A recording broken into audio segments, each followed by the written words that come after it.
cosmic soldier. Give me space and I'm in a good place. Very serious, mysterious, mind makes right. In for the fight.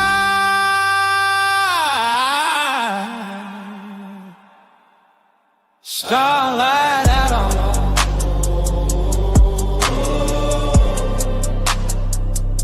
starlight out on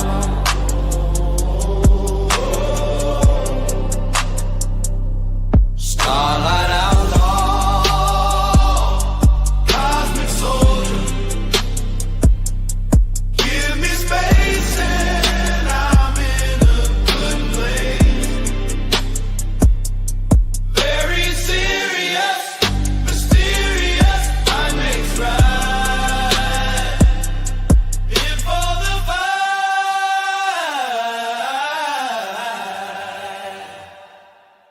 Starlight out on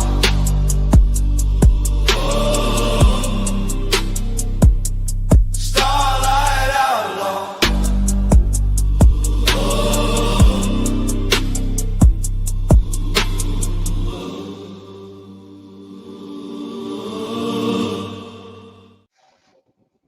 Welcome, everybody. Good morning. How are you guys? Or good evening, I should say. It's not morning anymore. Today, we're going to do an Ask Me Anything. It is an open panel. You can come on panel and ask your question. And if you are on panel, you are agreeing to participating in the Ask Me Anything.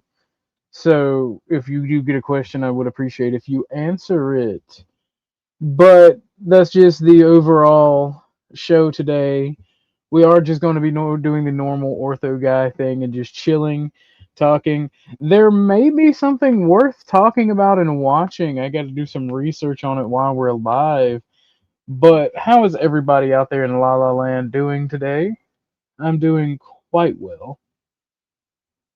So, I mean, I don't know. With all of the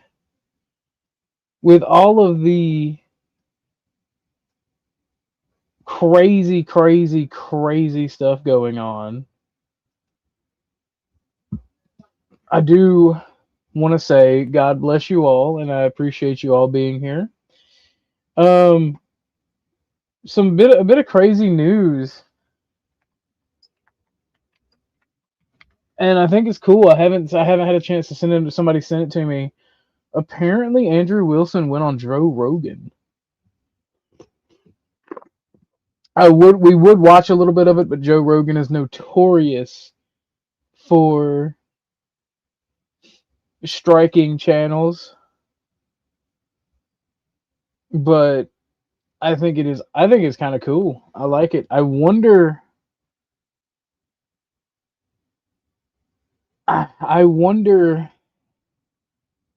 if we could watch it. Nah, I would rather not risk it because Joe Rogan, or the bots, I shouldn't say Joe Rogan, but the bots who control the YouTube algorithm and whatever YouTube does, they are crazy about schnickety snacking some stuff. But I'll read the description. Andrew Wilson has participated in thousands of debates on political, cultural, and religious topics. He is the host of The Crucible and proprietor of its association online, Debate University. That is actually cool as hell.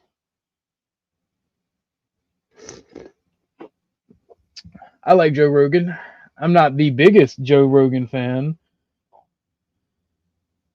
What's up, Vividness? Actually, you know what? We're not just gonna we're gonna watch the opening of it, and I'll be pausing to give comment.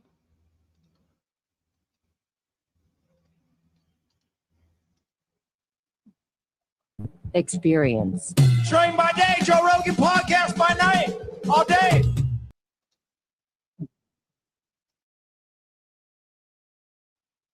I'm just getting it to where it's starting, so excuse me for putting it up and putting it down.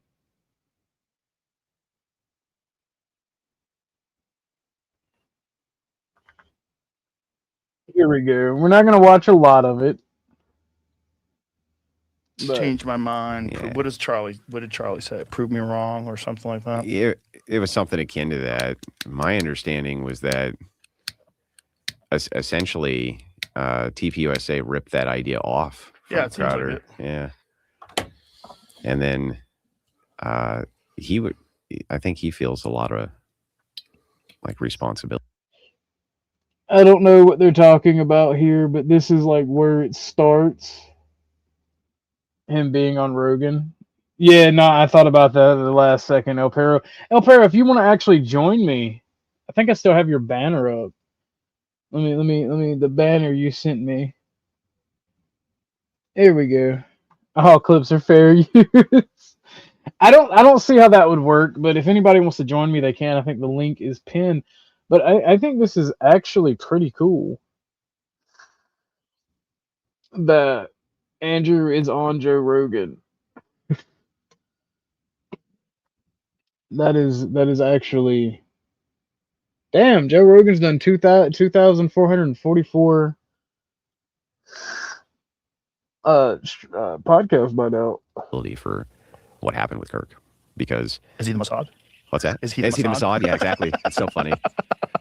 I don't know. Let's get. If you got Candace's number, we can ask her. Kansas is getting she's getting dragged on Twitter today because she's like, I've lived in Connecticut. I've never seen this much ice on trees, and it's 30 degrees out, and everybody's like, yeah, 30 is freezing. Yeah, it's so funny.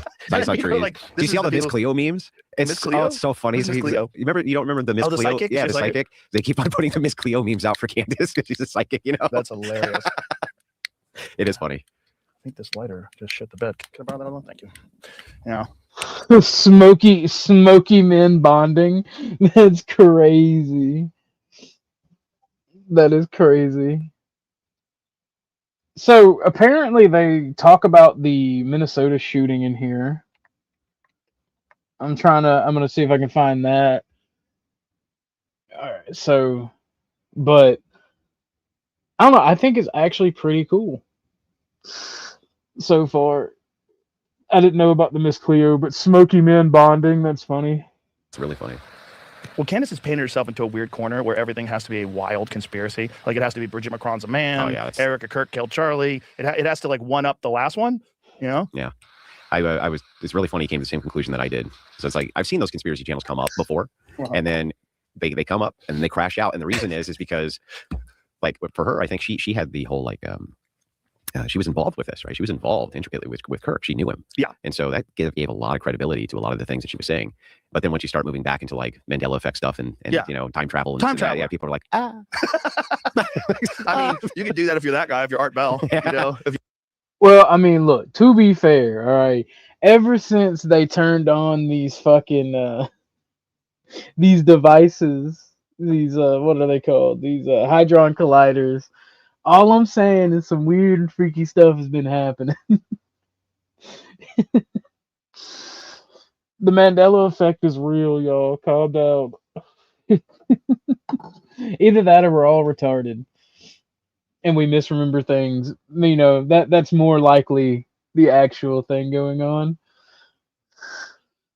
I'm just looking through trying to find where they talk. Okay, you coming up? Drop a link real quick. I am actually more than willing to.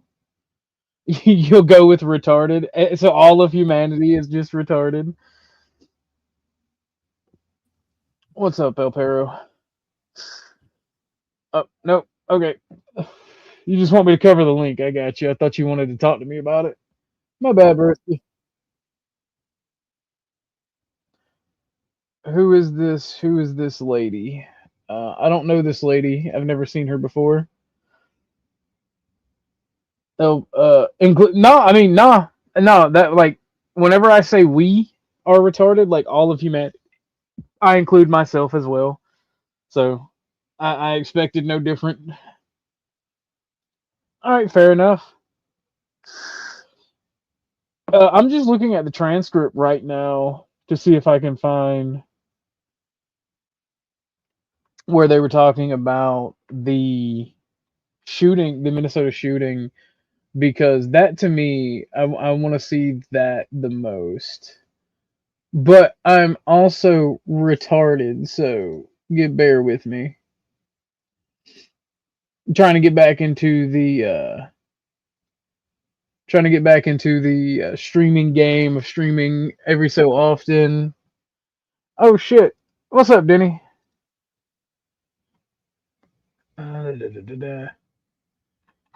Yo, Yo, diddly do. How are you? I don't know. Shit. What are the hot? What getting are the good. hot?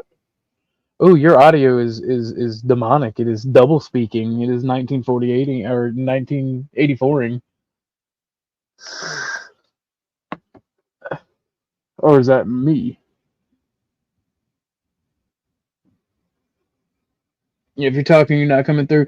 But I am looking in the transcript for where they talk about the shooting because I think that'd be awesome.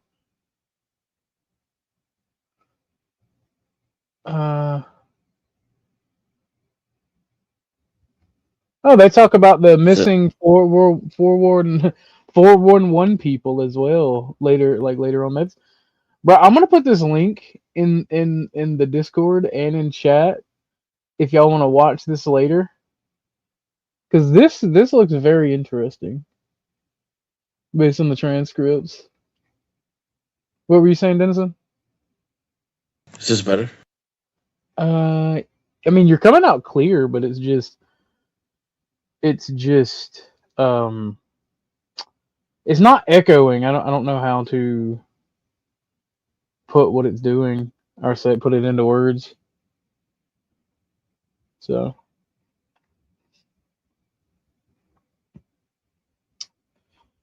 but let's see here. All right. 53 minutes, it seems like it's where it's at.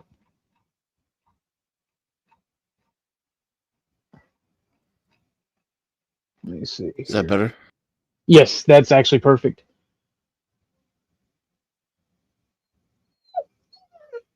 I gotta hack my audio depending on what I'm doing because I'm on my tablet. And I'm using it as a replacement for all the things. All the things. Why all the things? My server is still in the car somewhere. And my gaming machine, I sent the processor back for RMA. So I gotta let it play a little bit. I don't really want to play too much of the Joe Rogan podcast with Andrew Wilson on it, but Maybe 10 seconds at a time, maybe. well, I gotta let some of it play for context because I kind of walk into the conversation. Depends So how long you talk about it. The longer you talk about it, the more you can play. Does that make sense? yeah. Well, I mean, the thing is, like, we've been talking about in the panelverse, we've been talking about Andrew for a long time, and then also the shooting is a big thing, and it's fucking wild. And like him making an appearance, Andrew making an appearance on Joe Rogan, kind of cool, honestly. Kind of cool. I wonder if he'll be going on Crowder or anywhere else like that. Maybe he'll talk to Nick Fuentes next. So I don't really follow Andrew outside of YouTube, so I only know him as like the gay bully who can't debate anybody. So I'd be interested to see why Joe Rogan thinks he's interesting. Like, what does he do publicly? Well, see, okay, so outside, so I've noticed this, right? Flo is the motherfucking king of the panelverse, right? More than likely. And a lot of people that Flo talks about and the panelverse react to, their identity outside the panelverse, outside of this shit, right? Most larger podcasts, most larger political figures don't pay attention to the small squabbles and bullshit like our little sphere. They pay attention to the meat and potatoes of their ideology and what they're saying. And that's why I ultimately agree with Andrew Wilson. I don't care about this panelverse shit and his personal dealings in business. I've stated that from the very get-go. It's the outcome of the political beliefs that they're espousing that I agree with. And that's going to be interesting for people like Joe Rogan, Nick Fuentes, like these larger content creators that have a lot of pull and power in the cultural zeitgeist. And that's ultimately what Andrew and other people are focusing on. They don't really care about the panelverse type shit. And I don't necessarily blame them. But inside the panelverse, they may be Smoky Man bad or maybe the bad guy. But in the grander scheme of things, most people politically, at least at this point in time, want to hear them out and hear what they have to say. Now, do you Right. think they're actually going to be effective at changing anything? Is anybody at this point? Like, I don't want. Yeah, that's my answer as well. Like, I don't want to if- be a fuddy-duddy and say no, it can never happen, and I don't want to stand in the way of it. But I also don't want pieces of shit to be the driving cause of change if there is going to be change. You know. Well, my ultimate question there is, do you think he thinks it? Because I would say he's just a grifter, riding off of people who are upset at feminism. I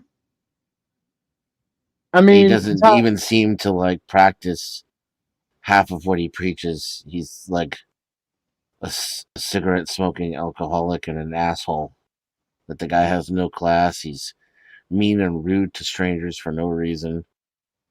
Like when he has his beliefs are challenged by people who aren't 20-year-old college students, he loses his shit and reveals that he's not really that smart or kind. He doesn't seem to have any Jesus-like qualities.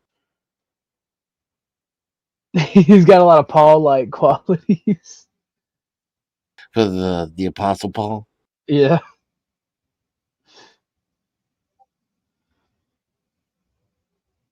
So, I mean, see, that this is the issue that I have with like my own side quite frequently. Polaris, Gene Seed Ben, welcome back. I don't know where you've been. You've been Everybody's a Jew. gone. Yeah, pretty much. Everybody's a small hat. Everybody's controlled opposition. Once you get a voice at all, you're a Jew, right? Yeah. Because I mean, good. I don't, I make fun of that, personally. But it's not completely out of the realm. It's not like, it's not completely out of the realm of possibility. Like, yeah, but I've seen it so many times, though. The minute that anybody gets an ounce of fame or an ounce, like you said, a voice, if they're dissident, they're labeled control opposition. They're labeled crazy by the mainstream. But they here's the thing: careers ruined. The minute I got any kind of traction on this app, I just got shut down by the app. So it makes you wonder the people who don't get shut down, Well, yeah, they don't just let me come up here and tell the truth all the time. They just kept fucking banning me and shut my streams down. Well, that is fair. That is fair because I also had that happen. Well, a friend of mine had that happen. Wink, wink. Same thing as Twitter. So I started taking off on Twitter too. Even under Musk, that has happened to me under Musk. Even. Oh yeah. Yeah, just Musk is a little different. Like, so before Musk, they would just ban you for everything, just full bans. Like, oh, you use the word retard, you're banned, and you could tell that they're like monitoring you because they're like, your posts start to lose visibility and traction when you start to say controversial things, and then the second you technically break some rule, you're banned. Well, see, under Musk, you just get shadow banned. You get put in a corner where no one can see what you're saying. Well, that's what happened with me on Twitter. Like every time I would post, it'd be like, "Oh, this violates some arbitrary rule," and it never did because I would always go through the process. Even when I did my back when I was working with a team, wink, wink, not working with a team. I was working with someone else, wink, wink, not someone else. I did this episode on the South African genocide, and I showed the gore and everything, the bloody details, all the evil that has happened over there, the stuff that happened, like everything. And YouTube took the video down. They didn't ban my account at that time, but they took the video down. They said, "Oh, we understand that this is journalism. That this is it doesn't break any." Basically, the email said it doesn't actually break our rules because you did it properly, but we can't allow this to be shown on our platform.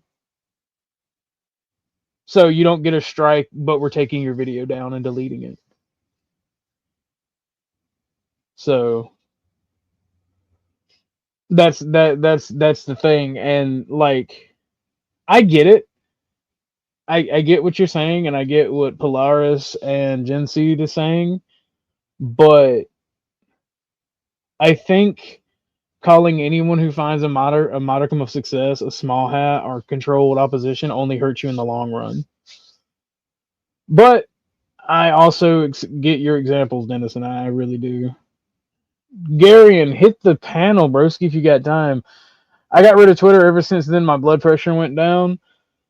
Twitter is a very bad place, and you should never go there. Like, I'm sorry, X is a very bad place, and you should never go there. Don't want a dead name Twitter, you know? Wow. I still have friends there, so that's what keeps me going there. Do they Eventually, not? I might want to share my movies and some, what I do, but. Turn that camera on. I'm not falling for that because I tried to call this person and they never picked up. And if it is you, I apologize, but I'm going to ask that you turn your camera on before I let you up. It was just a black screen. Oh, shit! let me. I got to hear the voice. What's up, Be Brave? Welcome to the show. Hey, how you doing? Can you hear the voice? Yeah, we can hear the voice. Is that my grandpa? Yes, it is everyone's grandpa. What happened, Brave? I heard your channel got nuked. Am I up on the panel? I don't see myself. Yeah. You are. Oh, I must be hiding behind something. I just truth speak. You get banned for truth speak, or what they call it, hate speech, but I call it truth speech. No explanation, no specifics. Just talking about protected groups. Yeah. Well, I mean that goes in what we're talking about. Like they will ban a Be Brave, they'll ban an Orthodox guy, they'll ban Denison, but then you have the people that break through, like Nick Fuentes, Andrew Wilson. That's where you have to Alex. That's where you kind of have to wonder, when you were talking about controlled out. By the way, have you been banned before, Orthodox? Wink, wink, no. I was going to say, how the hell did you get back on? They made it clear to me, no, not me, not the rowdy redneck, nobody that's associated with me is getting back on YouTube. So I was just wondering how you got back on. But, well, yeah, it makes you wonder. I mean, I've always said, when like Candace Owen came out, and she was talking about the stuff she was talking about when it came to Kirk. What's his name again? Charlie Kirk. Charlie Kirk, yeah. And I was thinking, controlled opposition. She's getting away with saying a lot of stuff. It just makes you, and another thing, why wouldn't they have controlled opposition all over the place? If you're thinking like a ruler, you want controlled opposition. Well, we know they do. Yes. It's one thing to say everybody who breaks through is this, that, or the other thing, but we know that they do have some. We know that for a fact. And we know Doxing Candy has been controlled opposition since she became popular. Who's that? Candace Owens is Doxing Candy. That's what she did before she became a right-wing talk show host. Candace Owens, before she joined the right wing, Candace Owens operated a network of leftist doxing platforms to dox conservatives crazy. and far right people. Amazing. Yeah, that's always been, and that's never been a held. She's never. Who do you Exactly. think? Can you guys give an example of somebody who you think is being accused of controlled opposition that probably isn't? Nick Fuentes, believe it or not, Nick Fuentes. I think he's controlled opposition. What do you think, Dennison? I don't know. I don't know. Yeah, no, I bet if there was a way to prove it orthodox, I'd bet you $500 on that. Well, the reason I don't think Nick Fuentes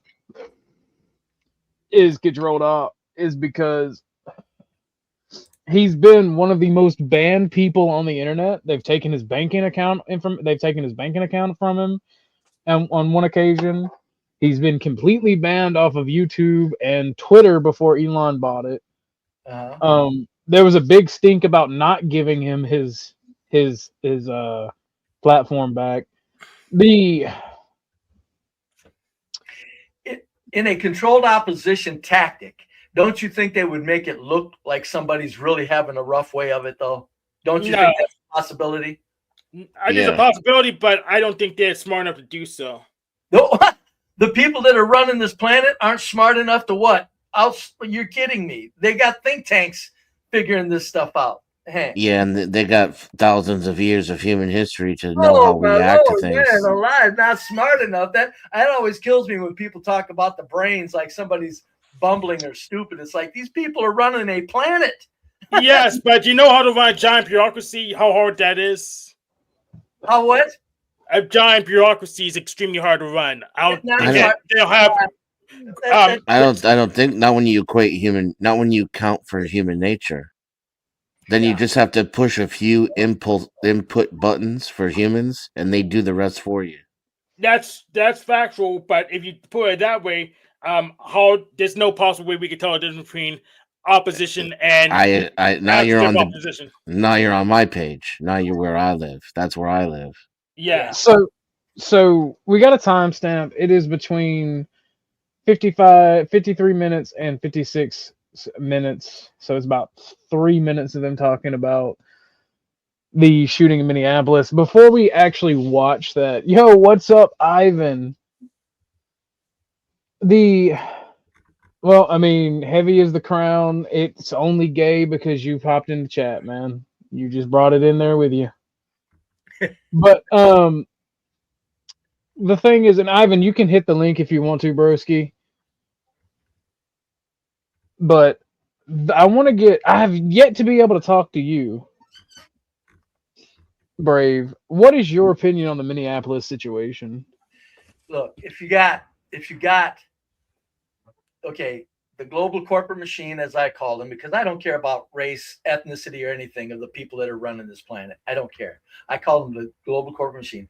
If they brought the migrants in, they opened the borders, and we all know they did that. It was Biden. No, Biden is a puppet. Trump's a puppet.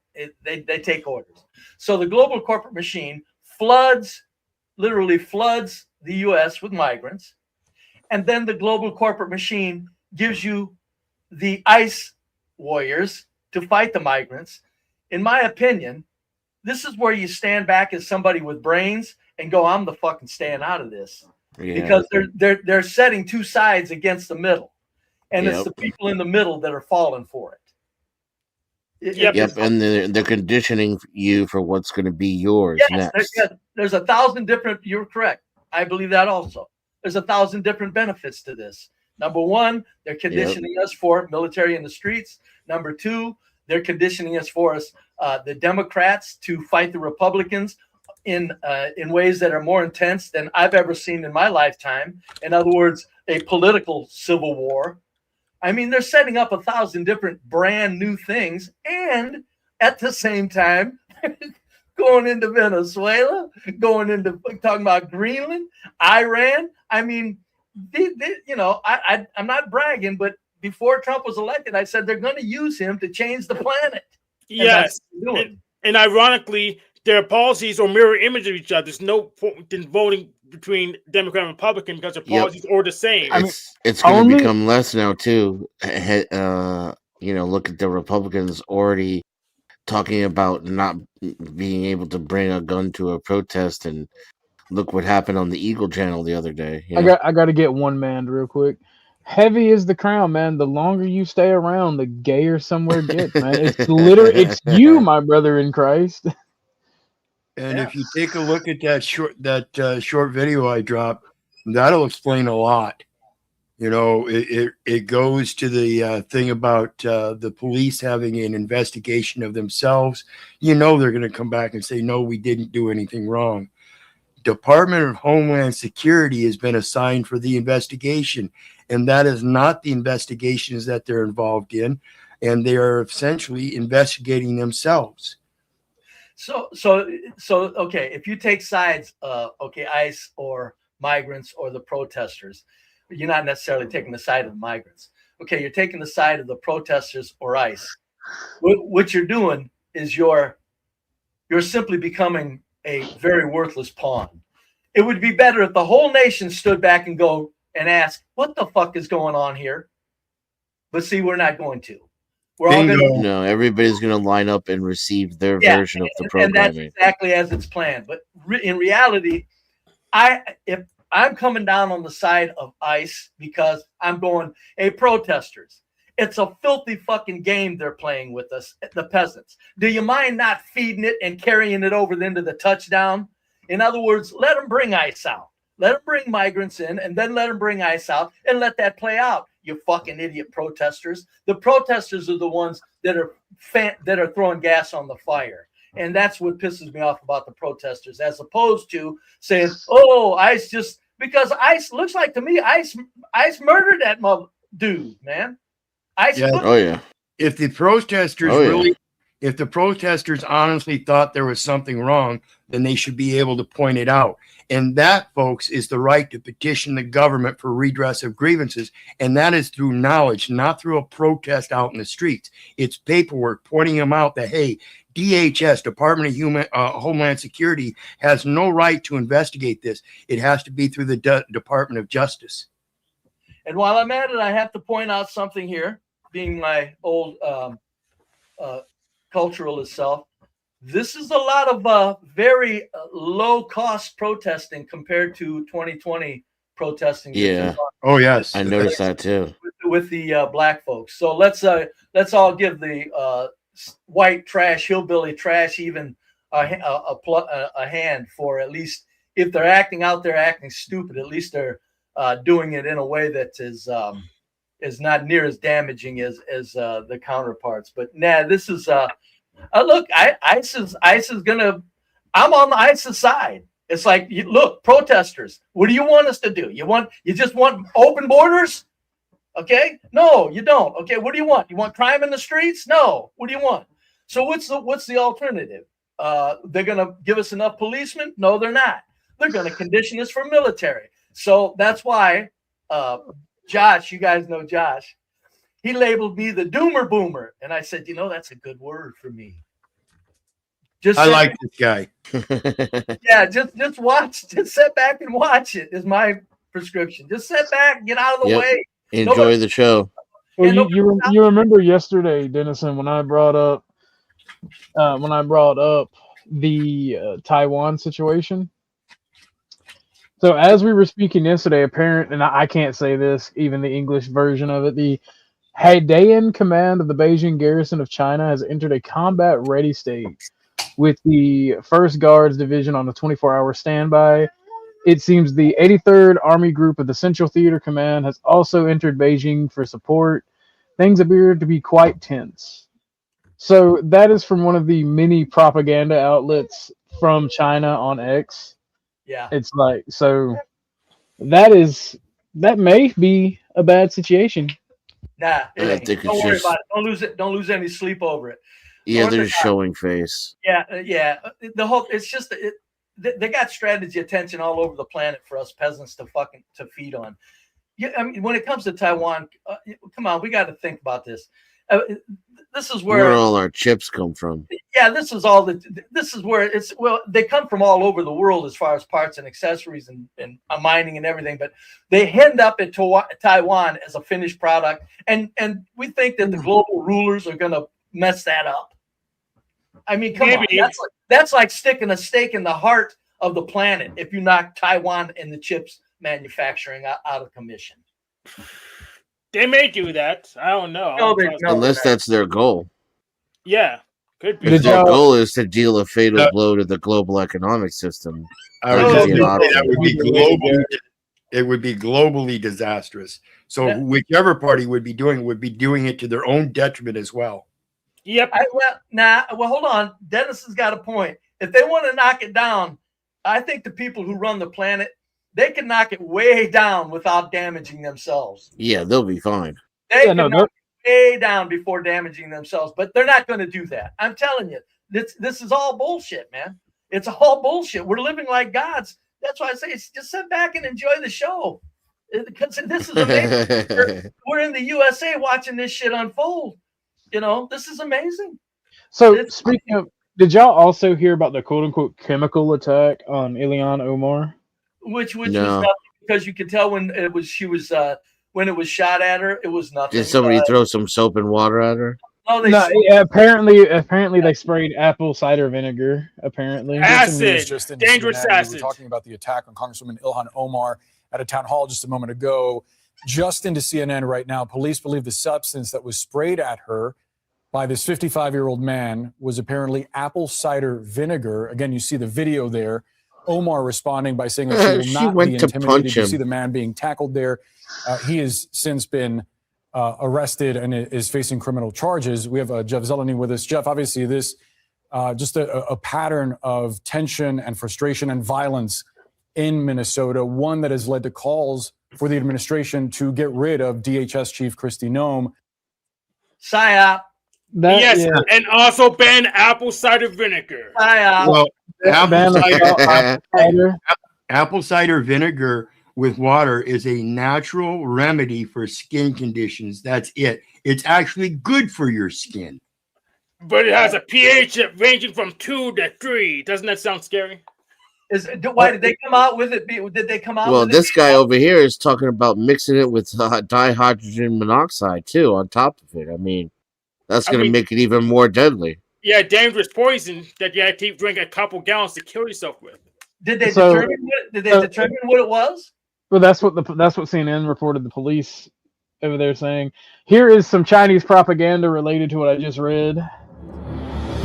Look at all those brave Sino soldiers.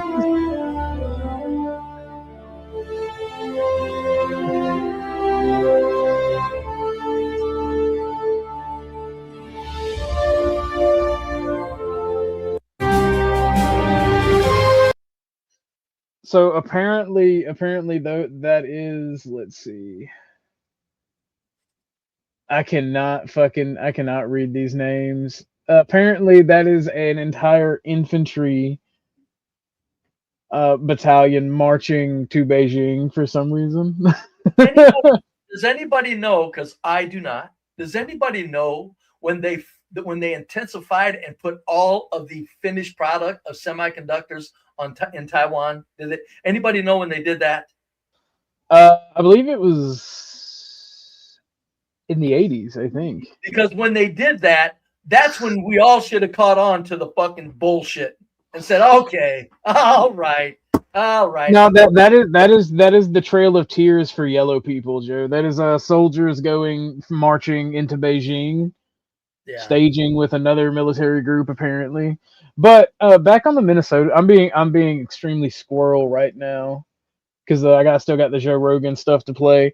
But before we get to that, and so this is, and I'm going to show the video in a sec. Attorney and self-defense expert Andrew Bracia says the shooting of Alex Petty was justified, lays out reasons why. The moment he makes contact with the officer, he's just committed a federal felony, good for 8 years in federal penitentiary. That's why they were seeking to make his arrest, because they saw him commit a forcible felony against a fellow officer. Then he's non-compliant with arrest. He's fighting them. Then they discover he has a gun. They take that gun. There are cries of gun, gun, gun. The officers call to each other. He's still non-compliant. They hear a gunshot go off, and Alex Penny's right hand comes from his waistline with a black object in his hand. Yeah, the same cell phone he's been holding the entire time. That combination of facts is going to get you shot 999 times out of 1,000 by law enforcement, and justifiably so. They're making all these perceptions, all these decisions in a violent, chaotic melee caused by Petty.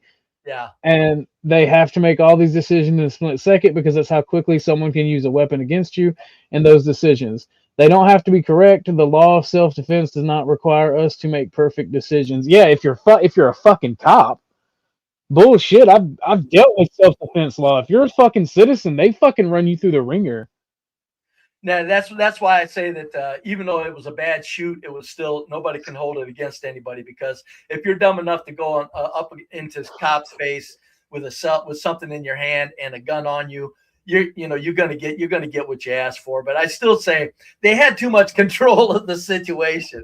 They could. That's why I'm kind of thinking, you guys. I'm kind of thinking that was stage shit.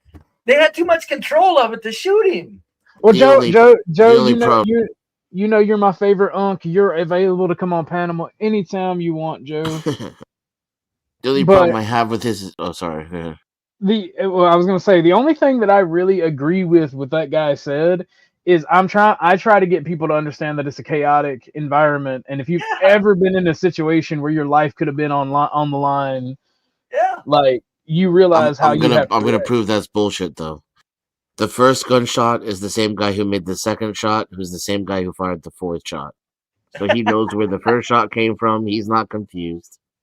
And then the round of 6 shots that came afterwards were from a guy that was standing behind and to the right of the guy who shot the first 4 times. So he knew where those were coming from too.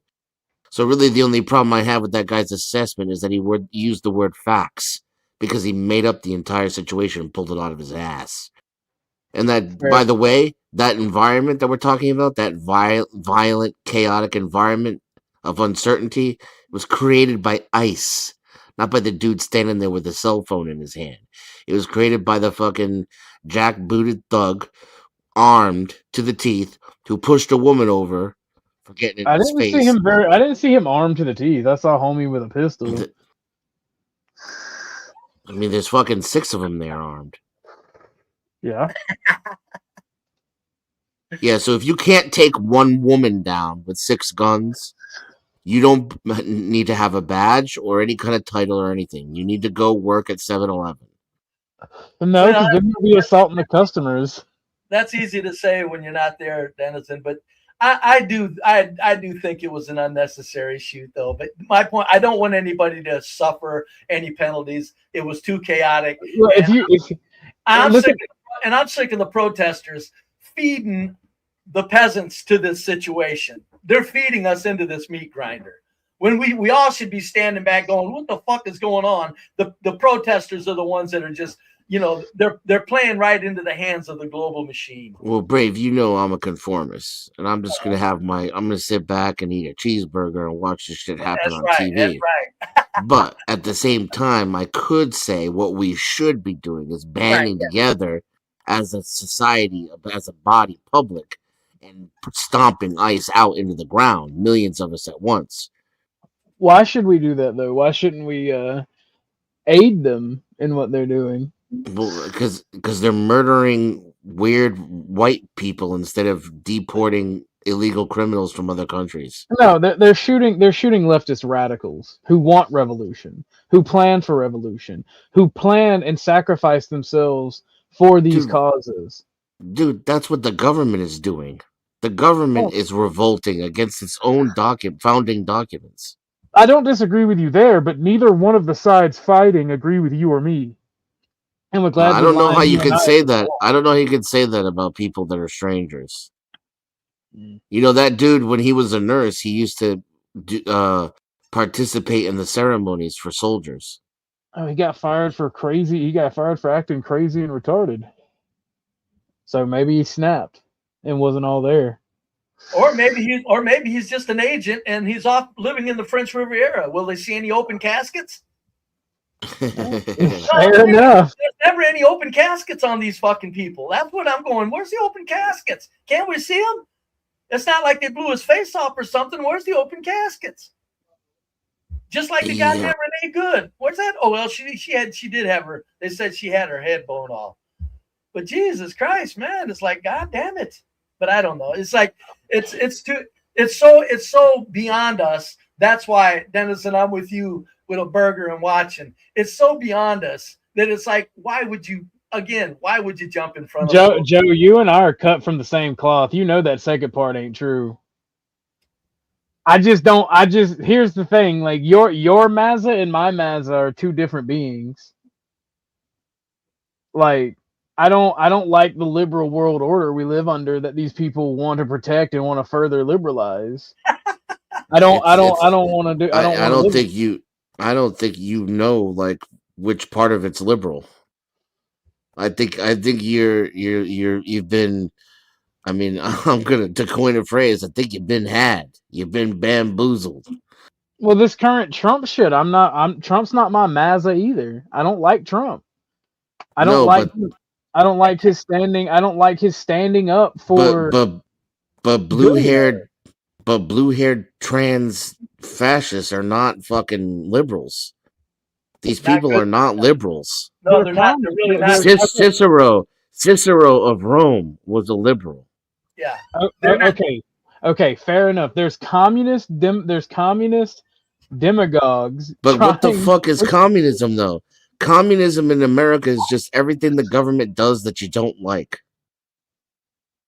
Well, except for, literal Marxist ideologues printing out materials and organizing some of these protests. What Marxism though? Like, be specific. I mean, he's orthodox. He's got a point. In other words, the policies that they're after are merely all social perversions. In large part, they're not after housing and health care. Right, and are you against those things? No, we're for those things. Yeah, nobody is. Yeah, nobody is. That's why I just stated that both of these sides fighting would fucking not like me or Dennison or Brave or even Joe. No, they wouldn't. They wouldn't. Yeah, no, but the protesters would go for Joe. He ain't in it. He ain't in the neutral. But But let me say this right quick to Joe. Joe, I wouldn't be under the table hiding, saying run for massive. I'd be outside saying, get off the fucking railroad tracks, you stupid bastards. That speeding locomotive is going to kill you and everybody in front of it. and see, I'd be out in the front yard saying, who that nigga up on that there? Yo, what's good, OG? Well, Exalted Beth wanted to reach out to you. I spoke with her. Okay, cool. And I didn't have you on Discord, so I didn't. I wanted to make sure if you came up, you got the message. Yeah, I got it. And I'm not going to be out in the streets protesting, but I guarantee you they come to my door, I'm not standing down. Well, but if they come to your door, it's too late. Like, I've had that explanation. I've had that conversation with libertarians and conservatives and even some left-wing people all throughout my area as like the 3 counties that are my stomping grounds in Georgia. And if they're to your doorstep, it's too late. It's way too late. Well, hopefully you guys know me. Hopefully you guys. I talked to a congressman 35 years ago, and I asked the congressman, I said, I was on a radio show. I said, could you help me explain to these people that if the government says it's over, it's over? We got pea shooters. They got technology. And now look what they're breaking out. Now they got their sound weapons. They're breaking out. I mean, man, no lie. They pull up and say, bring out your guns or we're going to blow your brains out with sound waves. What are you going to do? I'm going to get my brains blown out with my sound waves. This too I shall defend, bro. Fuck you mean? Well, I guarantee, but that's easy to say when they ain't out in front of your door. But when they're out in front of your house and that thing's pointing at your house and you got family members in there, I bet you give them your guns, buddy. I'll bet I don't. I'll bet I don't. I got a track record, 93 cases. They come to my door all the time. I do not stand down. Never have, never will. Well, they've never been out there with a sound weapon saying, "Give us your gun." It doesn't make a difference. I'm still not No, standing down. that's the difference when they can actually melt your brains, sir. Then melt my brain. I know. I got What you. is it? What is? Melt I'm my not saying- brains. I'm not God saying- save them. I'm not saying you wouldn't. I'm just saying for the most part, most people are going to go, "Oh shit." Yeah, but that's the thing, Brave. That doesn't compute That in I'll my agree brain. with. I agree with you because I've seen it, but that doesn't compute in my brain, right? And this is why I find the arguments against my ideology so hard, because I just fundamentally, I don't know if it's because I'm autistic, I'm stupid, or retarded. I just don't get it. But as a man, I don't understand the surrender, and we're gonna make your life harder, but we're gonna let you live. What the fuck is the point in living if you're gonna allow that? Because if you allow it one time, you allow it. Life is still others. beautiful. As an Is it individual, though? Is as it an Yeah. beautiful? Orthodox, Brave? that's easy to say to you as an individual, but if you and your family are in that house, you'd be thinking different. Oh, probably. I'm Yeah, gonna yeah, no. conform before they ever even end up at my front door. They're not gonna pay me no mind. I'm gonna hide right in plain sight. That's where I hide. If they want my guns, I'm going here and shove them up your ass. Here, I'm tipping my hat to Massa on my way down to the grocery store where I can still fucking get eggnog any time of the year. It don't even have to be every day is motherfucking Christmas.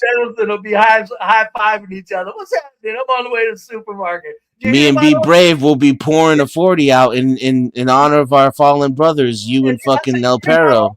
We won't forget you. Nah, if you won't fight, you might as well forget me. I mean, here's the thing though, like my attitude is forged out of the fact that I called this shit 25 years ago, and all of my fellow Americans told me to get fucked and die in an insane asylum or a jail cell. So Yep. they're not getting my help now. Now, if y'all had a different attitude and you wanted to band together, maybe we could have another conversation. But so far, I'm unimpressed. And therein lies a big piece of truth. If there was really a mass movement, that's one thing. But on the individual basis, I'm going, take these fucking guns. And get out. That's right, Ben. Denny, you didn't even take the silver. You just rat on these niggas for some eggnog. I try to tell him. Everybody thinks I'm Neo. I'm Cypher. No, Denny did a reverse Jesus. He come up as fucking. What the fuck? I can't even remember the motherfucker's name. No, the fucking great betrayer. Oh Lord. Man, y'all better start hitting that Judas. fucking like and subscribe button. Denny pulled a reverse Jesus. If Denny was Judas, he was like, "Look, Jesus, I'm gonna betray you for these 32 pieces of silver." That's crazy. Dennis like, nah, some eggnog and some mediocre pussy. You know what, Brave? I know this eggnog doesn't exist. I know that when I put it in my mouth, the Matrix is telling my brain that it is creamy and delicious. And after 9 years, you know what I realize? Ignorance is bliss. Yeah, I was gonna say, might as well enjoy it. Well, no, the thing about it is, it's just a lot of big talk that just gets on my fucking nerves. That's what kills me. Well, Joe, you need to join. You need to join panel. All right, stop being on CP time. I can't talk shit. I started the stream way later than I wanted to. But Brave, I'm glad that you're alive. Oh yeah, no, it's just a matter of hate speech, and they didn't. We're specific. It's just I've had a year and 7 months of saying my fucking mind in no uncertain terms. I got away with it pretty good, I think, for a good long time till they bust. Till I don't know who busted me. Don't care. It don't matter to me. There's always a rumble or a bitch shoot if I want to carry on. Fair enough. But I am. Your stream the last couple of days has been to the point of what's going on in life. Orthodox is pretty smart fellow on that. There's a lot happening, and you've been talking about it, and it's you're doing a good job over here on that. Well, I'm trying to get my. The world is changing. The world is changing. Like, I don't think people really are catching on to that. They think it's just business as usual. I'm going. If you're adding everything up, they're making some big moves right now. Where it goes, who knows? But they're making some big moves. That's why I'm saying, wow. Have you- I'll be Dennis's neighbor on the front porch going, Dennis, did you see that shit? Whoa, I ain't getting off this porch. y'all gonna be like those old people in the Civil War sitting there having a picnic on the hill. They're like, oh man, this is awesome. And then the cannonballs accidentally bounce your way. You're like, oh fuck. Dirty bastards. No, Joe Cool. Yeah, no, I got banned, Joe, for hate speech, buddy. So I have a question since it's an Ask Me Anything for Orthodox Guy. Go ahead. And yes, this isn't Ask Me Anything. Anybody on panel, you agree to being a part of that? I said that at the beginning of the show. So What? if you get Are you asked a gay? question, you got to answer. Go ahead, Hank. Yes.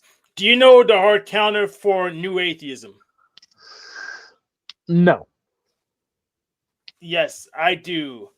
It is the fictionalism argument for theism, aka fictional theism. They have no counter in their framework. So you said they have no calendar in their framework? They have no counter to the argument for theism from fictionalism. Oh, okay. So what does that mean? So if you assume you can define God's existence using a criteria of any kind, you have no proof of that. All right, first off, you have no proof of that. I've never stated this. France is not based. yeah, I never heard him say that. But yeah, if you define what a God is into something you can verify, they don't really have a count as long as you can dereference it to a physical object of any kind. They have no idea how to do anything about it. You can even use their own words against them. The fact they use God in a sense will kill their argument because they can see the sense. Oh, so you're saying they just concede automatically to the existence of God? Yeah, if you define it properly, they can't reject it with empiricism. And you have no proof. Silence. If you cut a man's tongue out, you cut a man's tongue out, they say you're afraid. Sometimes his voice is just annoying. I have an Ask You Anything question. Go ahead. Why are you gay?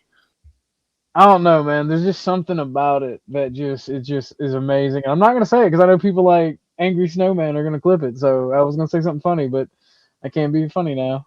I'm gonna come up with a couple of questions. This is Ask OG Anything. I'm gonna come up with. Well, it's not just Ask OG Anything. It's Ask the Panel Anything. Okay. Brave. Did you say your channel got shadow banned or popped? It's done. They let me know it's over. Don't ever try again. He said, "Don't even try it again." Telling you, man. They said you said enough, big mouth. So you better piss somebody off. Ain't you amazed though? You know, I wouldn't have wanted to jinx you or anything, but I was absolutely amazed every day you survived. Me too. That's why. That's why when it happened, I'm going. They finally got me. They found me. They finally got me. That's how I know that. That's how I know the fact that you and Dennison even speak publicly about it is the fact that I know y'all just won't be sitting on the porch going, "Yes, I'm Asla. Yes, I'm Asla." I like that. No, I'm telling I don't know about Brave, but then he's gonna have to come up with something. He can't just, roll over. No, I went through my revolutionary years, and y'all made it quite clear you don't want revolution. So there will be no revolution. There will be no revolution today. Go home. No revolution tomorrow. I'm not putting my life and liberty on the line for these motherfuckers.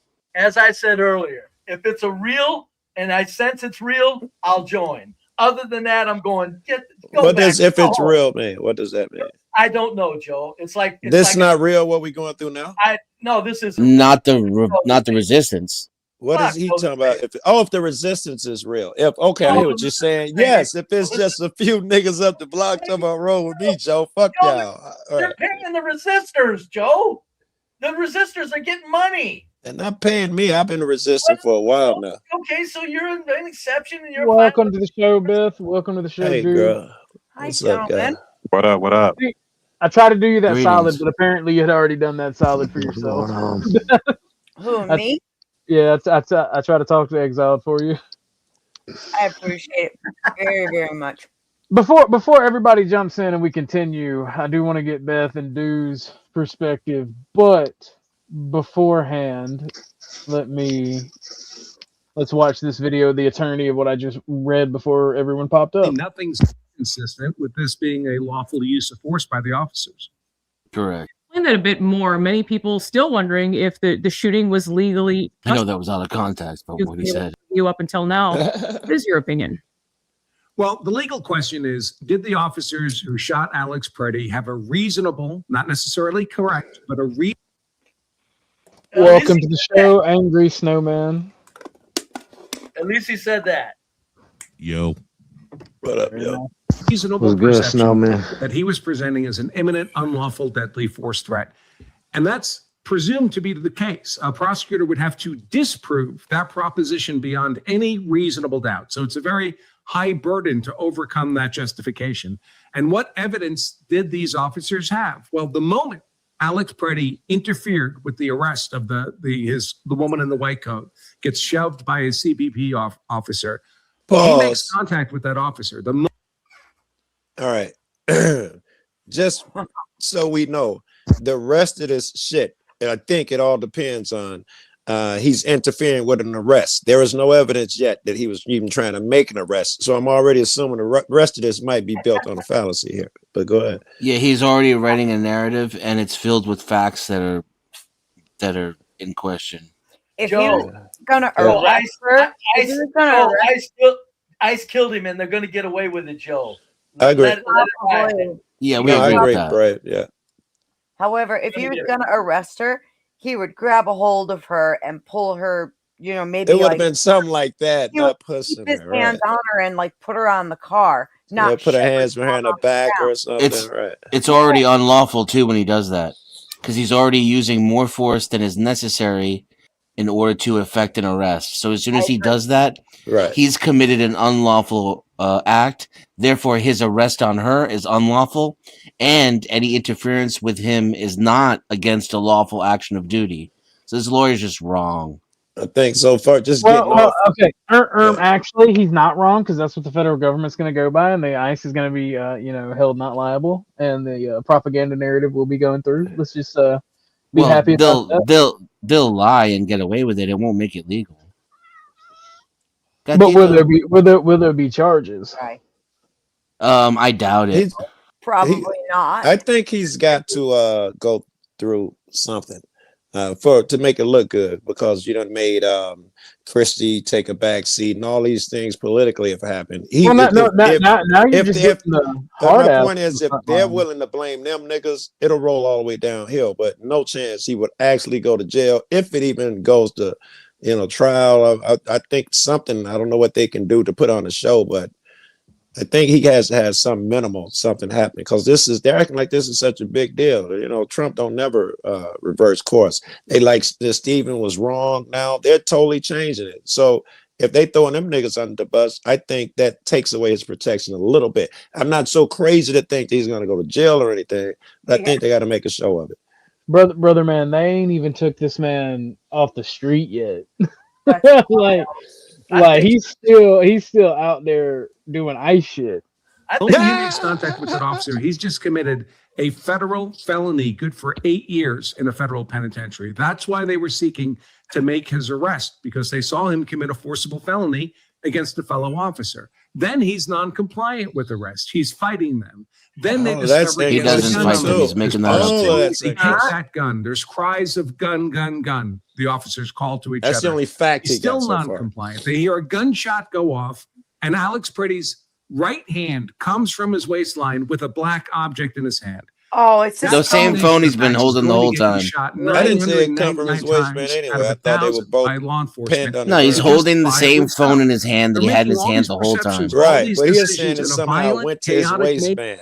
And that's he's making shit up again. Yeah, I didn't see no evidence of that. In a split second, because that's how quick someone can use a weapon against you. And those decisions. Tula rule. So due diligence. Beth, Snowman, what's y'all's take on this so far? Who do you want first? Whoever wants to go first. You bet. I think that this shooting was I think the entire thing was a use of excessive force, completely unnecessary, and unfortunately, he is going to get away with it. That's what I think. Agreed.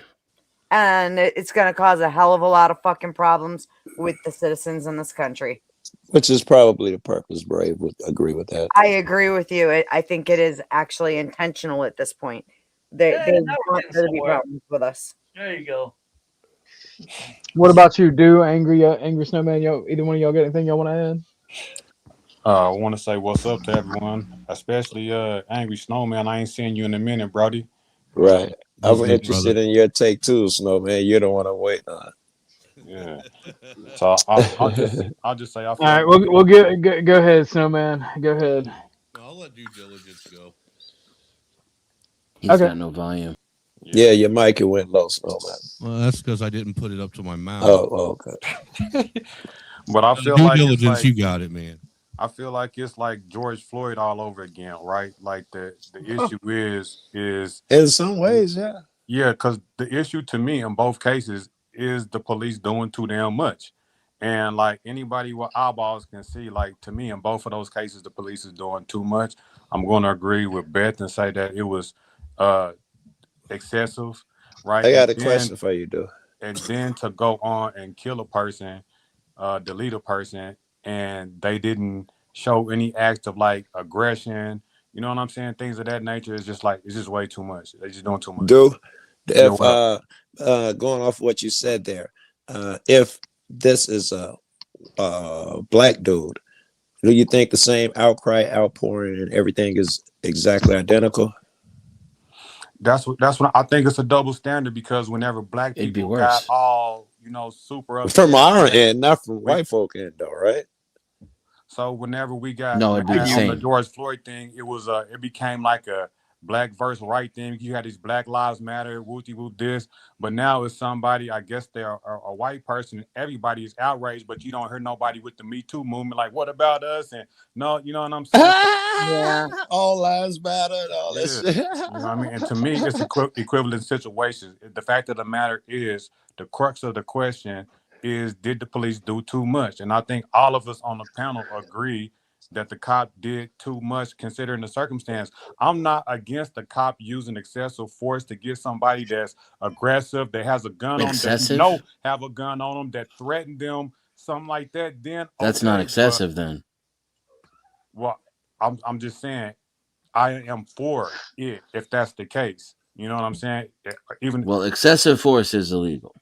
Yeah, I believe in an overpowering force, but when you get to the realm of excessive, that's a violation. It's called the escalation scale. If that ain't excessive force, what is? Wait.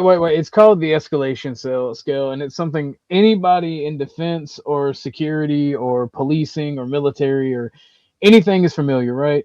You go in hard and fast. You are more excessive than the person you're trying to subdue. But that's insane. You just arrested a nigga on the corner. That's crazy talk. If they have fists, you either outnumber them or pick up a pipe or a baton. That's military. If they've got a knife, you pull a gun. That's what I just said. You pull a taser. Oh, okay. You pull a taser. You've got a knife, you pull a taser. That is an overpowering force, but it's not excessive. Because taser would be excessive in this case. You can't use it in passive resistance. That's well defined. Taser. Blow his fucking brains out. Taser. I said specifically a knife. If you're confronting a guy with a knife and he's charging at you, you can use a taser. That's an you can use lethal. Yeah, you can use a gun. You can use a gun if he's charging with a knife. Slug instead of a taser. It's somebody on a knife with a knife. Yeah, because a knife could kill you. Some people could walk straight through that taser, El Piro. And I'm trying to explain an overpowering force rather than an excessive force. So can anyone explain excessive force for? Yes, you're allowed to use the amount of force necessary to your mouth moving. Your mic went up. Necessary to effect an arrest. Or maybe it's just me. Can y'all hit Pero? Yeah, I could until all right. The end. It's me. I'll come back. Yeah, excessive force. I'll explain it. Excessive force is what you use when you want to make a point to peasants to stay in your fucking place and shut your mouths. Like who did I want to ask? Anybody? What was Excessive force. OG, what would excessive force look like in this situation? This was excessive. We saw it. Exactly what the fuck happened? You saw it. Oh, you thought it was? I Right thought you thought definition. that this was just normal escalating tactics and shit. You were talking about this- military. That's why I got wrong. This was beyond, right? The guy. Well, it's not just military, and I mean, eat questions to ponder is always going to hate on me and try to correct me. It's called the force continuum, I guess. I've never heard it called that, but anyway, I've always I've heard it called both things. I've heard it. Yeah, I've only ever heard it called Certainly the latter. principle. Well, I've only ever heard it called the escalation principle. And the simple fact is, like, the guy genuinely did not have his gun on him at any time.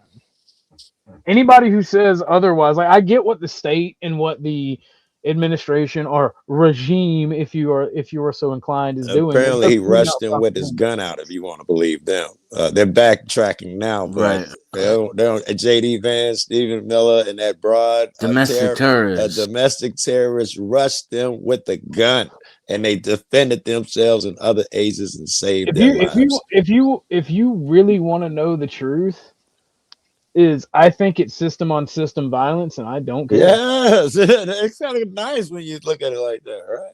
I mean, some people don't want you to believe your lying eyes. I mean, that's the whole deal.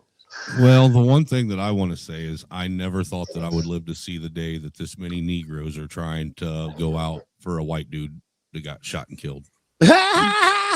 That was the point. Ain't that the point that I was making, though? That was the point that I was making. I mean, we are. I did not know that I did not know that the Caucasian nation had this much Afro influence. Well, Snowman, I hate to tell you. To be fair, they're not doing anything about it.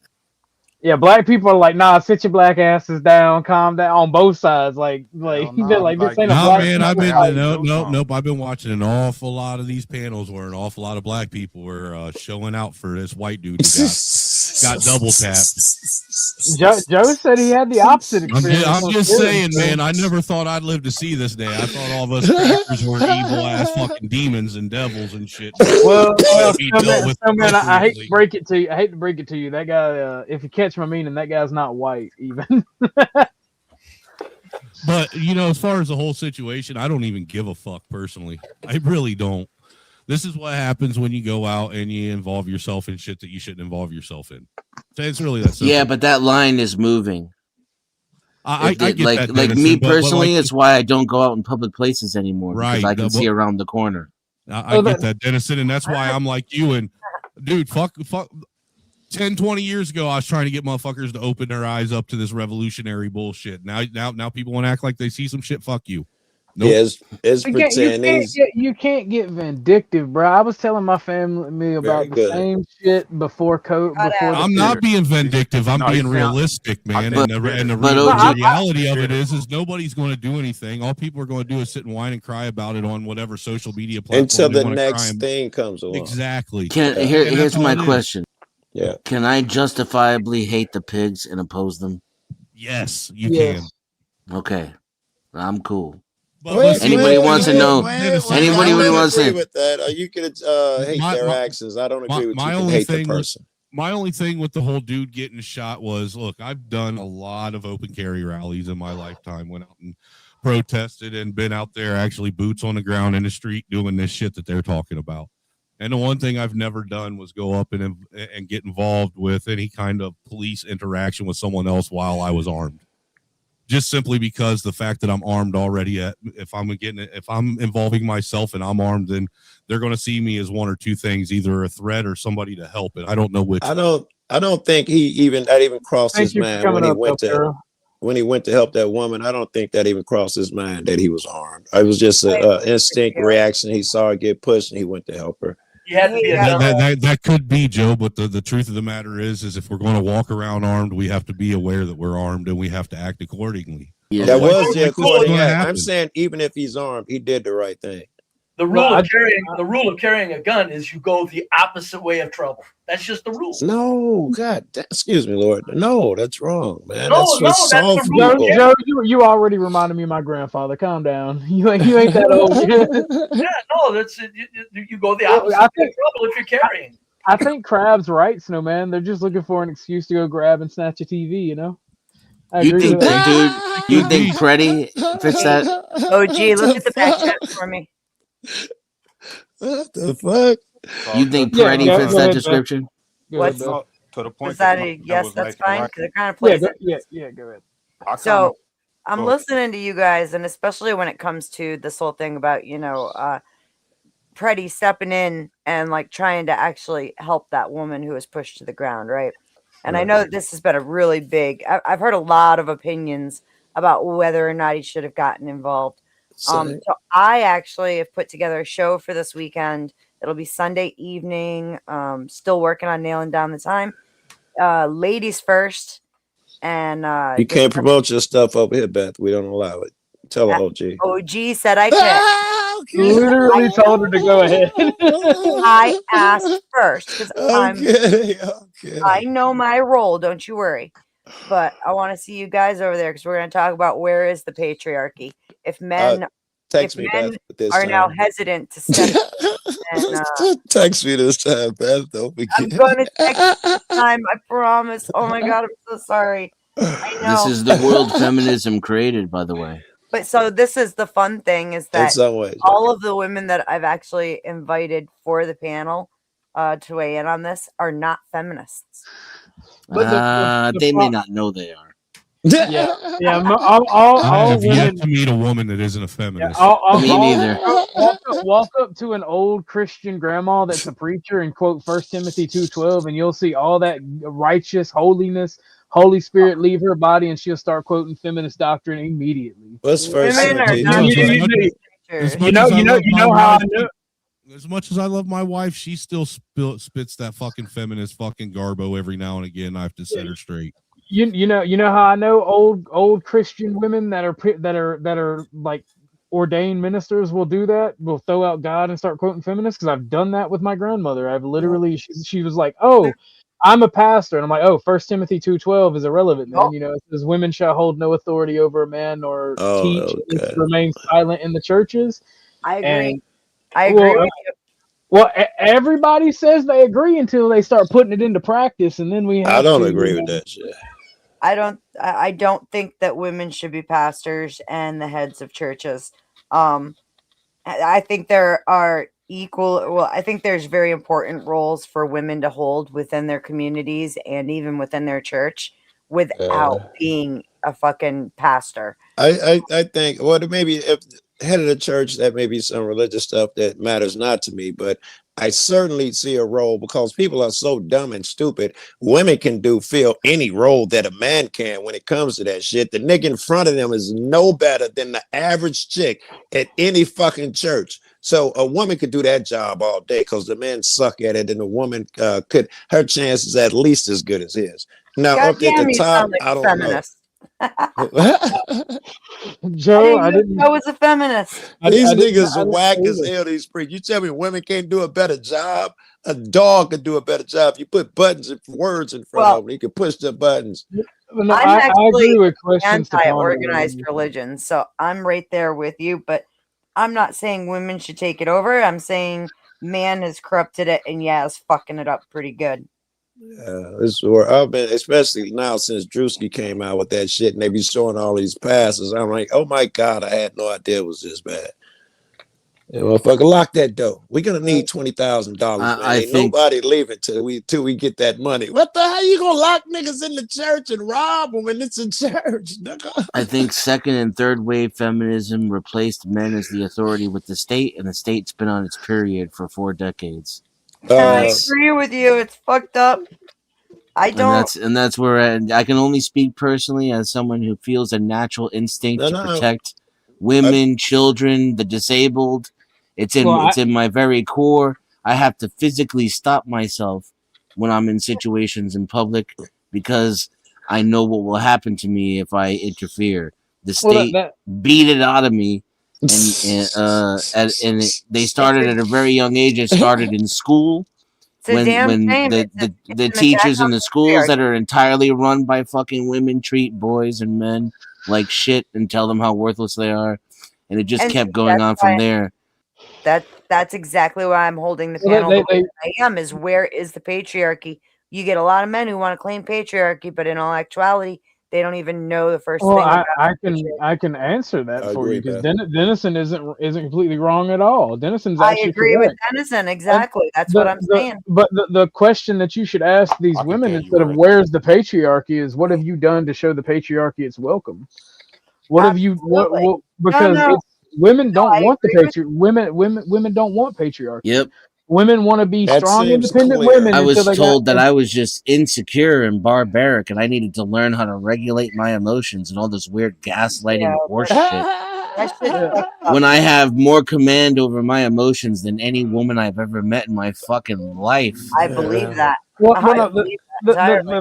the thing about it is, right, and I will never ever bash women and for the red pill, but I will never ever say the red pill is wrong. I hate the red pill. I think bashing women, complaining and whining and this and that is all kind of gay. Yeah, it's Well, very don't that feminine. make the red pill wrong right there? 'Cause Right. The that's red what- pill is wrong. This So motherfucker must not have been around the red pill long enough. Wrong about what? I always put the caveat on it A because bunch of shit that they be having talking Let's just points do on. two things. Yeah, a bunch of shit will women not to do. do stuff, but I think men should take the responsibility for even how we let women act, right? Like the Agreed. relationship Well, you say men that and and men women jump have all over between you. each other, the relationship that men and Nope. women have amongst each other is what men allow women to do. Pass. Well, especially whenever you take in consideration like the red pill arguments or where they talk about, well, women only go for this type of men. Women always do this to men, but men allow it. I feel like there's a lot of spineless, mindless men that allow women to do the things that they do, and real men have to compensate for you. That's the true red pill though. That would If probably you don't use want, on if both you sides. if wanting to avoid having all Red your shit pill taken away or being locked in a don't cage hold makes you accountability. They spineless, always then I am like a spineless as a No, motherfucker. Dennison. I ain't got no spine. It's the opposite. It's not the MGTOW, men going their own way, doing their own thing. It's the pickup artists, the people that tell you to engage in women in a certain way that's actually bad for society while shitting on women, this, that, and the Yeah. third. Isn't that part of red pill? Yeah, see, and do- I can't speak for that because I didn't behave that way. Hold on a minute. Let me finish. I am. I shut up. And the opposite of what Dennison you're talking about is what Dew is talking about. There is a bunch Yeah. of spineless men that'll just, oh yeah, look at pay piggies for OnlyFans accounts. Oh yeah, no, you can abuse me financially, physically, and emotionally because you're a goddess and this type shit. And like, if men allow that type of shit, That's crazy, work. and men, and when you point that out to conservatives, patriarchists, because you can go on my channel, watch my the one time I went to VK over on Speakeasies, I dominated that debate because all of these Christian men and even non-Christian men were bitching and complaining about society when it comes to marriage. And my thing is, if you tolerate her behavior, if you keep going back, if that strange has such a lock on you that you just can't pick the bitch up and go put her in the fucking street where she belongs, Exactly. that's on you. I Because can't understand that. I don't know how any man can live that way. Well, that's all I hear men complain about. Yeah, How I get treated in my marriage. My wife only wants me to do this. The women do this. They only do that. And it's just like, you don't have to put up with shit you don't want to put up with. Like, just like I tell women who say there's no good men, all men are garbage, all men are bad. I'm like, so what were your last few relationships like? What was the relationship with your father like?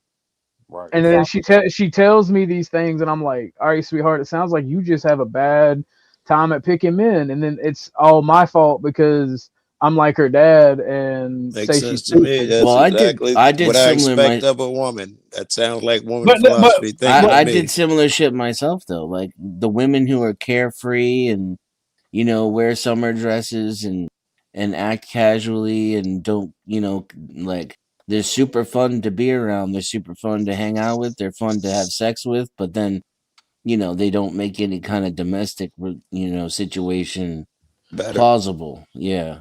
Even plausible. Better was a that, better is that term. brave? Okay. What I was saying, Joe, is that's what this so-called red pill does for men. Is it basically flips that on its head? It's okay, bro. Your last few relationships. Okay, she cheated on you. She stole your money. The other one cheated on you before that, and Women, like are yeah. shit. And then I'm like, so what's your relationship with your mother like? And dude's like, oh, and I'm like, sounds like you just bad at picking women. And then the Yes. dude does the same thing women do, and it's then that I notice red pill is just feminism. But I know we keep talking about MGTOW, red pill, and blah blah. I don't think this is exclusive. I think women have the same argument, and it would be valid that most men don't know what being a man is. They just That's what I'm selfish coming to and blah realize. blah. They'd have the same argument over there. What it is Agreed. that if you're an outlier, if you're a real man, whatever that means, Yeah. I hate using that term. I dig it. Never let a woman without never let a You're woman without a dad tell you what a real man is, gentlemen. You're never gonna get it, or at least for me, it's very confusing because what I'm coming to realize is that 80% of people fucking suck. Right, That it's includes people the who women really- and Yeah. the men. All And people so like suck. here I am trying to be a good man, and I'm like sick of all these scandalous ladies. But it's because I'm not really, and all my friends are also good men like me, right? You know how to So deal I'm not with hanging out around Puke and Ray Ray. You know what I'm saying? So Right. like I don't see all these bad men, and so women to me just look like they're bitching about nothing. Especially when, from my perspective, it's a situation that they fucking created, and that no one's gonna gaslight me about that shit. Well, hold on one second, gentlemen. Well, let me ask you. Brave, is that you? Okay, it's Brave. I just want to make sure that was Brave. Go ahead, due diligence. What's that stat about men and women as far as it's like 30% of the men is having sex with like the majority of the women? Is that the stat? I would say it's even less than that. 10%. Like, is it 10%? Right. Yeah. If my fat ugly ass can get pussy, I don't care. I don't believe that stat. So this No, you got to think about it differently, OG. This is the point. The chick that you got also was with that dude in the top 10. The point that I'm making is, if that reality is true, the red pill just need to swallow that pill because there's a reality, right? They have. And the thing is, you have people in the red pill that's in the average men, right, or the below average, because the small percentage of the men are getting the majority of the pussy, which are making average men bitter. But that's just your reality. You just need to take the bull by the horns and be like, hey, this is the case. I'm an average looking man. I get average pay. You're going to have to get an average or below average woman. That's just. I mean, I'm not that familiar with the red pill, but it sounds like you're describing it. That's exactly what they believe. Not the real pill. No. When he's saying average, my first thing is what metric are you talking about? Because I'm curious if you're talking about average woman, looks, according to what that's women one want. thing, or if you're talking about an average woman, that's all the things that Dennison was talking about. A woman should be a real woman. We'll call her. I'm talking about according to the stats, right? If the stats are 10% of men are getting like 80% of the women or what have you, then we know that we're going to have a majority of men that's just bitter about that situation, regardless of where they fit or the looks. Well, that's always going to happen. But the problem. But let me make the point that is the problem, is that men don't want to accept that reality, and that is a reality. Well, now we got a bunch of crybaby men like, oh, women are only doing well. That's just the nature of how shit. I think they are accepting it. They're describing it. No. The red pill, the way the stat that due diligence brought up is something that has existed throughout all human history. And if you actually look at men, it exists in the same way. Just for it's same but different. It used to be less honest about it though. Like a woman would get that 10% guy, and then she would settle for a beta, and he would never know the difference. As a matter of fact, his kids might even belong to that 10% guy, and he would never know. Yes. And then that's when you get the spineless man that I was talking about, because you're right. Most men settle for dudes not in that 10%, and then you got a bunch of dudes that's scoring because a woman just use them as a doormat. And that's what But you they look allow, at. but that's the problem. They allow that behavior because they want that piece of pussy so fucking bad. True. You sometimes you gotta pick a bitch up when she's mouthy, literally take her to the corner of your property where the road is, and sit her on her little Bro, ass and be like, "Go, I be already gone." If packed you your wanna be that way. suitcase for you and everything. And it You know, hurts me that you're crying and I feel real bad, but the door is closing. I That's have why. That's seen why. just as many relationships to where women wear the pants in the relationship. The dude, he can't leave when he want All to the leave. He time. can't Yeah. be on the phone when he want to well, be on see, the phone. He can't go here's hang out this with his point. buddies. He can't have female friends. He can't be talking That's to female on always the the job and case. shit Damn like near. that. Like, men Here, are here, already in here, Hold on. such Due wait, relationships, wait, and we here, don't want to fucking here's commit to that shit. here's where Crabs. Can Here's I? where I got to read Oh, Crab's comment. Men's responsibilities allow us opportunities. Women took our opportunities. We should remain. Why should we remain responsible for the sex that wants to label us as oppressive enemies? Same. That's where It's I. just dumb stuff.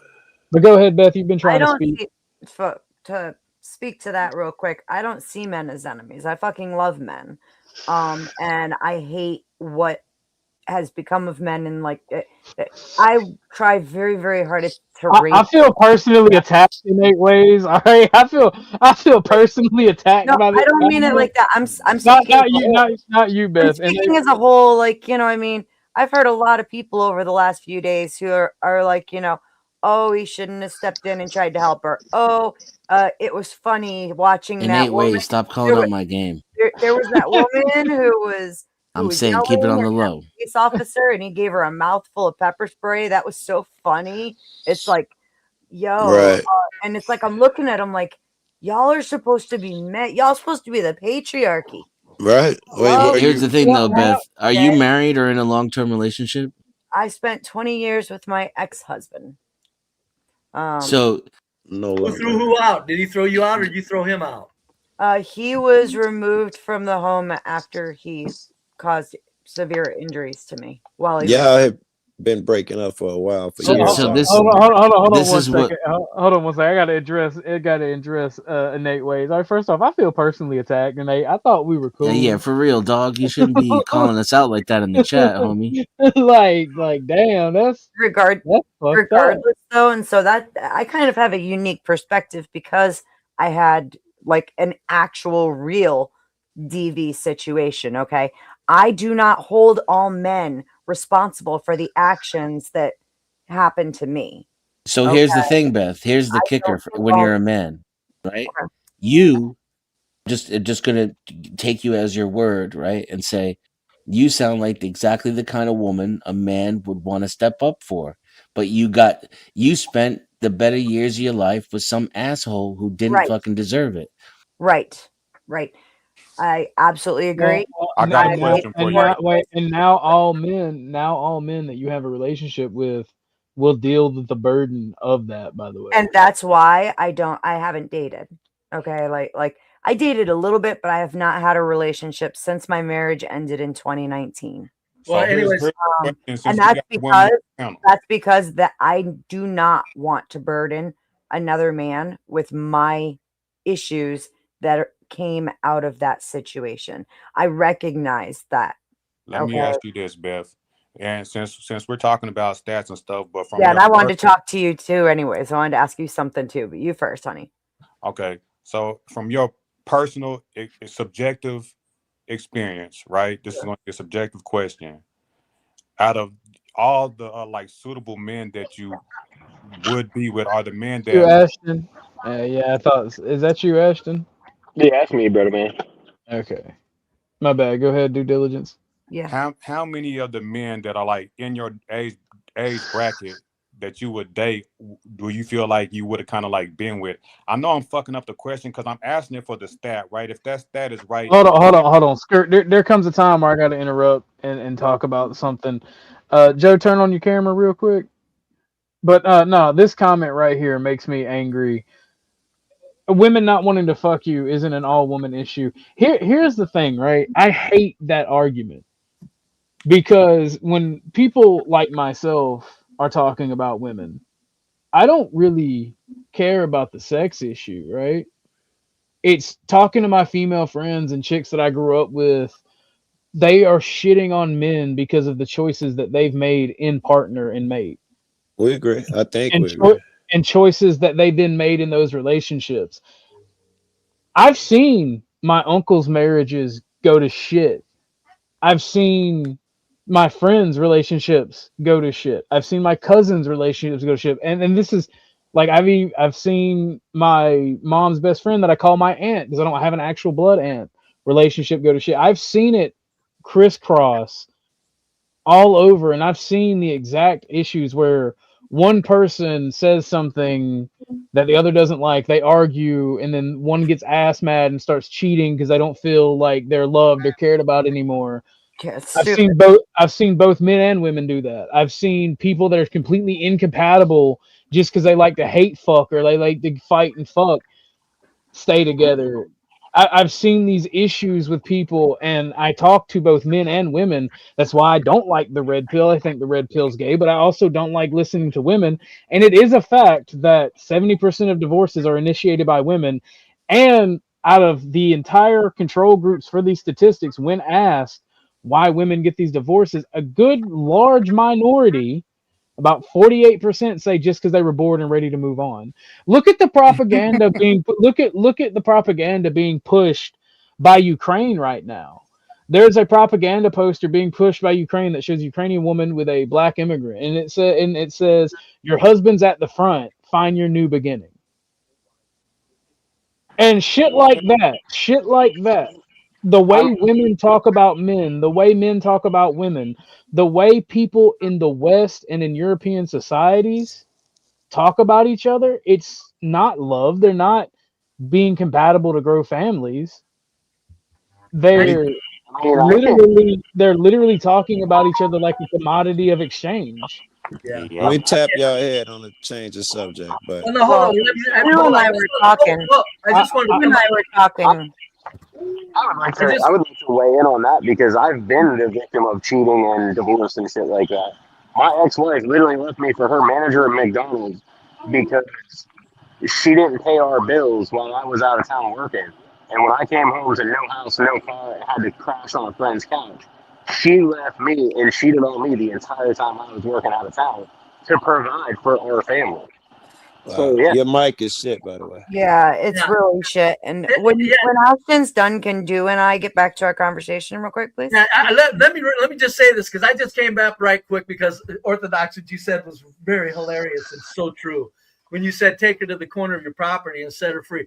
Back at 71 years old, I'll make this quick because everyone wants to move on. 71 years old. I'm telling you, I witnessed where religion used to keep women subservient. Women were set free and men did not keep up with that. That's it all in a nutshell. Because the men just simply, in too large of numbers, didn't know, Orthodox, how to do what you suggested. And the females are selecting too because they're just tell her men are afraid to say hit the road, lady. Just hit the road. That's all it boils down to. They're trying to make it practically illegal. I guarantee you this much. Any man that has the nerve to tell a woman to hit the road when she's got it coming will not have problems with women. They're too easy to get along with if you just let them know you're not taking any shit either. But I just had to come up because Orthodox. You're already having problems if you're putting her out on the street. No, that's what I'm saying. Well, no, right. No, that's what. But what I'm saying is, you get rid of the problem. She's always got a cute friend to console you. Yeah, you get rid of the problem fast, and that lets the other women know that these men aren't putting up with this shit. But that's all it is. Men, when the problem with women is men have just become emasculated. But now the females are self-selecting for that now, Brave. Religion. The females are picking the men who they're trying to make it illegal for men to run their own household, and they're picking the cucks. They're choosing to be with the cucks over the men who put them on the curb. Hey, Brave. I wouldn't deny for a minute that it hasn't gotten out of hand. My point is I seen it develop with my own eyes. I seen men go, and I can't count the times I went, tell her to shut up. Well, I was playing a marriage.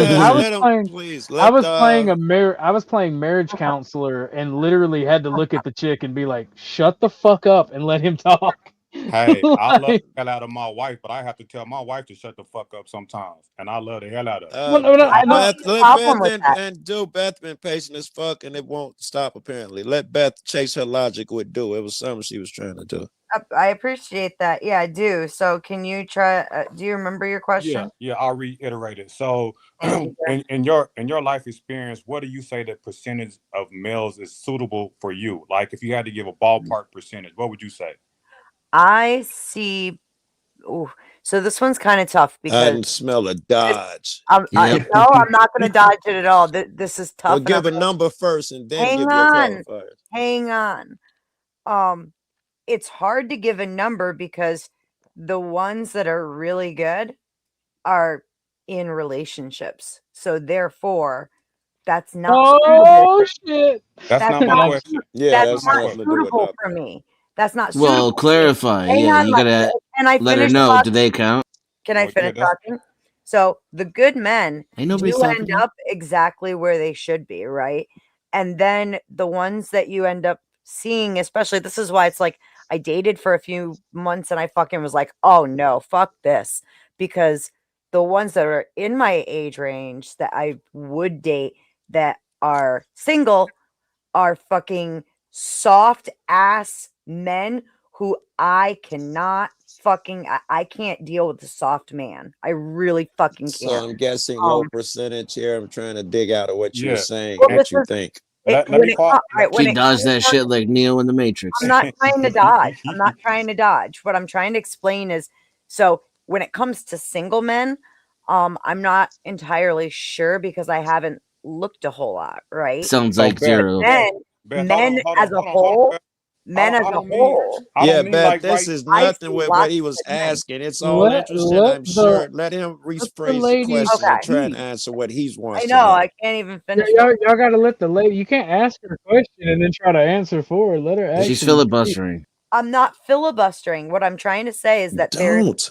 there's a Let distinct difference. Okay. Men as a whole, I see awesome fucking wonderful men all the time that it's like, wow, that is a good fucking man.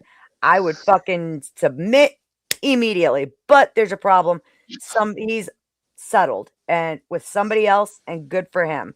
But then when you look at the single men, there's usually reasons to be like I gave up pretty damn quick because I just like I single said, a man, lot of Beth, them were Beth, soft. Beth. I don't want your personal stuff. I am sorry, but at this point, I feel like you're filibustering too. That's why I was begging you to ask a question before you went into your long story. I don't. Well, that's the So thing is, among okay, so single men, can I assume, okay. because you can't answer this without some direction, apparently, Oh, among single men, can I assume that you think it's a very low number of good men that are single? Yes. Can you give us a percentage? And then, Yes. right. Let her And get then the in a general percentage. Go sense, ahead. but I'm I want not. you to answer. Hold on, Beth. I want you to answer both these, right? Single Okay. men and men in general. Like, how many good That's men what I in was general? trying to do. That's what I was No, trying to and do. you did, but you failed to just give a percentage though. Percentage. So start Okay. with single Men in men, general. then other one. Single men. Shit. It's Ballpark. hard because I haven't actually True, like. Nate. I Wait, don't please care stop. if Please it's I stop. apologize, fellas. I apologize. I'm not. If you would listen to me, you might understand what I'm trying to say. Hear you. 100%, Nate. 100%. Perfect. Shout What out to I'm Nate. trying to tell you is that when it comes down to looking at single men, I haven't really done that in a hot minute. Okay. Who cares? So The it's last hard time you to did look it, what at was the men. percentage? Oh Lord. I met maybe I've met probably like out of all the men that I dated when there was not a lot. Have y'all ever watched? Have y'all ever watched? I would have this, shouldn't be preaching. This is like I'm- watching a congressional hearing at this I'm point. using It my host. is, This is why right? women shouldn't be president. I'm I'm using my trying host to think about privileges. it and give you an honest fucking answer.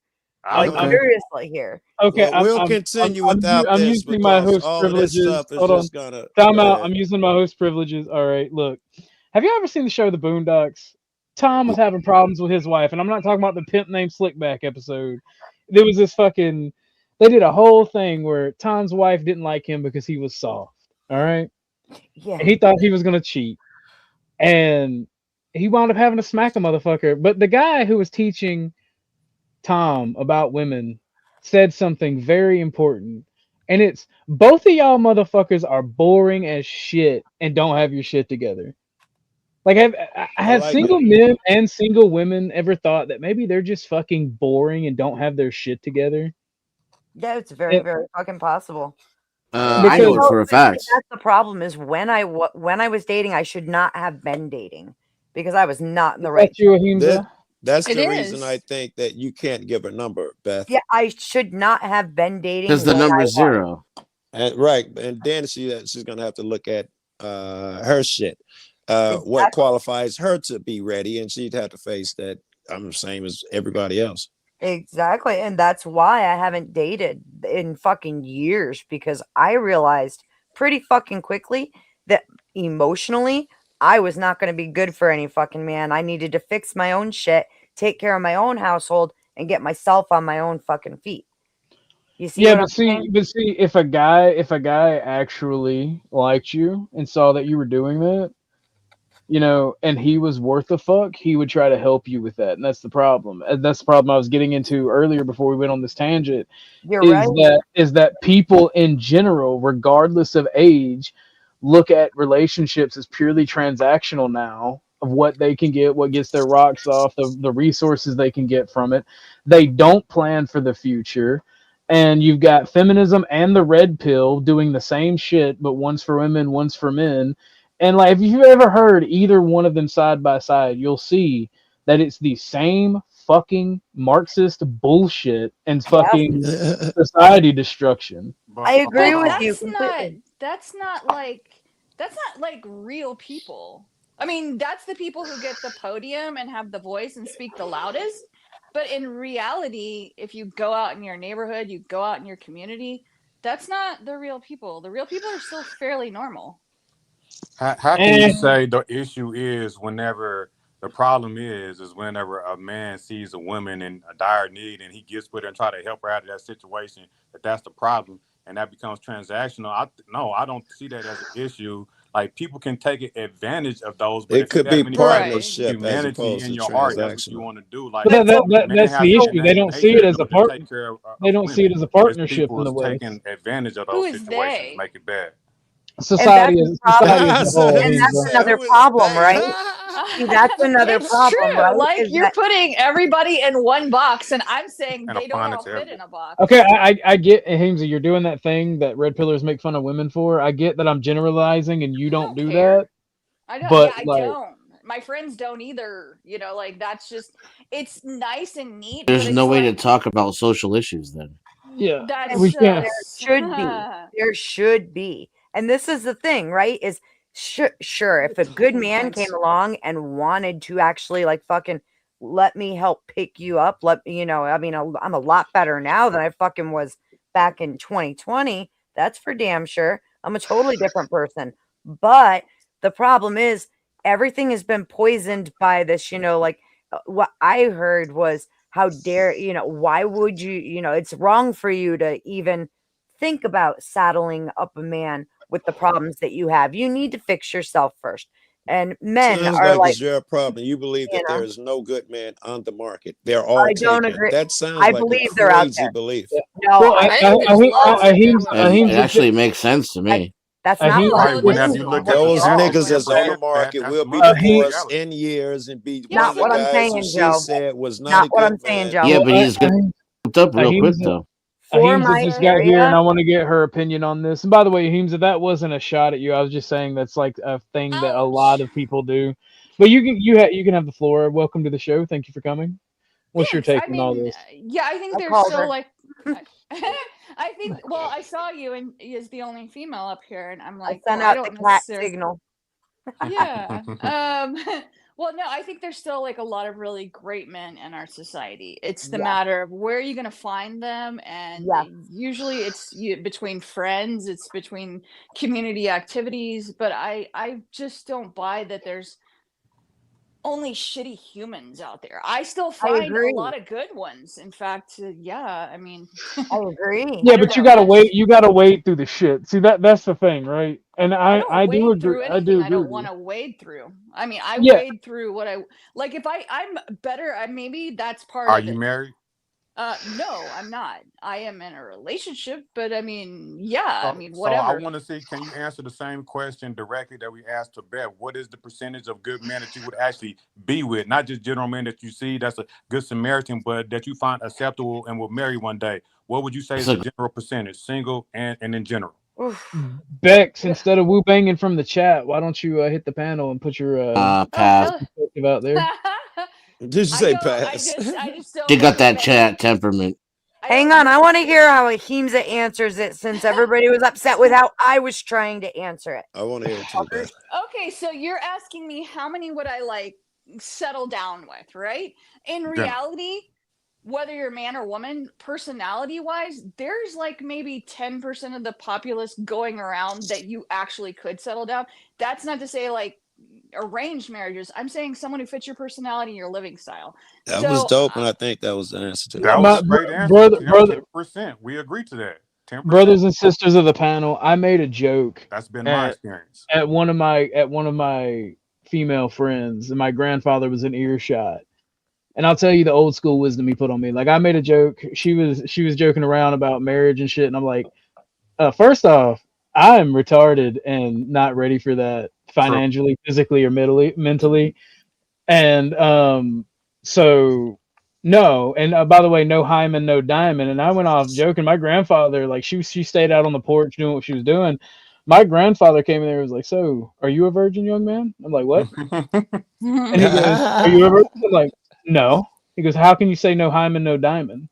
How can you build an expertise? How can you build a Men and women don't value the same thing. that may be true because that also come up." Good and he's answer. like, "How can you build a standard for someone else that you yourself don't keep? You he's want married, right? Yes, my grandfather's been married twice. He's never divorced. He's only been married twice because, well, he's single now because his wife just passed away a few weeks ago. But he's been married twice, never divorced. He's got wisdom. So yeah, My friend's mom said something similar to him. He was banging his chick, but he didn't think she was fine enough. And one day she weighed in, and she'd been quiet for a while. He was like, "Nigga, she's good enough to fuck. She's good enough to marry." And he married her right behind that.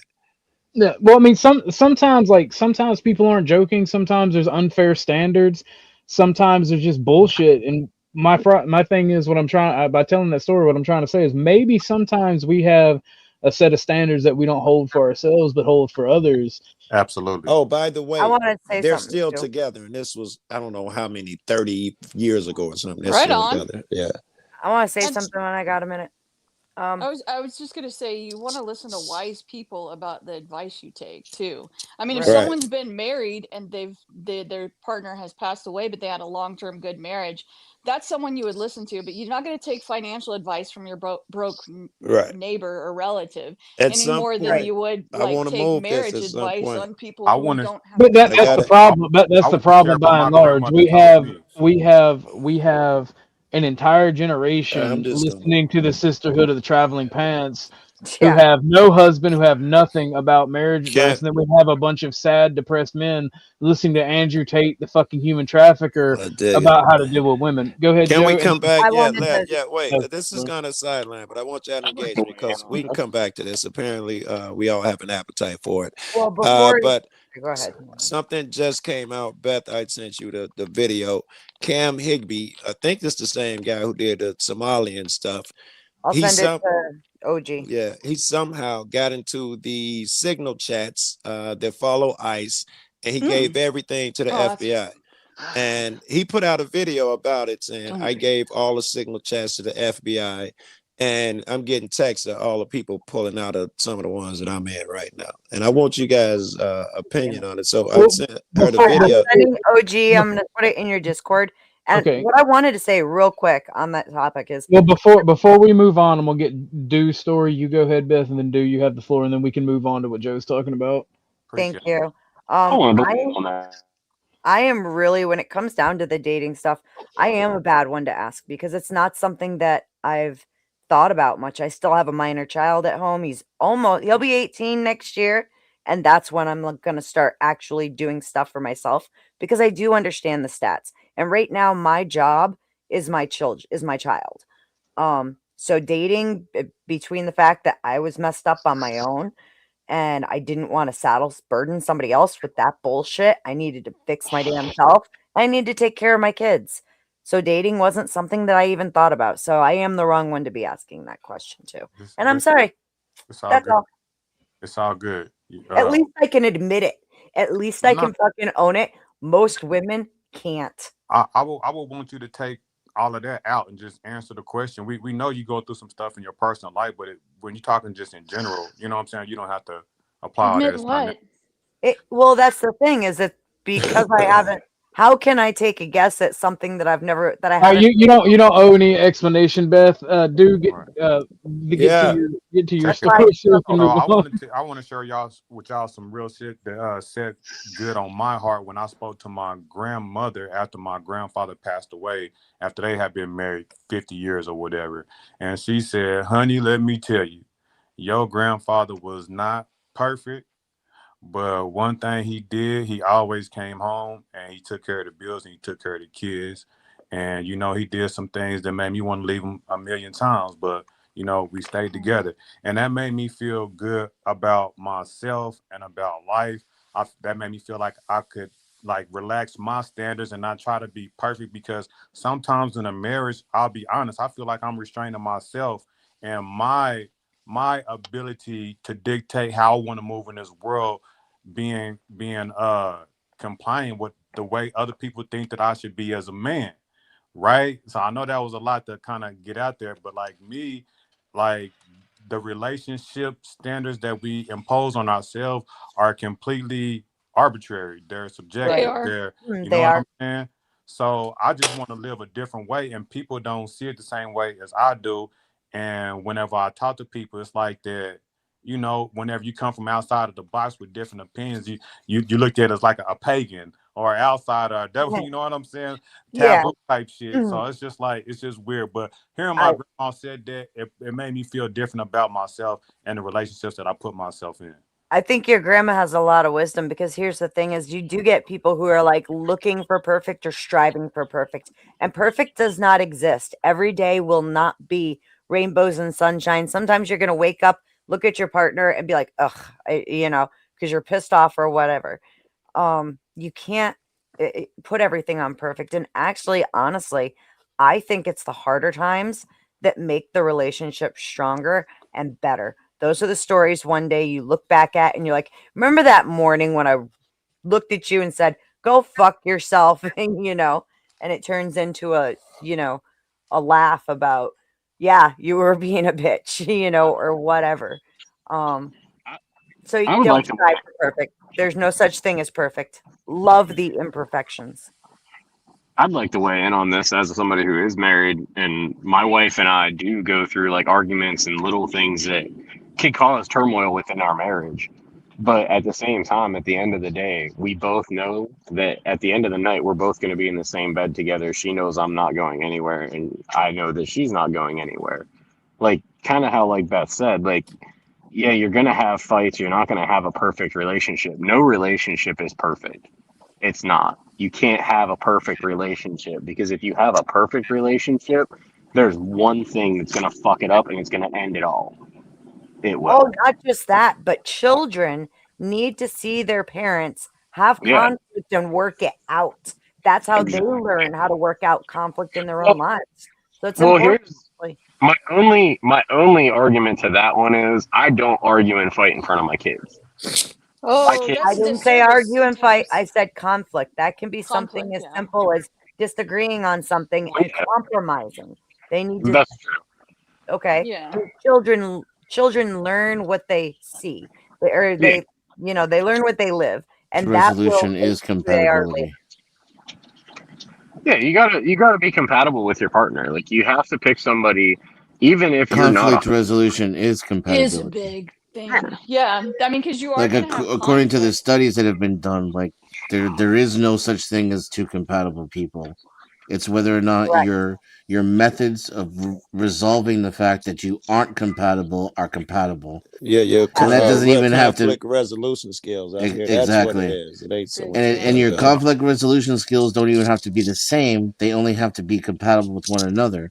So, like, if you're the type of person, if you're both the type of people who like avoid confrontation, that actually works. You know, you would think that would just kick the can down the road. But it's not about solving the problem. It's about each person getting their space and then coming back together after the fact with it personally resolved. So what about like the concept? I'm gonna take it somewhere else. Wait! I was taking this somewhere else. Are we ever? I thought we was waiting on Orthodox to bring the video. Like, are we? Oh yeah, no, I was waiting on y'all to get done. My bad. Host privilege, Joe. Here we go. Joe, here's the video that Beth sent me. I want y'all to listen because I want y'all to kick in. This is a big deal. The backstory. How did you get a hold of this information? I ain't even seen this video What myself. did you find inside of it? Yeah, I made a friend, and I can't say who it is, or I can't elaborate a lot there, but I managed to get in. It was Joe Cool. He sold out. He sold him out. He sold him out for a malt liquor and a fucking 2 blunt wrap. And a black and mild. Two packs of black and mild and a 40 of Old English. Joe, you dirty scoundrel! I thought you were high standards, goddamn. Hey, 2 bags Got a of link. weed. 2 bags of weed.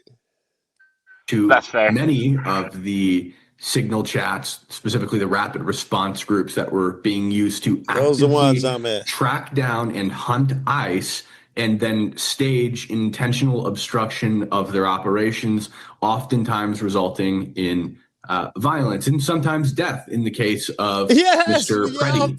And I also believe that Renee Nicole Good was a member of the signal chats. And I don't have confirmation from anybody in the chats like we do with Alex Preddy. Members of the network have admitted that he was what they call an observer. I don't have that for Renee Nicole Good, but what I do know is that she was engaging in the exact same tactics that everybody else in the network was engaging in. And here's the other thing.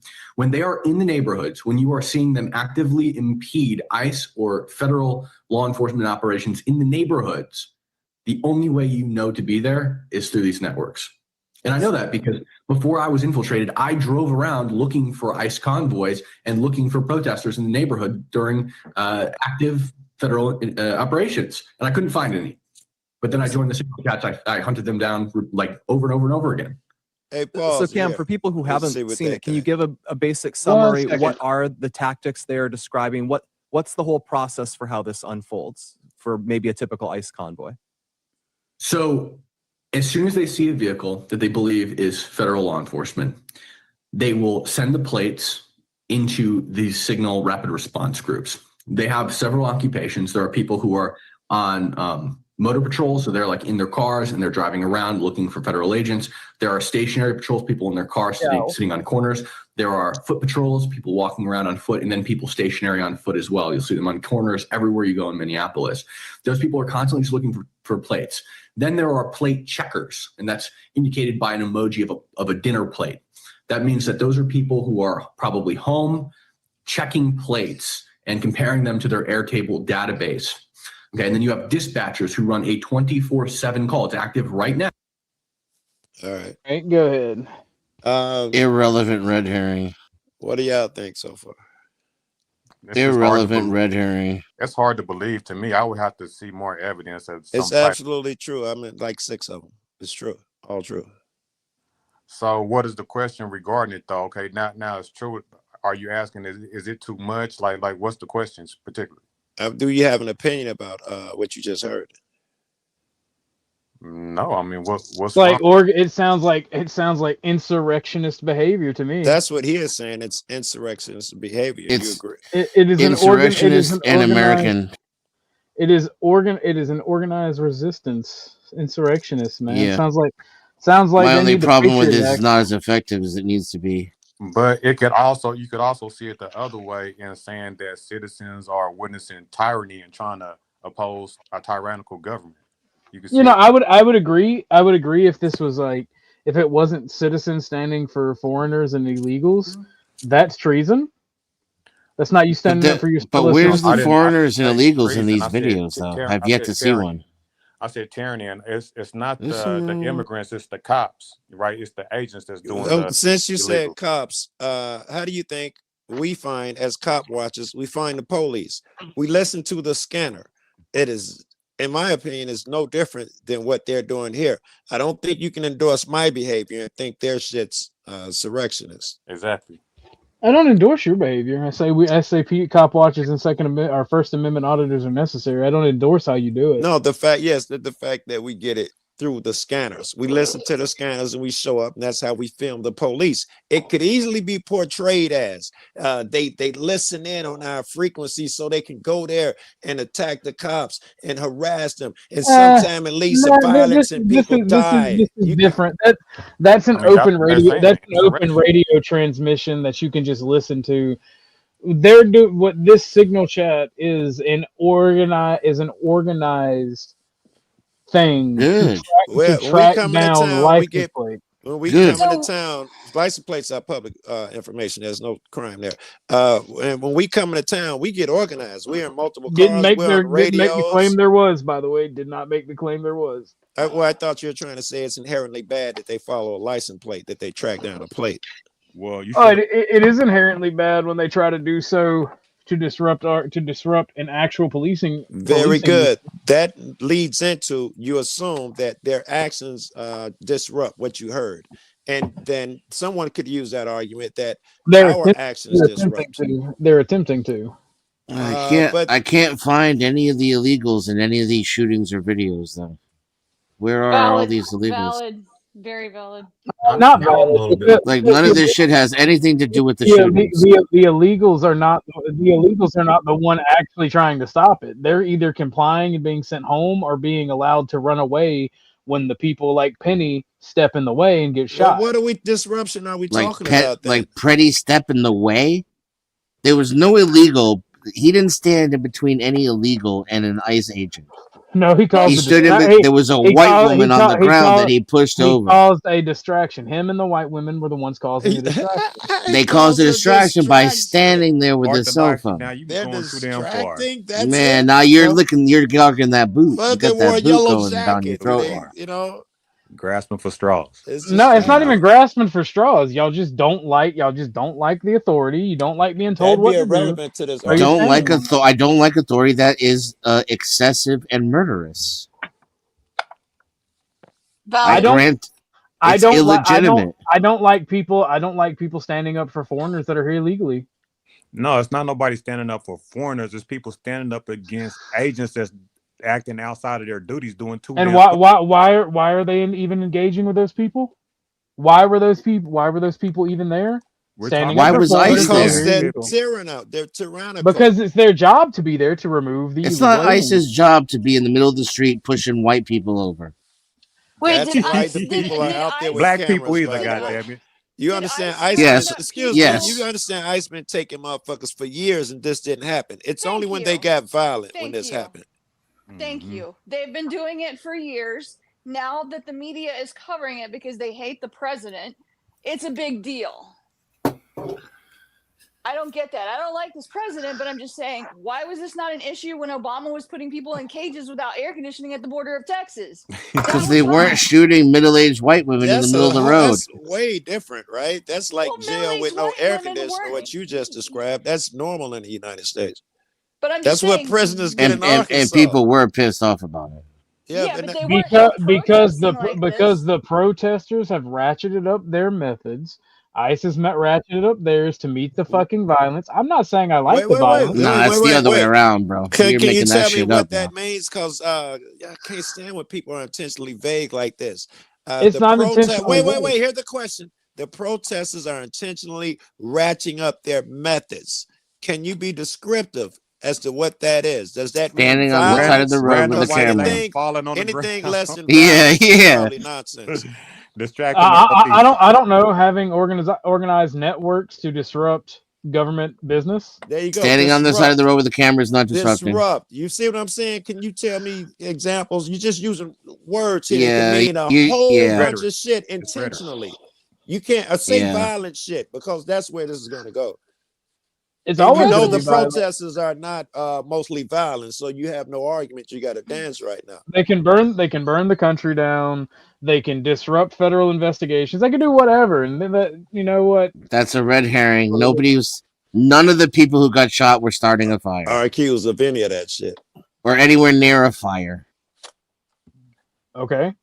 So what is your argument? So it's got nothing to do with what we're talking about here. So wait, everybody's gonna overlook the fact that Obama did worse, but because it's not Trump. We're not talking about who did worse. We're talking about what happened. He was friendly with the media. I mean, the media loved Obama. Thanks a lot, Obama. It's because the media are inflaming crazy motherfuckers to do crazy shit. Wait, are and you what crazy? saying- Oh, wait, Joe, shut Yeah, the fuck yeah. up for a second. All right. When you have an entire system, when you've had political assassinations, you had all these things going on, everybody's gonna be on fucking edge, and there's going to be shit like the ICE shooting. I'm waiting for the protesters to actually shoot back, and then the federal government is going to be like, okay, bet, and it's going to get even fucking worse. Y'all are They're not already doing Wait, it. wait. He took it away from the Obama shit. Are we supposed to assume that this same shit was happening under Obama, first of all, for us to even progress with the shit y'all talking about? Joe, no, that's not what anybody's saying. I thought that was the you're not Hems's listening. equivalent. Why didn't people It's because why didn't people go crazy under Obama as if these were equal situations? It's because of the inflamement by the media and other fucking institutions. Did Obama do anything where the people are supposed to go crazy? Yes, he literally. Yes. What? There were literal children in cages. Not only that, he drone striked a wedding where U.S. citizens were at. I mean, Like, no, he did yes. a lot of shit. In Texas, I Well, it understand doesn't that. sound like it. You guys got a couple gay examples. He droned someone, and the way you said a civilian, an American got hit. That ain't Joe. nothing that would bring the crowds in the street. Don't That shit fall everybody for- else does. Excuse me. What does the I gotta issue interrupt. matter about what president we're under? Not That's true. just a silly argument. Why are we talking about whose term was worse? Because their argument is Because- that under a Democrat, the people won't come out. Yep. And I'm They saying don't. we've never They seen don't. we've never seen the and under Democrats I done came out plenty shit with Bullshit. tens of thousands of motherfuckers. Bullshit. Joe, You don't think? let me I lay call this out bullshit for you. because I was in Texas when they were doing that. I did have friends down there protesting. You could not get any media coverage of the bullshit that they were doing. I wasn't talking about just in fucking Texas. I've been to every fucking protest over the Damn, years I under didn't whoever the tell 'em. fucking president was. True. The Which media part? wasn't covering it. And that's It's a separate issue. What you're arguing is that the media covers. What you're arguing is that the media covers for Democrat presidents and Yep, keeps they the do. secrets. But we're talking about the issue. That's accurate, but that's not why people are pissed off in Minnesota right now. Yes, it is. It's a No, it's direct not. It's a direct cause. It is It's a true. direct It's cause. partly true. It could No, be it's a not part because of it, Obama wasn't doing this shit in the middle of Minnesota. The problem is it's gotten so fucking bad you're having to remove these people, and these same people that didn't protest under Obama, didn't protest under Bush, didn't protest Illegal immigration had zero to do with Preddy getting shot. We could have 500 million illegals from fucking Somalia living in Minnesota alone. We could have 500 million fucking Somalians. We could have 500 million Somalians living in a single suburb in Minnesota, and it would have fuck all to do with Preddy getting shot. If two fucking feds kill two people in a week, two white people in a week on fucking national TV, that shit gets attention under any president. Under any Yeah. president, that's my point. That's why the tactic. I'm saying it's hypocrisy, because there were plenty of people in danger of color who were on the border. That was bullshit. And my friends went down there to protest it. Was anyone else there? Did they care? You know, the so the media wasn't shooting had covering it. nothing to do with it. This is all about the border, Himza. Yeah, I'm saying This it's is a about immigration. bipartisan issue. Now, It's a very this is about. bipartisan issue. This is not about. They're fucking out there politics. without the shootings. They're out. All this is going on without the shootings. Is that what The shootings wouldn't have happened if the old border had been dealt with under Bush, That's got nothing to Obama, do with nothing, though. Trump's first presidency, Got nothing to do or with nothing. Biden's presidency. If we start turning Nobody this into cares. right thing If versus left thing, Abraham we'll X never hadn't talk about freed the the slaves, issue we and wouldn't hold be people having this accountable. problems. What they got to do with anything? We got to start holding people accountable They're and not not equivalent. size. Not It political turns out party. you can If you deport hold- anybody if you hold want without political shooting parties random white responsible, won't ladies. nobody ever be held responsible. If we All are presidents the have left gotten away did it, with the it. right did it, Bush did it, No, Obama you did it, can't. but You did none can't of do. them You do it? The can't. people You on the can't. ground is who did it. You can't do shit. Yeah, you can You just can't do ignore the shit. dude standing there with his cell phone. Right. I know Blame it's it on so Obama. hard to believe that you can't do your job when a guy's standing there with his cell phone. I know. Well, How here's are the you thought. ever going to get your job done? It's the Here's the left thought. fault. Maybe not put Turns yourself. out you can. Hey, here's a thought. Why don't you take yourself out of the situation and not put yourself in between an ICE agent and them doing their job? Because No, we're not They weren't pussy. doing their job. That's They were bullshit. People have assaulting the some right to random protest. citizen in the Yeah. middle of a fucking road. That's not their job. And People dude, have the dude right got to in protest. between Sorry, try after that again. found out. You're both yes. Yes, now you're right. That's the real attitude is if you fuck around, we're going to murder you.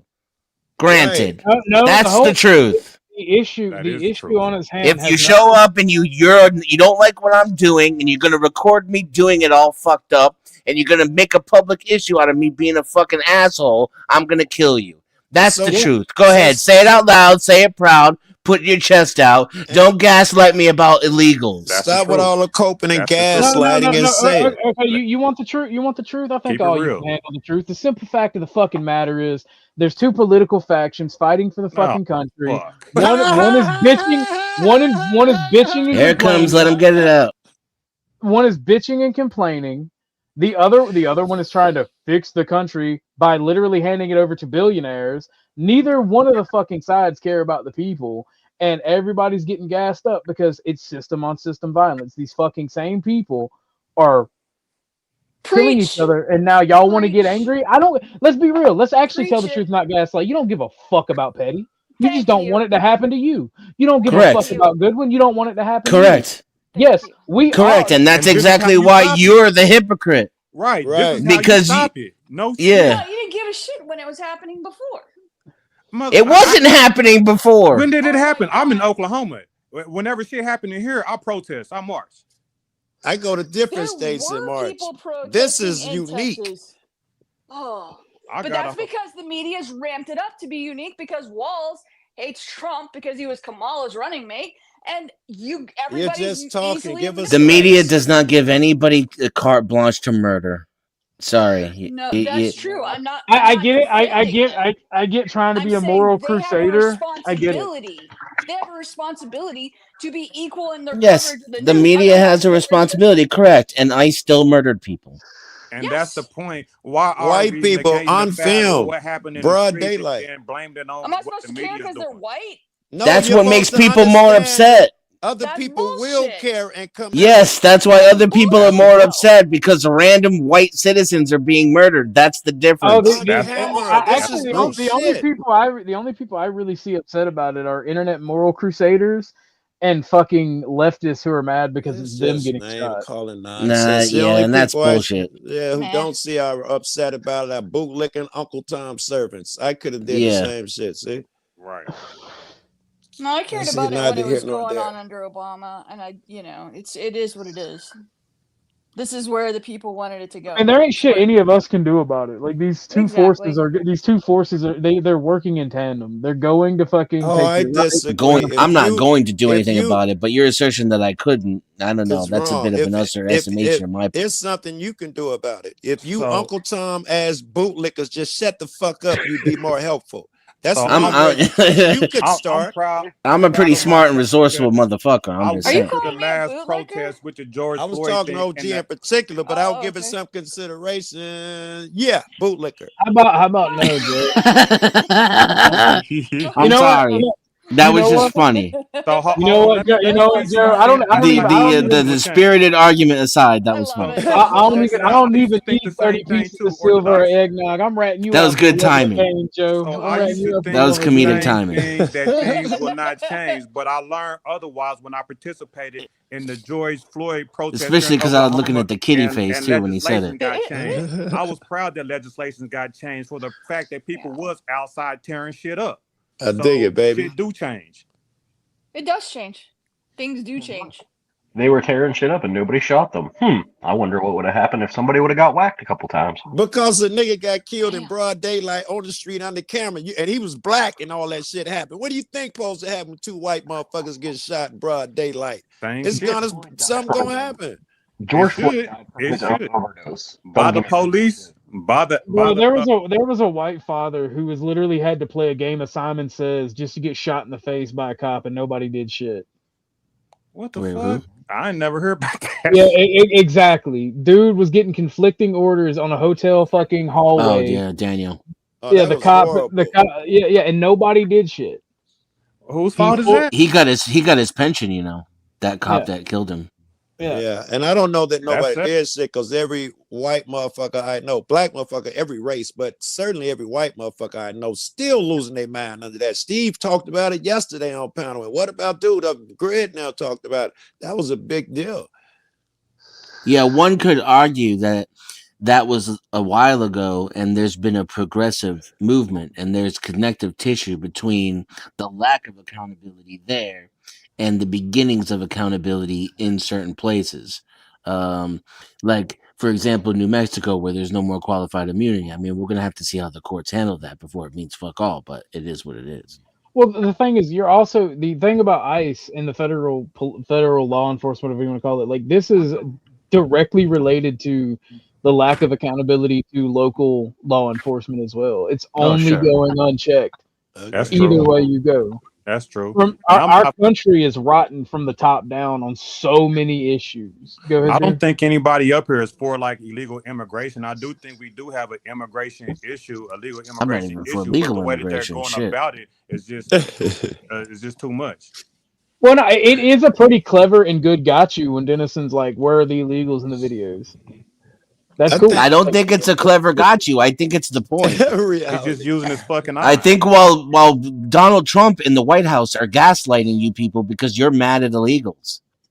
And That's it my whole works. point. It's effective. They repeat these. They've taken they fucked you over. They stole all your money. They shipped it over to fucking Asia. Took all your jobs. Crushed your future. Right in your face. Now they don't even lie about it. They tell you to your face, fuck you, learn your place. And then at the same time, they scapegoat the illegals who come here because shit's slightly better than it is where they are. And then they murder people on the street and have you blaming the illegal immigrants for it. It's fucking, I mean, if you can't see how you're being played like a fucking fiddle, you need to step and join the orchestra. I came up here because I just agree. clicked on. I heard it sounded like Denizen was getting ganged up on. I came rushing into White Knight Denizen, and I see that I should have listened a minute longer because That's good. Nah, all we do is have conversations. We don't do that ganging up shit anymore. It's kind shut of up, gay. pussy. Fuck you. It's true though. They're just here. I'm usually outnumbered, but that it's not like the same as when I actually get ganged up on. And I prefer that outnumbered shit. They could throw a few more bootlickers in there and still wouldn't be fair. Yeah, you have to take that into consideration too. Is if I'm arguing one-on-one, that's unfair for the other person. Well, Some it's like old-fashioned orgy, you nasty fuckers. To be fair, Denizen loves a good gangbang, especially when they're stretching his. Who don't love a good gangbang? It ain't no fun. Yeah, to but look ain't on none of the y'all bottom. fat booty Latinas though. That's my problem. That's fair. Well, who the fuck brings standards to an orgy? What the hell is wrong with you? Spoken like a true G. Like a true motherfucking participant. Yeah, you know Josh is in the government now. True redneck. That's crazy. But I mean, I don't disagree. I don't disagree with you, Dennison. We've talked about it a lot. But the thing is, like, these two sides that we're bitching about, they're working in tandem to bring about the same fucking shit. Which is? I don't see the same intention and agency on the side of Peretti and his family. What is the intention? What is this people ganging up to do? What's the plot? I missed it. What are To the take two sides our plotting? to take more rights Yeah. away, increase policing. All they're fighting over is get who more gets of to your control it. money, keep more Civil of your War. money, keep you from Yeah. fighting them and fighting each other. All of those things. And they're only fighting over who gets to control it. That's all they're fighting over. I don't. They're not fighting. They're not doing some greatness to benefit anybody's lives. It's Okay. just They're bitching doing and the complaining on who Question. controls I it. got a question Yeah. for you intelligent people on the panel. Since this country was founded on predominantly Masons, and we are not privy to know their master plan, is there any possibility we're entertaining the concept that this nation was created just to be dissolved into a global governance? Agreed. And this is part of that process? I would say that it's never not been global governance, and these people have been working toward a Fabio Socio global order since before any of us were born, and nation states were created in order to, as like a way to create the Tower of Babel, right? To separate the masses so that they can be controlled and groomed into a unified one world government. And I Let me think get you my said tinfoil that hat. Masons, we can't know Okay. their Thank you. secrets. That's not even a secret. They put that out there that we want one government, one world order. That's not, they're bold about that part Manifest of their plan. Destiny has never been a secret. You know what? Manifest Destiny 2, this time the world. It's No, true. the thing is, like, they say World War One was fought to abolish. It led to the abolishment of serfdom. World War Two was to lead to the abolishment of the nation state or nationalism. Who They said? say World War Three will be used to abolish the nation state itself, not the idea of nationalism, but lead to this one world governance that people are talking about. Destroy borders, destroy I heard it was to destroy, humanism. take away the privacy. This last one was to take away any bit of privacy we have remaining. I've Shit. heard Well, that's that is argument. part of Already gone. technocratic future. Yeah. It's one of the CIA and a lot of American companies are on record complaining that China is winning the AI war because Americans have too much privacy and too much other freedoms like freedom of speech. Well, And Trump is trying to put an end to that. He's gathering a database of all your information and all your DNA in Texas. They've already broke ground. also this life in public that we have, right? Public property, public rights. It's a Right. big problem for them for some reason. They're on record with this. So keeping us isolated in our homes and doing things electronically and over the internet and not in person is also part of the agenda. Yes. Well, that's why they push for voting online in Europe, and they're trying to do it in the U.S. That It goes would into help. that. It would And help. like COVID never reset. COVID created all of Right. these. It It was the was best thing not that ever happened to me intended because I was to. already a fucking nomad, right? I've been social distancing since the fucking Clinton administration. So when COVID Good happened, Lord. the rest of the Right. world started living like how I was already living.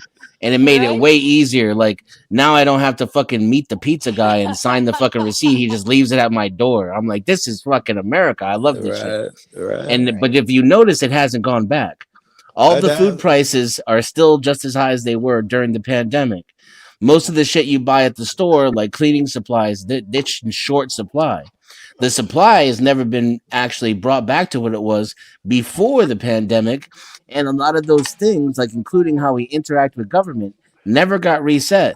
They put Let me some give you people some on back that into one. the office, but most people like still do shit online and over the internet now more than they ever have But before. the government shit. Wait, We went to buildings. This is good time. We went into buildings, government buildings, and they used COVID to restrict everything and cut you off and only give you access to this certain part, put up barriers and shit. Those didn't reset either. One of my buddies got a video Yeah. about that shit. The town hall is still sectioned off, and they wouldn't let him film. It's from the COVID shit, and I've been the same shit. they This is Now, still hold now on, require. imagine you COVID, can't go in person to hold your government accountable ever. You can only do it on the phone. and that perfect. They can And then delay. yeah, and Machine Lies, welcome to the show. Hit the panel if you want to. I don't have you often. I want to get your take on some of this. I'm back. I'm sorry. The English monarchy are literally Germans who had to change their name to make them sound English. Hot take: the English are actually just Germans in disguise. And the British Empire That's never went true. anywhere. It just changed and morphed into the Commonwealth. America was given the illusion of freedom so we could become the military police of the world. And Well, it's they're the still the same same old oil companies. They literally the same exact company dating back to the Anglo-Persian oil company that started this shit in the Middle East 100 years ago. Look at the East India Trading Company flags. Exactly. Wait. What did I know they're the first traded company? Yeah, look at my tinfoil hat. I need that back The up. drug wars. East All right, Indian then Chuck Trading here, Company flag. hold on to your tits and then you can explain this phenomenon. Okay. Alawan, are you busy? Are you What about the flag? you're EICO. just I'm sharing it. Okay, I'm looking Go at ahead. it. I'm here. Was I unmuted? I'm sorry. Yeah, I was asking. Hold on. Do you need Here we someone go. to drop down? I can go do it. No, Alawan was muted, and you've been Oh, I contributing to got the a whole conversation. different So I was going to flag. ask him when he dropped down, so I could get TML up here. Yeah, I'll drop. You're good. Damn, I mean, this Appreciate is it. a fairly significant thing, I think. Yeah, the 13 colonies and the You gotta king. put them side by side for a true comparison.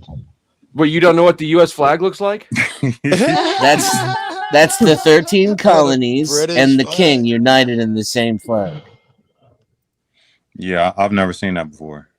I haven't either. And I got something else for East Indian Trading Company flag. Something else popped up. They've had a lot of different flags over the years, but this I believe is the last one. Well, here's the thing, right? Symbolism is important to the culture at its time, Especially in hyperrealism. Hey, look, man, that only happens in the Soviet Union, all right? Don't trust I'm your just lying saying, eyes Jean and ears. Baudrillard was correct. I made fun of that motherfucker when I was in school reading about him. I was like, this nigga must be joking. But it all came true. True. TML, there is a spot available if you want to join, because I'm interested in hearing your take on a lot of this. I mean, Are we still doing Joe's stuff? I'm so sorry. I had to go bring him. Yeah, I wanted to touch on that too. We still got the ice stuff up. That's what we're talking about. We've been talking about the scanners. Yeah, the people. There's nothing illegal about listening to scanners. It's illegal though if you're using that information to be to commit a crime or be part of a crime. Is standing on the side of the room with a cell phone yelling, is that a crime? None of that's a crime. No, that is not true. So most of the federal communication systems are encrypted, right? The act of decrypting those. No one's talking about decrypted files. No one's been able to do that yet that I'm aware of. No, it's radio communication. So the old way of communicating is they used like say 10 frequencies, right? And within a series of milliseconds, they would just switch the channels back and forth. That was their old Frequency hopping. You weren't allowed to decrypt that. Yeah, I've never found anyone who's been able to. Yeah, but they made that illegal because it was so fucking easy to do. But I'm saying that's not a part of what's going on here. Decrypting files is not part of anything anybody's being accused of. Well, decrypting the radio communication is what he's talking about. I'm saying no one's being accused of that, even in the ICE chats. No one's being accused of that. So it's also illegal to have a device. So let me show y'all something I found absolutely fucking hilarious. Like, have y'all seen what's been going on in the Philippines? Like, I don't know what exactly. That dude's the shit. Yeah, no, that shit was so funny. I can't even do that shit in Call of Duty. I mean, he's a hero. Got him.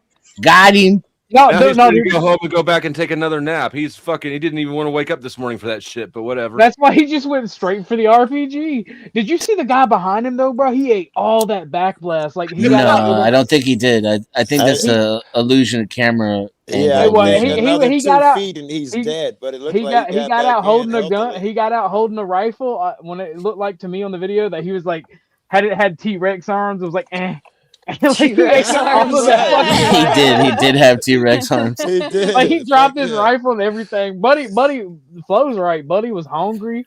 He had some good pussy waiting on him and a fucking beer at home. Rocky, I gotta bounce you out, Rocky. I'm trying to make space for TML. That shit didn't do nothing. The mayor, he just continued on with his Yeah, date. the armored Yeah. SUV tanked it. Go ahead and join in TML. He Rocky yawned joined and in. made too. dinner reservations. Oh yeah, no, he completely survived because of the armored SUV or he was in. Well, said, did you hear something, Bob? No, sir. I heard nothing. Please continue on. That was one of those. But what's going on in the Philippines? Like, is that like the Islamic terrorism they've been dealing with for a while, or was that like just a complete like China backed thing, or was that just completely random? Because they're wild out there. Idea, but I'm for whatever reason I'm pulling for the flip flops guy. Yeah, just because he's so gangster. Yeah, no, that's the only I reason. I have no idea what. I used to be Team Duterte, but now I'm thinking about switching up because that was pretty cool. And you assume authority is fucked up. I just assume the mayor was in the wrong anyway. I assume he did something wrong. Why they single him out of all the mayors in the Philippines? He probably did one thing, he something couldn't stupid. wait Is to that you? use Is that that you, motherfucker. TML? He jumped out No, bro. like Rambo. Is that you, TML? Yo. Hello. No blessings. Welcome. You You got got any, a take you want to share on this? What's the question at hand? We're just talking about the signal chat, the Minnesota shooting, ICE in general. If you got anything you want to add. Oh yeah. I've studied a lot of the American history and the political theory behind it. Including studying the two treatises of government by John Locke, right, where you get the whole idea of life, liberty, and property being the basis of rights. Right. And then Jefferson changed it to to life, liberty, and the pursuit of happiness. Right. What was it at first? Life, liberty, property? Yeah, life, liberty, property. Right, exactly. So I'm with Jefferson. Right? I'm sort of like an anti-federalist, right? So I'm against the federal government. I think we should bolster the states' rights, right? So on and so forth. So that's my political stance in terms of America. Where have you ever heard a song called "Wearing of the Gray"? I'll send you your uniform. Like, my thing is like I don't disagree, but we fought a war over this, and unfortunately, the good guys lost. I used to side with anti-federalism, but now when I look and see who's doing all the violations of rights, it's the states and not the government so much. Can I ask you a question? On Minnesota, like let's put a tariff on Minnesota stuff, and put the border patrol around Minnesota. That's good, right? They about to, right? They're going in there now. They're taking out Makes sense. ICE and they're taking away the funding. And they raided the fucking voter place. Remember in Minnesota they were saying we'll remove ICE. With another state, the FBI raided their border shit. They ain't even gonna make a call. They like, fuck it, we ain't gonna give them a chance. We just gonna go take what we want. How y'all talk about like the partisan thing, like the left versus right, and they really on the same side and they making this shit up. Y'all don't see the same shit with the like state and the federal government. Like, I do. That's why I was gonna say it. As far as making everything state, it is gonna be exactly the same. Yeah. That's why George Soros injected a ton of money in the mayoral elections several years back, as well as the gubernatorial ones. Yeah. So that you can create what we have now. Which is chaos. Chaos in the streets. This is every revolution, every chaotic event in human history can be tracked down to several wealthy elite, either from that country or from surrounding countries, making moves, donating money, supporting certain elements within a country. Certainly the big CIA. We know the chaos in the streets, fascism in the streets. The fucking wars all been funded by the motherfuckers since back in the day. Everything big has been funded. The bank.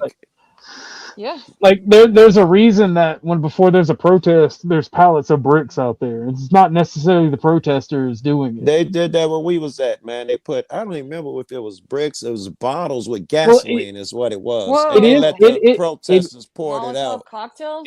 It is human nature when you're getting shot at with tear gas to fight back. And if you have a convenient placed palace of bricks from an unknown benefactor, you're going to be like, you know what? This looks hefty. Let me find something to strike you with. Yeah, we was protesting at a Capitol and we had to stop somebody from spray painting the Capitol. Like, bro, what the fuck are you doing? Like, somebody almost got Well, on and that's the thing. You have like the thing with agitators. I got a question for him. You have so many different elements that play with agitators. You have people that just want to see the world burn. You have agents from various sides trying to fucking foment certain things to happen for certain agendas. That's the thing about these chaotic And you environments. have your regular criminals who would just be doing it anyway, except now they can do it under cover of a big group of people. There's opportunities, criminal Yeah. types. Hamza, and then afterwards, OG, if you want to answer. I think Beth, were you going to ask me a question? No, I was asking him, Hamza something. Would you agree that, generally speaking, the most violent shit these protesters do is throw snowballs at a cop car? Would you agree with that, or do you think they're out there doing more? Generally speaking, not of course in small examples. I haven't watched a whole lot of it, so yeah, as far as I'm concerned, yeah. You think they're doing what? Violent. Oh, it does not. What about you, OG? What do you think the average protesters out there? You think they're actually doing violent shit? I'm saying it's like throwing snowballs at a cop car. Well, it depends on the protest and where it's being held. And what's Lately, happening. ICE protests. Lately, what do you think? I don't even really think they're organized protests. It's just people on Signal Chat waiting for ICE to go do something. Yeah, this ICE shit is weak, Joe. They're not even throwing snowballs. I agree. That was the most egregious shit that I could come up with. That and see where they baseline was at. If they think there is no actual organized protest. You're gonna have to wait for the summer to see how that works out. Well, whether it's organized or not, the protesters out there. Are you dodging the question? The protesters. It's not a dodge when I'm answering you directly, Joe. I'm not sure you are. The average protester out there, what is the violence that they're doing? And during the ICE, I don't think there's an average protest. I don't think they're protesting. They don't have bricks. Whoa, what is he doing? What are there's all this shit we see? What? Yeah, why are people getting shot then if there's nobody in the way? They're calling protesters literally, remember? And domestic terrorists. They're literally showing up, arguing with ICE, and complaining about it. Most of them are not getting in the way. Most of them are using their wheels and clackers. Yeah. Like, it's not really a protest. I was wondering if you thought that they were out there really doing the things that they said. No, like every time you hear that, there's potential for it, but I'm not going to sit here and even I won't even let the federal government go, oh no, there's potential for evil and bad to happen to ICE agents, so we should confiscate everybody's guns and shut down everybody's communication. No, that's fucking stupid. There's potential for revolution and violence every day. If you're scared, go to church. Right, because we all agree that we have like these like dubious characters that's out here doing it for whatever agenda that they have, right? You got propaganda, different sides trying to create different narratives and shit like that. But then you have like the Constitution to where like if you like a patriot,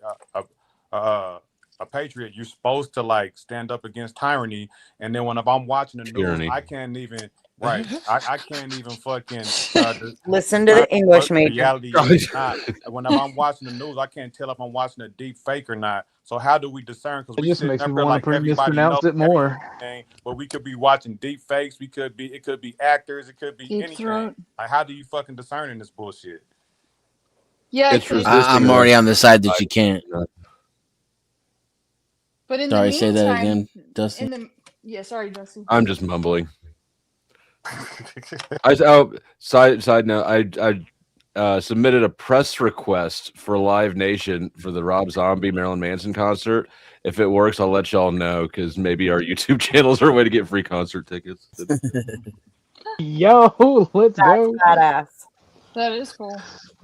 But no, by and large, Joe, I don't think they're protesting. Thus, there can't really be any protesting violence. I think it's just people going out and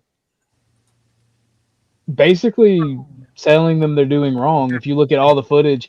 Now, someone in chat brought up, there is a lot of footage also of people randomly, not assaulting, but harassing people, saying, you're ICE, and like fucking up everyday business for just random people they think is related to ICE. I haven't seen that at all. I don't believe it. It sounds like they're just returning the same claim about how ICE is harassing random ass people, which we have lots of video of.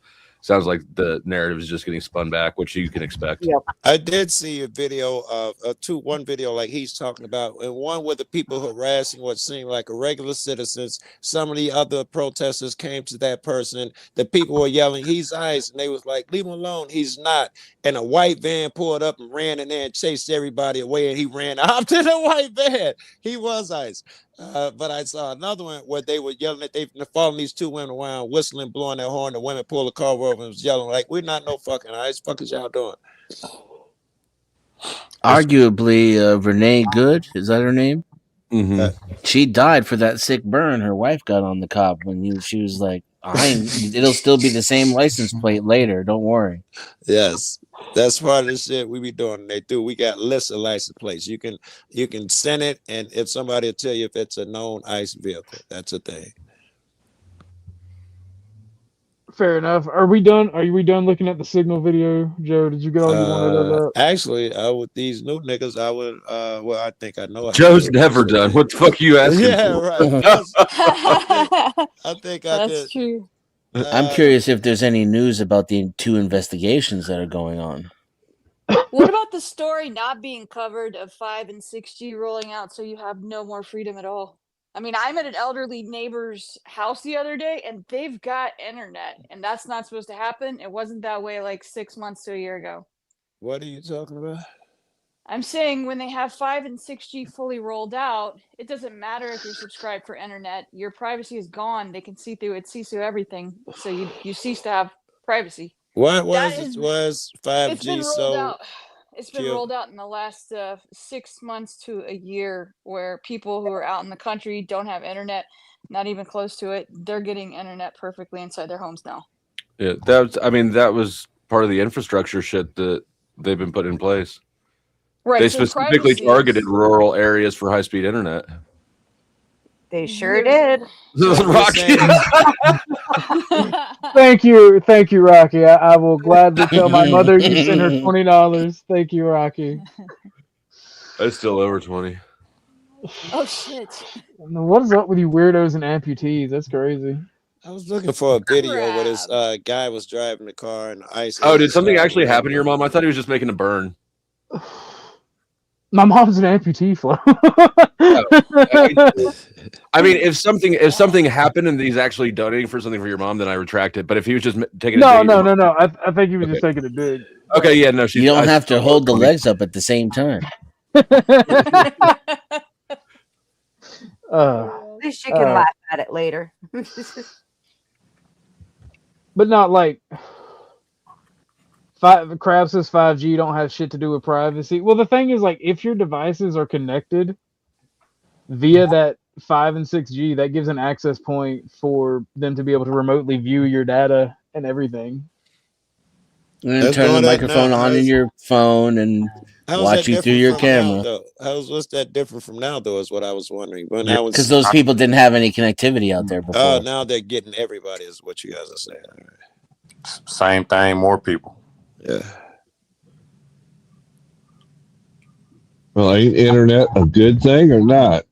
Thank you for reminding me I need to pay my I bill. like it. It's just like everything else. There's a good side to it and a bad side to it, but ultimately, if it's technology, it's pushing us all towards evil. I'm amazed. Spectrum will not give up. Like, they show up at my house every couple of months trying to talk me into dropping my fucking service and going with them. I can't. They're about that life. I could not. Spectrum are the gangsters of the internet provider world. Lord, Hey, I mind swear if to God. test out this internet on your carpet here? You guys ever see that Comcast skit by Die Funny or Funny or Die? I have not, but like I've literally had the Spectrum guy when I signed up for Spectrum. I had AT&T. Like, it'd be a shame if your internet went out. Like, what? He's like, yeah, no, AT&T services are terrible in this area. I think it would be a good marketing push if Spectrum went to only hiring disabled people for their sales force, so that you get somebody on the Spectrum trying to sign you up for Spectrum. Oh, that's There's crazy. probably some sort of a tax credit too that you get for hiring. I put a link in the back, OG, if you feel like it. We could use a laugh. We've been arguing a little bit too hard. Beth, I'm gonna send you somebody. It's less than 2 minutes long, so you should be able to get away with it, and it's funny as fuck. All right. I don't even know. There's that shoulda, coulda, woulda. Good job, Todd. Hi, I'm Jonathan Bracken from Comcast. We read your comments and complaints, and we know that a lot of you are very nervous about our merger with Time Warner Cable. So I wanted to talk to you today and let you know that no matter what happens, we don't give a fuck about you. Whether you're calling in for a service appointment for your cable box or wondering why your favorite channel disappeared, we don't give a fuck. That's what makes us an industry leader in terrible customer service. We don't give a fuck because we don't have to. What? Are you going to go to another cable service provider? Chances are we own whatever movie or network you're watching, so that's still money in our pocket. Of course, you could watch Netflix or Hulu. In fact, you should. We own Hulu. We also make Netflix pay us extra for streaming content, which means they'll probably pass those costs on to you. Bottom line, fuck you! From the people who answer our phones to the people who write our TV shows, we do not give a fuck. We collect labor violations and lawsuits the way fat kids This collect must be cookies. old. Seriously, Google it. They don't call us the Walmart of telecom because we can't smell like even hear rats and shit. pizza. They call us that because we don't give a fuck about you. I know a big merger like this can be confusing, but all you really need to know is this is who we give a fuck about, and this is who we don't give a fuck about. And you. So thank you for choosing Comcast. You don't have a choice. Hey, America, go fuck yourselves. That's So Disney owns Hulu now. Damn. so real. That was corporate America in a nutshell right there. That's crazy. Yes, sometimes it hits a little too close to home, huh? Yeah. It reminds me of when I worked for corporations, they'd be like, nah, fuck the consumer.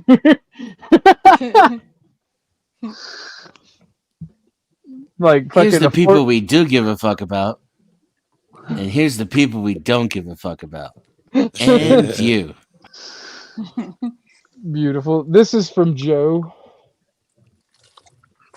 I was looking for something. I forgot what I said. That is ICE agent. It'll How are come you to going to me. send it? Make me send it to him, and you don't remember what the fuck it is. What you're looking at is ICE agents in an unmarked vehicle slamming into a U.S. citizen's pickup truck. So that's what you actually watch happening here. So that is an ICE agent in that car. The pickup truck is the American citizen. Leo Martinez is an immigration rights volunteer in California. He was driving through the neighborhood monitoring ICE activity, which he had been doing for months before that. The agents who have been involved Oh my God, with that's ICE raids ridiculous. knew who he was. What the actual But then fuck? this Bro, they're just playing tag, all right? Calm down. Have you never followed your homies around in your That car? is not how you do donuts. Let people enjoy things, okay? Okay? case, everything was different. Agents rammed his truck and then they took him into custody.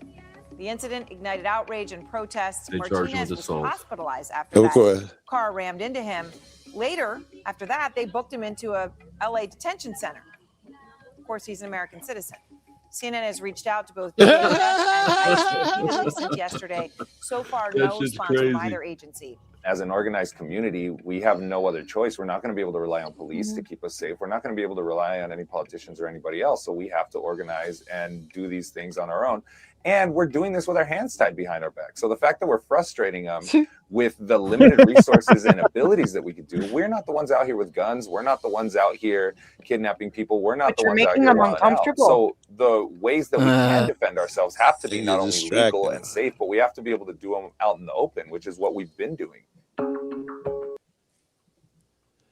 Yeah, that was the wrong video, but it is what it is. I was gay. That was another one where ICE rams this chick. They pulled out to search somebody, and they didn't look for traffic, and they rammed this chick car. They jump out the car and snatch her. It was the same thing like that, but close up. Yeah, I'm suspicious about Leo Martinez. Where'd they get him from? You know, what's his deal? Who's Leo Martinez? The dude that was in the CNN video at the end. Well, Like, okay. like Joe weird. didn't care about I that. was looking for the other videos. Yeah. There's one where the guy is driving, his buddy has a camera, and ICE is just bam, bam, hitting on the side of his car. He's scared to death, and they just steady bam, bam. It was on one of these news programs. I should have fucking found it. I can't find it now. So here in Oklahoma, we have a big illegal immigrant population here in Oklahoma.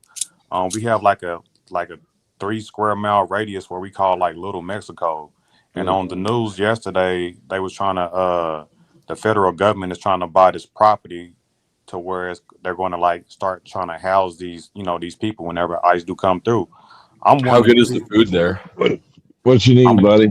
I'm wanting to see it because like I see all this stuff on TV and we have a big population here in Oklahoma, but it just seems like motherfuckers is telling me it's raining and I walk outside and everything is just regular. So I want to see how really it's a lot of that going on now where neighbors are agreeing and setting it up where you can run into the houses if ICE is around. I get a question.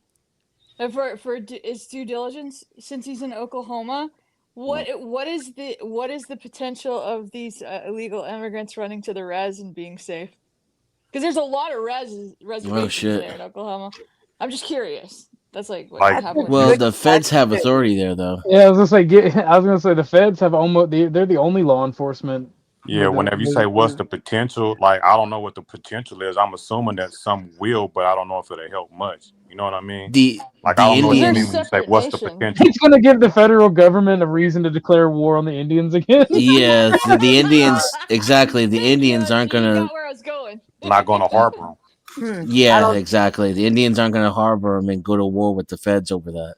Yeah, they'll probably kick them out by and large.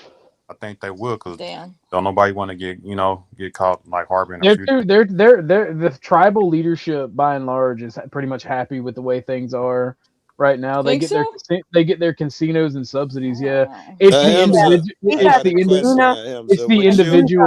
the individuals under the tribes that are like. Their individual politics, yeah. If a little immigrant kid is running to your crib and you see ICE pulling up, would you let them in and close the door? Hell yeah. You let them in? Yeah, definitely. What kind of question is that? You see, I thought he's just saying it like she was like, and I would let ICE in too. That way I can monitor. Right. Let's have tea. Get some content. Fuck that. I've been sorry. No more room at the inn, little fella. He's over here. Exactly. Hey, you missed one. Beth, did you have a question for me? He's so little you couldn't even see him. I get it. No, it's not important. Go for it. Yeah, no, I mean, I was just gonna. All I was doing was throwing down on the conversation about like the reservations. Like up here in New York, not only do they have the casinos, but like they grow their own tobacco and they have like fucking crazy ass weed fields because that shit's totally legal here. So that's the crazy thing about people wanting illegals out of this country. I'm like, where the hell do you think our food comes from? I don't think they had so many people living in Peonage in these like southern states who work on the farm because they're illegal aliens, and I'm like, you try to get rid of all of them? We don't have a cop did that famously in Louisiana. Outside of all of these things, he did it on his own. I don't know, 5 years ago now, or a little less. And they got everybody's information who was here illegally, and they hit them all at the same time, and they were very effective. They got rid of almost most of them, and then they offered those jobs to white folks because that was the only other race there. And a lot of them came, then they had to raise it like 3 different times, and then some came. And in the end, only got one guy was left. Everybody had been gone. Exactly. And one dude was left, and it was over. All reporters were out there to ask him, "How is it that you managed to do it?" He was like, because I'm just a stubborn fuck, and I wanted to see if I can do it. But no one's ever gonna do this. You guys are fucked up. And the guy, they ended up letting the immigrants back in because all their food died and all that shit.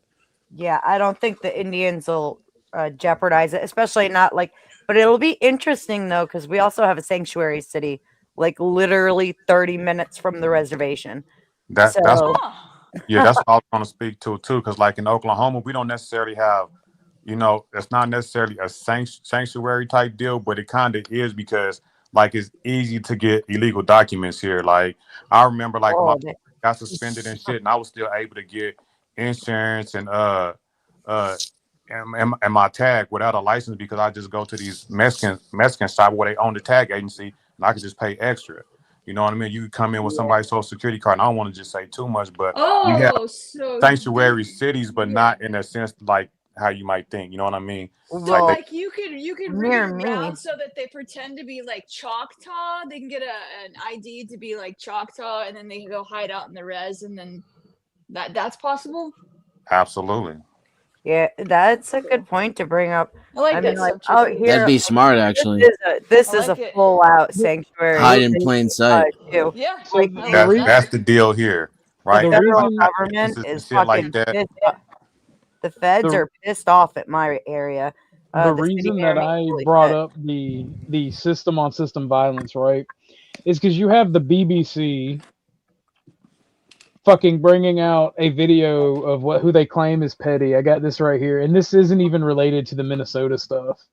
They're trying to say that that him being a peaceful protest narrative is broken because of something that happened like 2 weeks ago.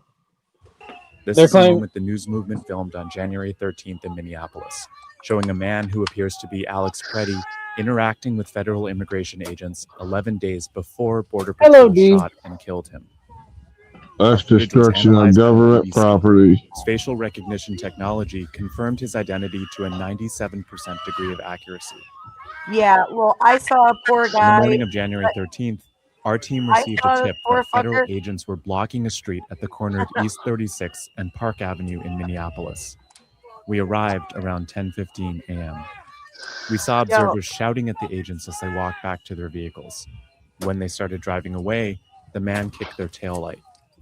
An agent then got out of the vehicle, grabbed him, and pushed him to the ground.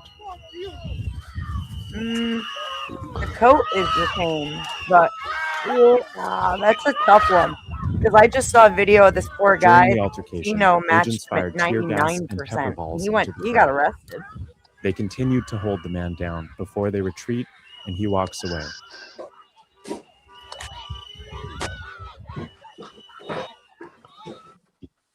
But like, My God. Are we it's just supposed to trust that though? I mean, how can they That- not that- like use AI? I don't trust Who AI. cares? I don't. Who cares if it's that's the real? thing. It's Well, irrelevant. That's what the system is now trying to pass on as a reason for us to not care. And there's gonna be a portion of the country that buys it, and the left and right are gonna keep fighting each other, and it's just going to fucking keep escalating. Dusty, didn't I say this was gonna come to a fucking some kind of internal war? And you said no. What? Yes. I mean, what? That the situation with ICE? Yeah. This whole Everybody thing, said that. You get no credit for predictions. I fucking said it. You said no, it's not. I mean, It's not. I still say it's not. So far, but I think it might. What are you talking about internal? Like Brave got nuked for hate speech, is what he said. Imagine that. Who did? Be brave and think. The old white guy, the old racist white guy who goes on Chaotic Truth. Oh, okay. CTs. Santa Claus looking I'm dude. honestly, and I'm not saying I support it. I wish that his channel was still there. Is he making a new one? No, they said that nobody related to him could do it. Oof, he got hit hard. I wonder what the final straw was, because he's been sitting over there being a racist old dude for a long ass time. He might have got reported by some of CT's people for He got ban. he got mass reported. Yeah, and that just happened too. Is he came somebody on said panel. somebody disrespected him on CT's panel, so then he said he wasn't going to go on there, and there was like a little feud between them. You have a debate tonight, don't you, Flo? I do. With his boyfriend. Oh, it's gonna be. Is he finally gonna put out, or who is it? I mean, he's been putting out whether he likes it or not. Who is it? Marte. Oh Jesus! How can you stand fucking arguing with that guy? Well, so he I likes to run his mouth and sit on his channel and go say things like, "Oh, I always wreck Dusty everywhere I see it, blah blah blah. I love bashing up on these lib bags." Things like that. Well, and so I was like, okay, let's play. Dusty, you know you're arguing against Grok tonight. Mine, Chuck. I feel like there's no winning that though, right? You're just gonna end up Dusty frustrated beat at him the end of before. it. Dusty's beat him before. Dusty, you got a question from the chat. I do. And it says, Dusty, do you call blacks racist that say the same stuff about other blacks? I.e., you're John Galt, I guess. Well, I don't think that you can be properly racist against your own race. So maybe a little bit. I have said it about John Galt, but it doesn't really manifest that way, right? True. Just call him the Uncle Ruckus of YouTube for Mr. John Galt. But I mean, I do think that John Galt is definitely. But I don't think I don't know.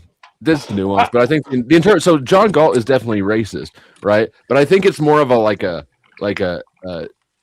I'm ashamed of us than like a you fuckers. You know what I mean? It's just a different tone.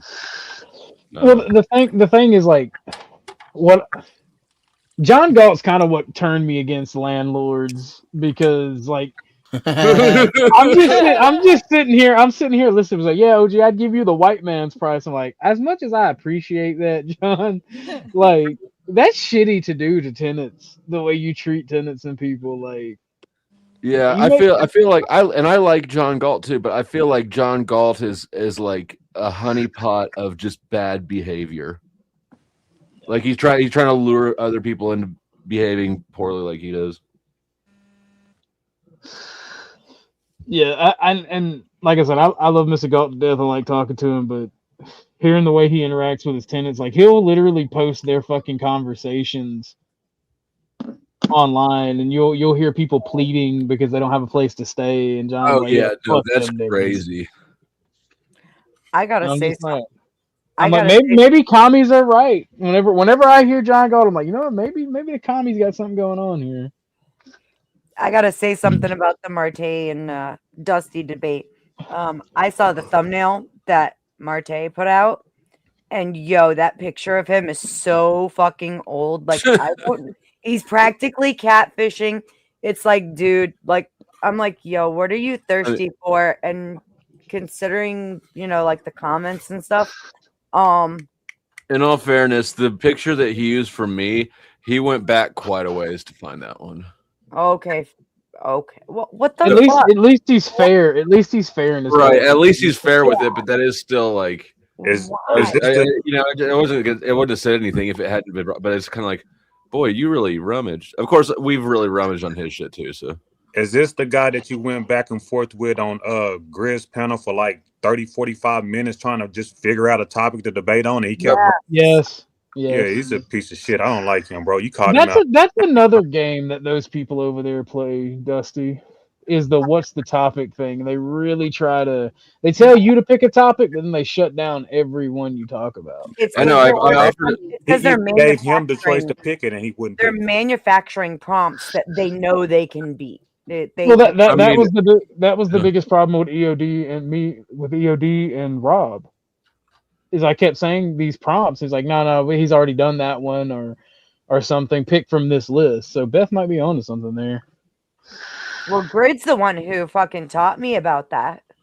How people will manufacture prompts like that so that they know they can secure a win. Well, what were you saying, Dusty? You were about to say something. You got cut off. Yes, Lou. It'll be on my channel. I've already got the upcoming stream set up.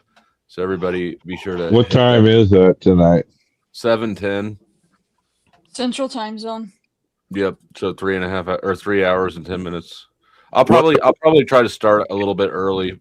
What prompt, Dusty? I want to see some Marte shower dance right before the fucking thing goes on. I'm hoping. That's what I'm thinking. Like we need to have that one going. Maybe I need to make. Actually, I probably should jump off and make another. See if I can scrounge up another Marte Dono video. If you could have it playing what's the as debate? your avatar. Have a what? What's the debate? It's like fitness. Should fitness be Yeah. mandated? Should fitness be nationally mandated? What's your position? No. Agreed. That is such a That's an shitty easy prompt. That's, That's an easy W.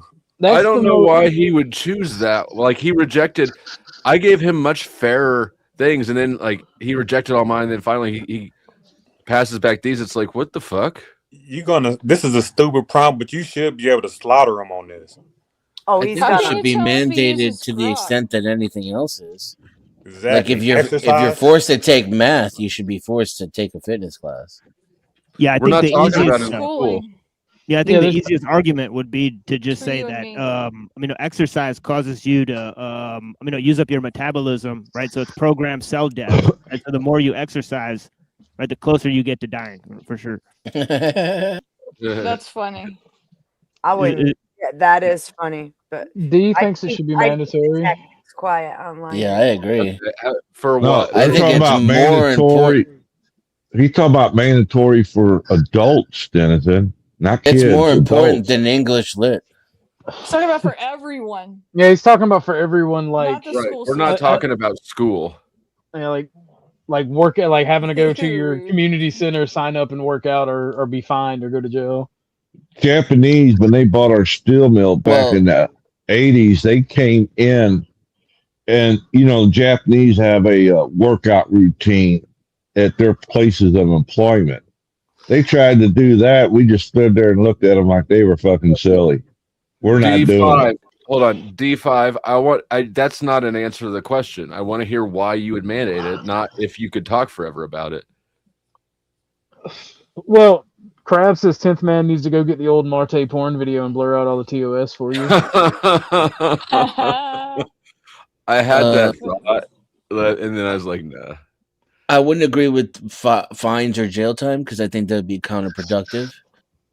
I mean, it doesn't make economic sense because Right. then you've got regular. You might save some on healthcare expenses, but now you've got this massive oversight infrastructure. I'm not really going to get into it a lot because I got the debate here in an hour or two. Yeah. No, that's I understandable. would like to hear because I think D5 is infinitely smarter than Marte, and I'd like to hear a better response than I could give a 2-hour lecture. There's ways to encourage things, that can make it pretty damn well convincing, and other incentives to where most people are just going to opt in because it makes sense. And I think, that makes sense.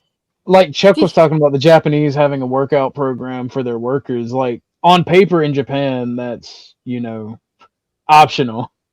But the way that many places in the US has implemented it, they give incentives.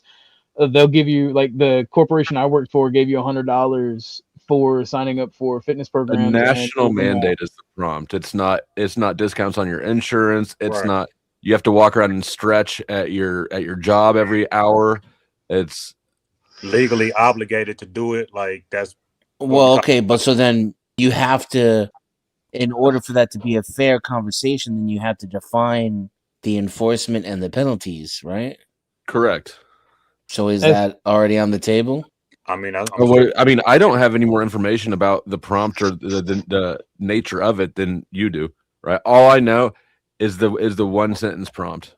I don't even know. And I asked him, but he did not respond. I said, are you talking about fitness as in you have to go through the fitness motions, or fitness as in you have to achieve fit results? So, I have no idea which direction he's going to take this in, but either or is bogus. Yeah. Well, the only country we see things like this implemented in that's not a communist hellhole like North Korea, you see Japan do it, and I think they have a small tax on you if you're a certain waist size bigger than you should be. I don't know how they enforce it, but it's technically illegal to be fat in Japan. They have universal health care? No. Okay. See, there's really no way to implement this nationally without doing, you're going to have social workers going to check on everybody. Like, what if you don't have health insurance? What if you don't go to the doctor? What if you're not in school? What if you're not employed? There's no implementation method.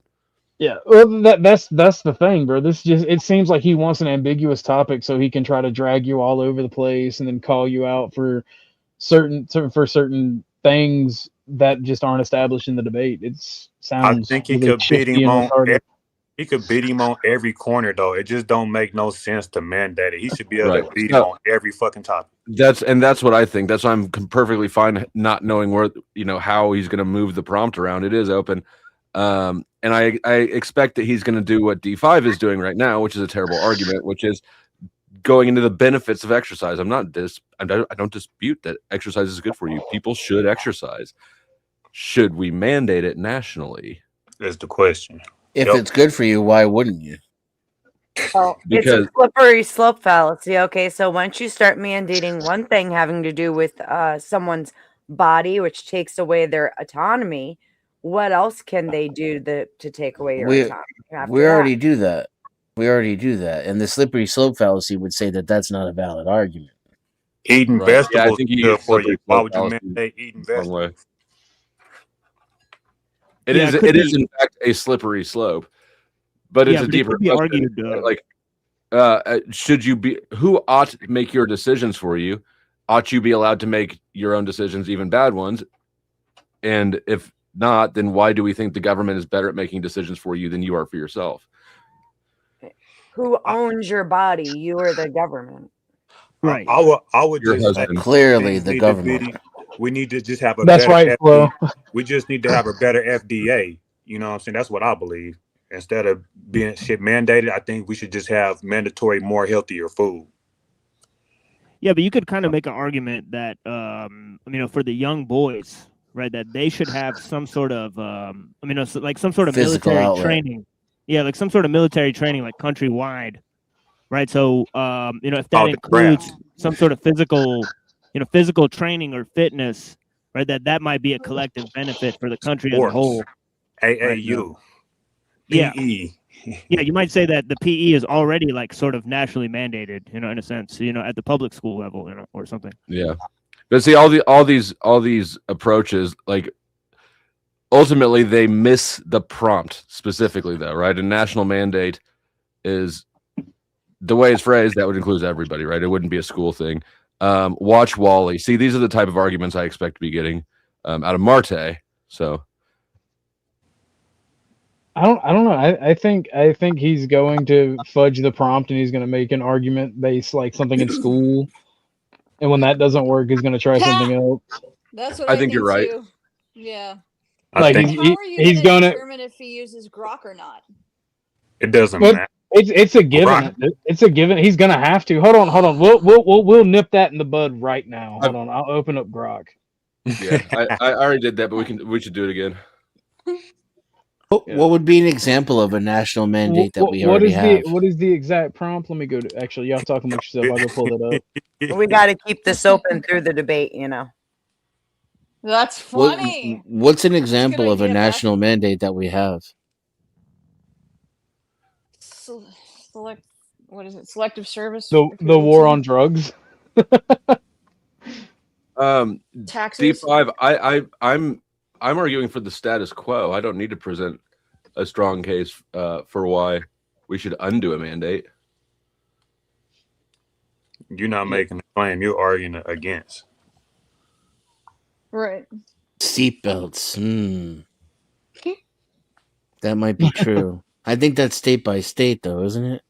Nah. I think it's everywhere now. Yeah, everywhere in the U.S.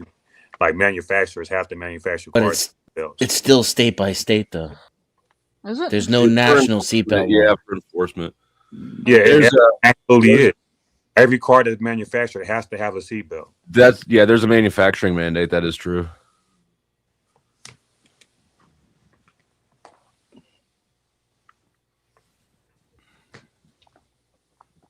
I'm with Sarah Lee on this.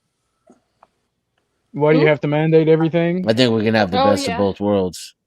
You create the incentives, and then the success of the program will identify the outliers, and then you can just keep on pushing that incentive envelope until you've got just about everybody.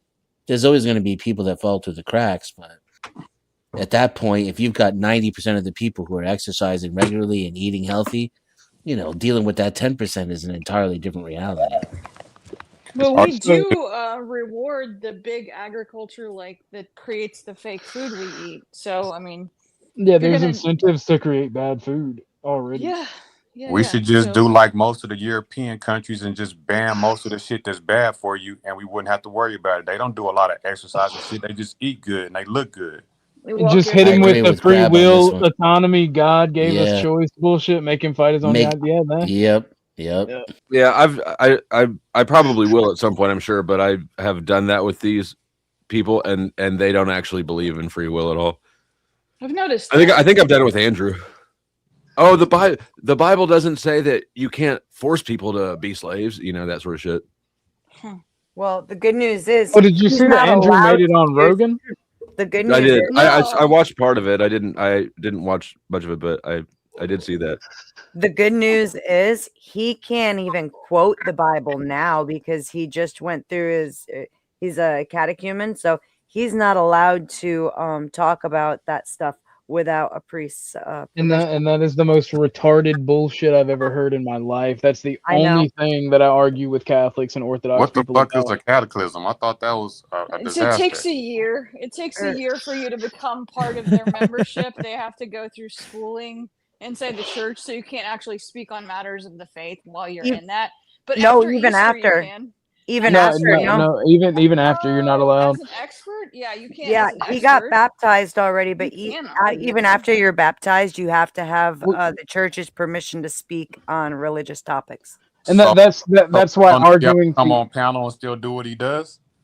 That's the hypocrisy in it. And if you talk to these guys, like if you've ever seen me over at Emmett's when the Australian dude Kieran, however you say his name. Oh, Kieran, yeah. Whenever we're talking theology and like he's talking about something about God and I quote the Bible directly, he goes, well, on what authority?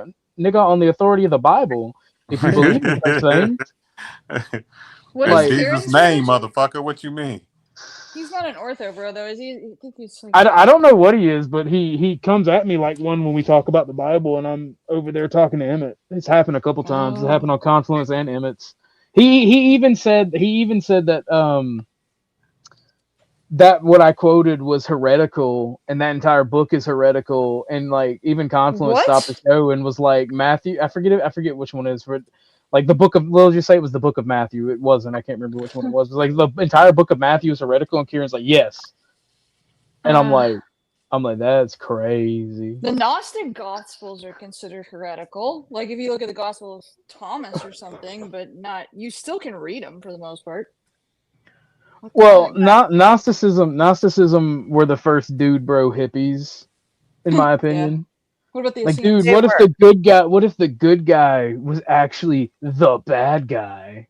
And here's the thing: is actually like when you look at like the oh god, I think they're called the Good Fellows or something like that. That I don't see very much. I mean, like, yeah, their ideology was a little off, but they weren't like bad people or anything. And when you start looking at like, especially the Dead Sea Scrolls, there's really not a good argument for why they're not included in the Bible at all. You have two variations of Gnostic too. The one that most people are familiar with is like the New Age Gnostic that came after all the Aleister Crowley stuff, and then you have the old school like religious Gnostics, which my homie Halted, who comes in around a little bit, is, and that's why I give hell about Gnostics, because he can't stand the New Age hippy dippy dude bro Gnostics. It's fucking hilarious to mess with him. But like Maryland would be an example of a New Age Gnostic where you are your own God, or your God, and you repent to yourself type shit. Repent to yourself? Yeah. What that means. New Age Gnosticism is even more crazy than the old school. Like there's one thing I agree with the Gnostics on, and it's we're literally living in the shadow of the demiurge. Everyone is acting as an agent of the demiurge. The Yellow King is arriving. Hear my tale of woe in my prophecy. This is like a completely different language. I've never even heard about any of this. This is wild.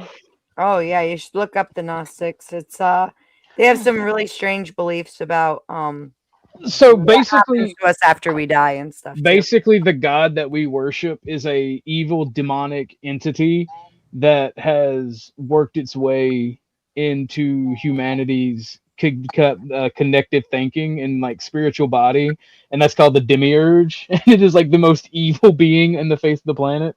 See, Yeah, the there one. was there were certain groups. There were certain groups that said that, right? They were called the Sethians and the Ophites, right? But there was other Gnostic groups who sort of incorporated some of the some of the cosmology from traditional Christianity, right? Like the Valentinians and and also Basilides. So Gnosticism is kind of like a collection of a bunch of different heretical sects that blossomed up, and a main source for them is I'm in the book Against Heresies by Saint Irenaeus. But right, so he talks about the differences between the different Gnostic sects. Right? Well, So, I gotta ask you a question. It may sound like an ignorant question at first. questions. Because I don't know much about you, TML, but I've heard that you are Afghani, and there's a reason I'm asking that. Like from over there. No, I'm Punjabi, so I'm from Punjabi? northern Pakistan, right? Okay, same. There's Like not Punjabis trying from to India and from Pakistan, but I'm from not Pakistan. trying to diminish your culture or your people, but for my No. purposes, same difference because that's from the same area. Are you a learned man on Zoroastrianism and how it influenced Gnosticism and even Yeah, Judaism?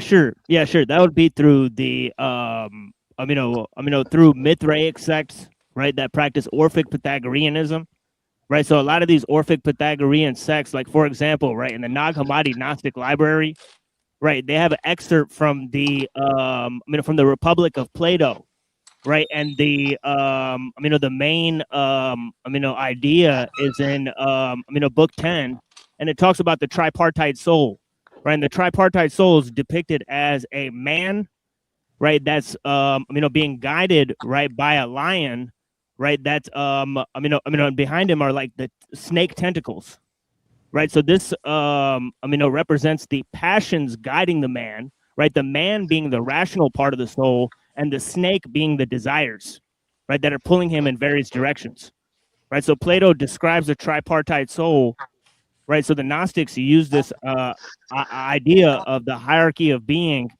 right, and the hierarchy of the soul, or the great chain of being.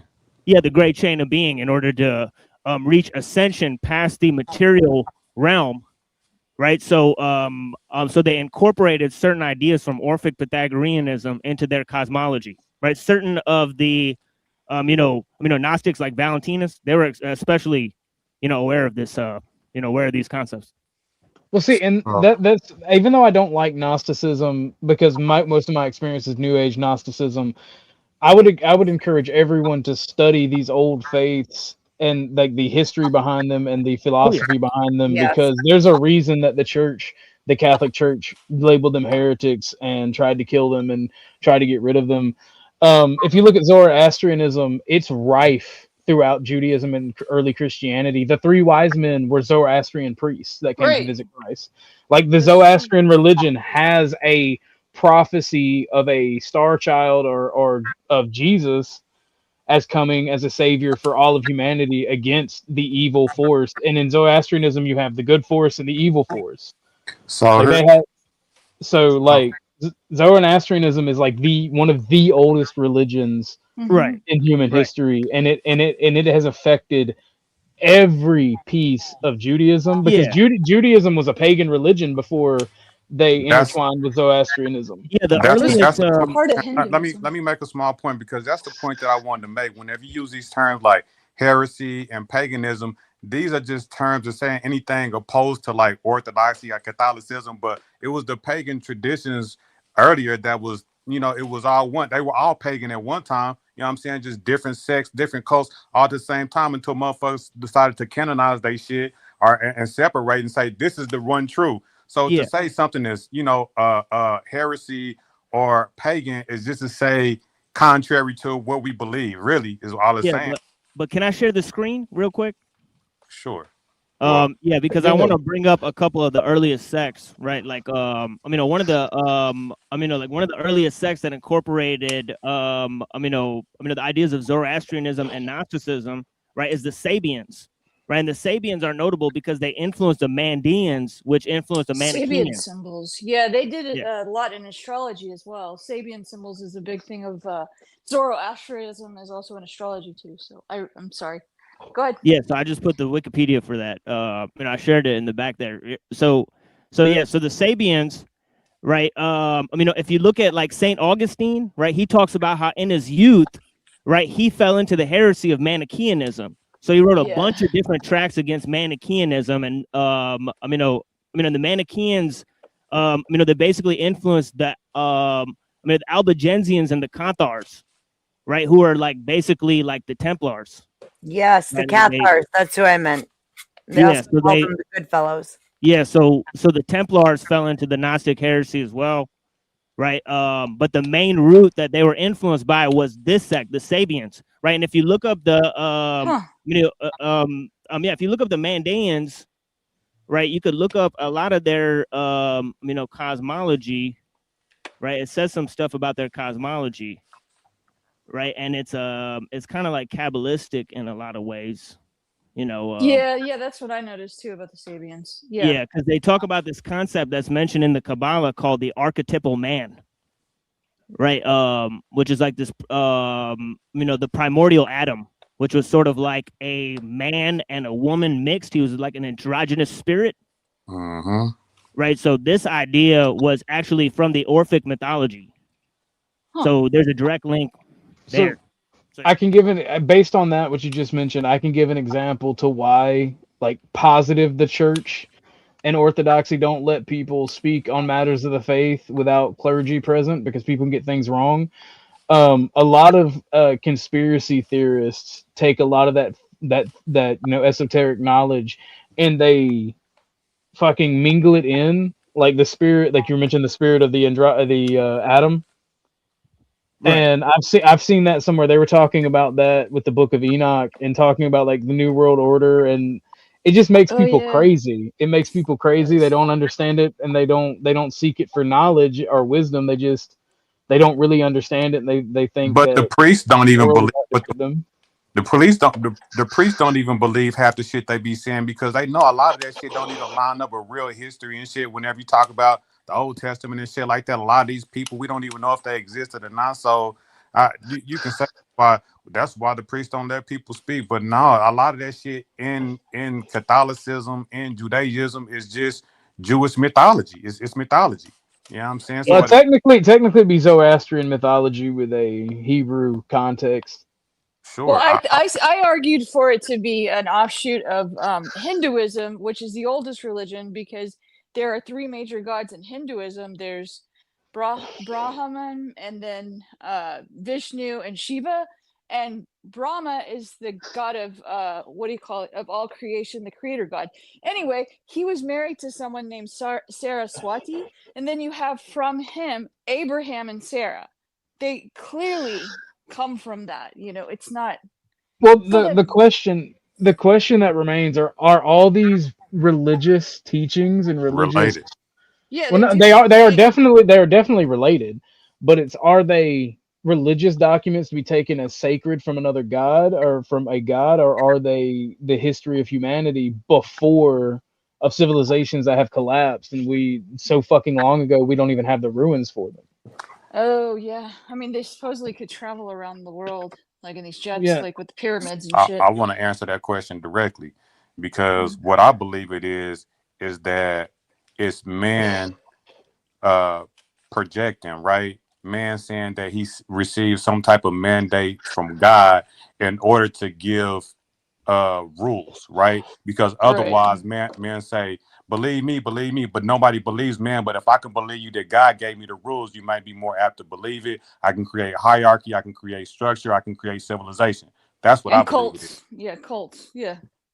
And I'm actually writing about this right now. Like that's literally what my book is about. So the thing that gets me is, were there advanced civilizations similar to what we are now, or more advanced, that I think so. They collapsed in on themselves for whatever reason, and you have people that have bits and pieces of that knowledge of that culture, whether it be technological, whether it be their written word or their laws or their history, and all of humanity is just struggling to get back to that point. And because we don't really know our past or our history beyond a certain point, did we deify certain elites and certain good people? And we're just fighting like a million-year fucking war over the same shit that got us to the Stone Age to begin with for whatever reason. Yeah, I think that there's ample proof that we have gone through a few different resets as far as we know, but how religion comes about, I'm not for certain. I would take the guy to go ahead.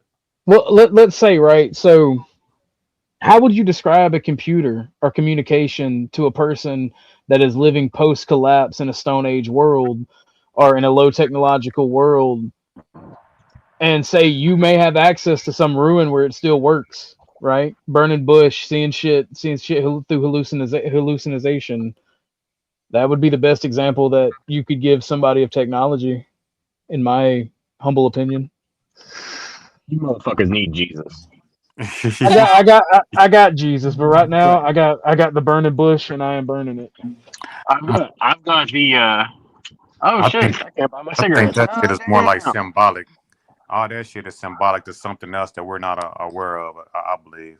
I don't believe it's describing technology. I do believe that there may be things in the Bible that's technology that we don't understand, and I think that Well, a wheel. I within burn a some wheel. bush and see shit all the time. Exactly. Yeah. The burning bush is VD in some circles. That's crazy. Accurate but crazy. All right. Everybody can take their tinfoil hats off.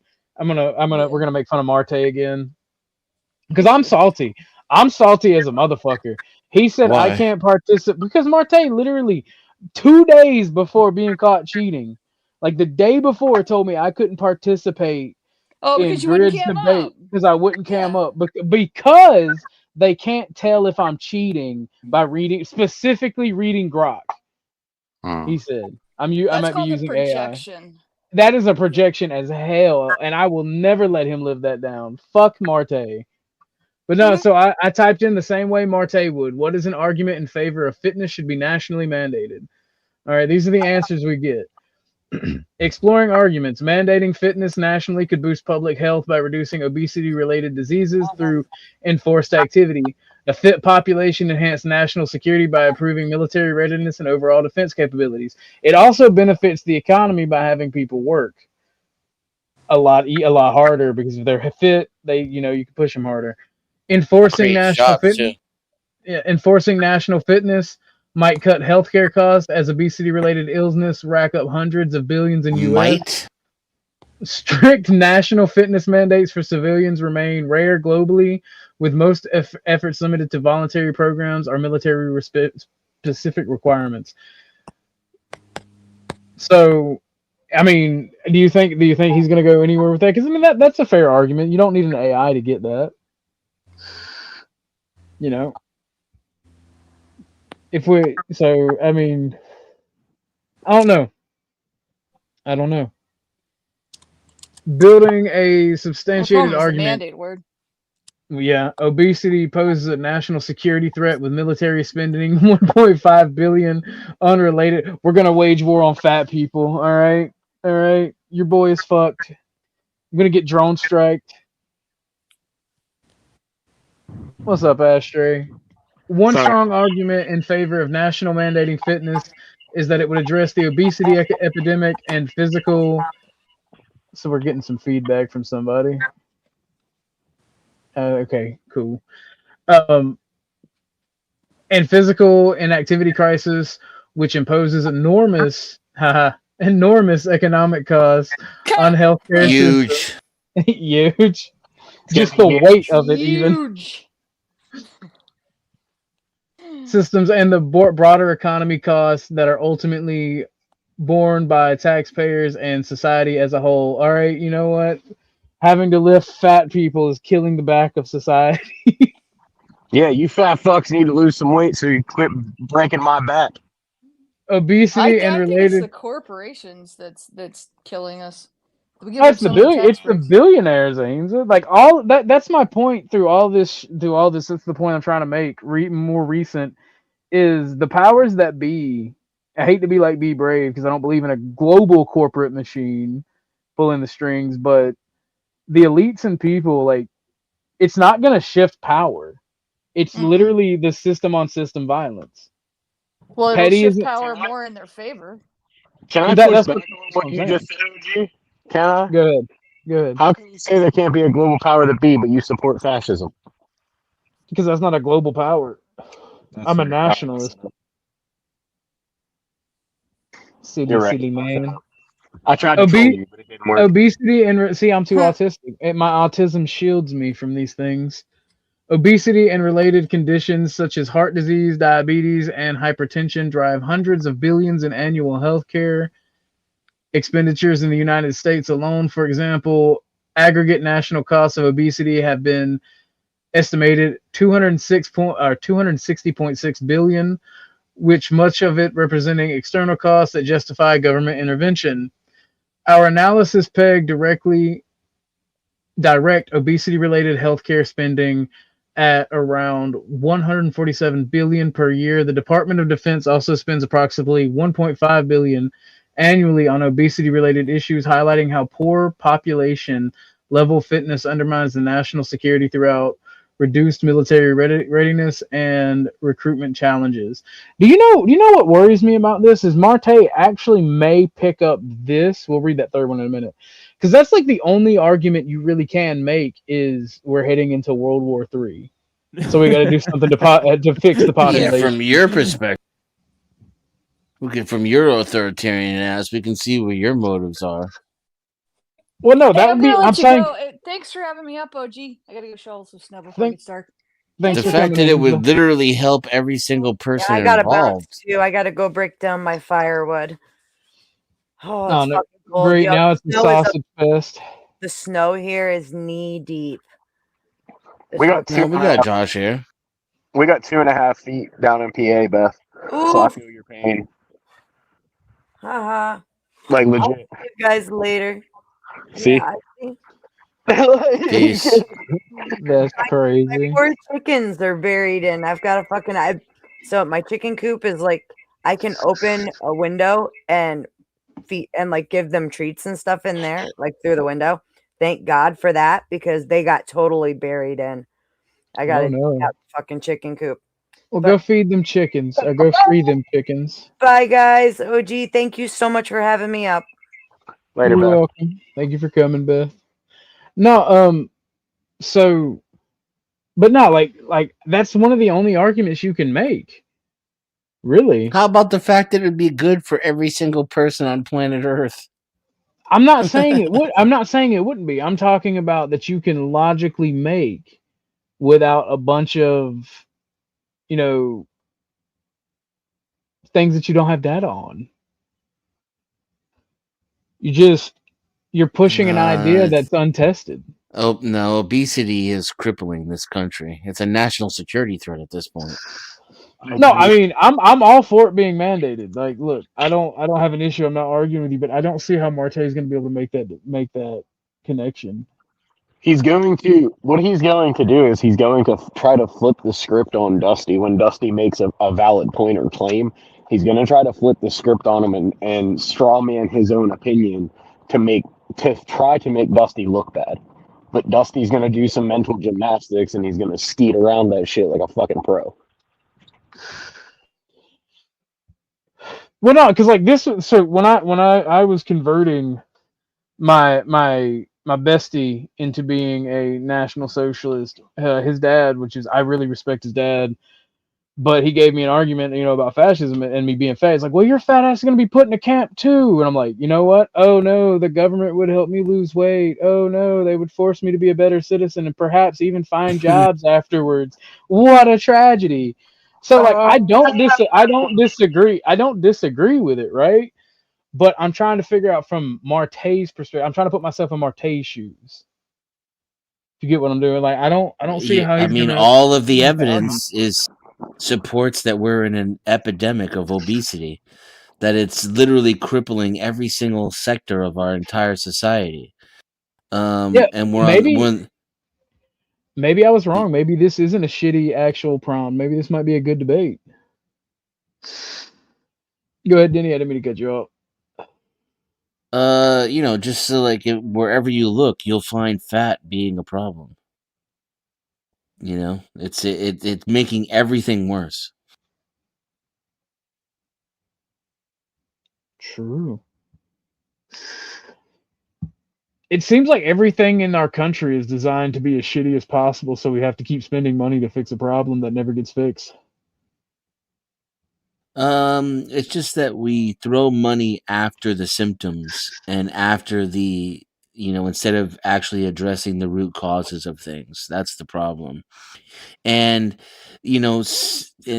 like for say Big Pharma, for example, it makes perfect sense for them to make sure you stay sick as long as possible.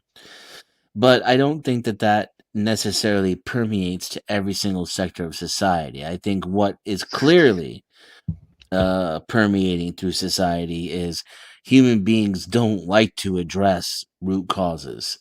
They don't want to do the dirty work. They don't want to do the hard work, and they're afraid to admit things about the nature of their very existence that prevents them from making progress.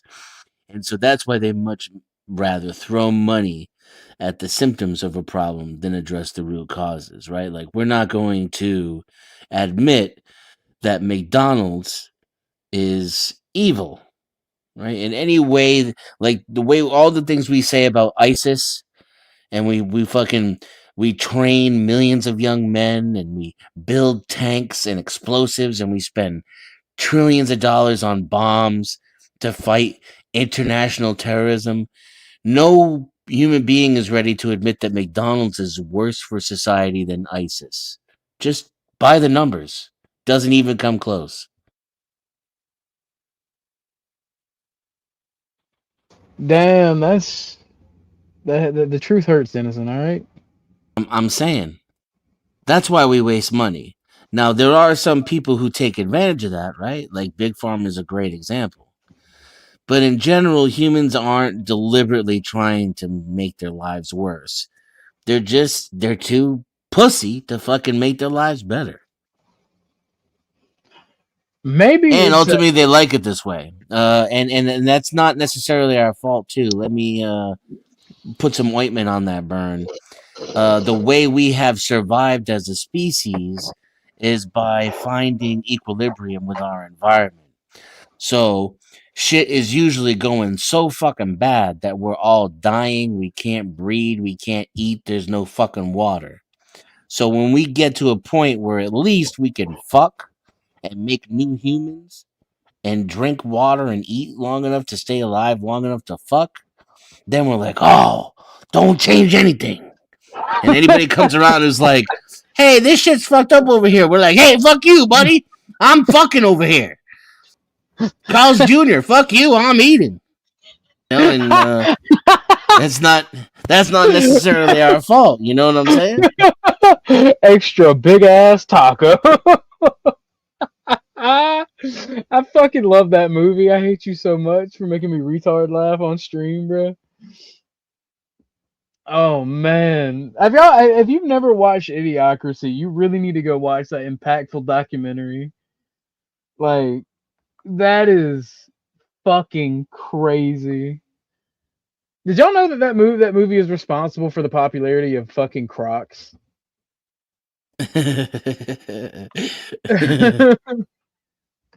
Like, they were trying to mock Crocs and fucking, oh man, oh lord, this fucking this scene right here, Denny, is like, Carl's Jr. believes that you don't have enough money. Carl's Jr. has determined you're an unfit mother. Your children will now be placed in the custody of Carl's Jr. Carl's Jr., fuck you, I'm eating. You didn't give me no fries, I got an empty box. Would you like another? Extra big ass fries. I said I didn't get any. Thank you. Your account has been charged. Your balance is 0. Please come back when you can afford to make a purchase. No. I'm sorry you're having Come trouble. on. My kids are starving. This should help you calm down. Please come back when you can afford to make a purchase. Your kids are starving. Carl's Jr. believes no child should go hungry. You are an unfit mother. Your children will be placed in the custody of Carl's Jr. Carl's Jr. Fuck you. I'm eating. Welcome to Carl's Jr. Would you like to try our extra big ass taco? I love how it says now with more molecules.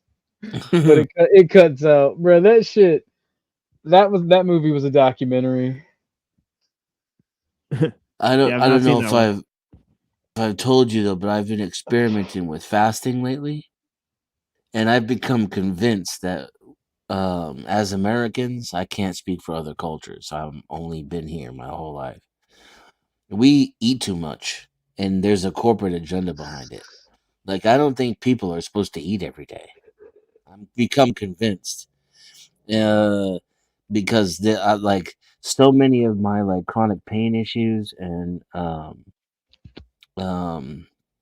like even some of my like my patience, my ability to tolerate dumb fucks on the internet, for example.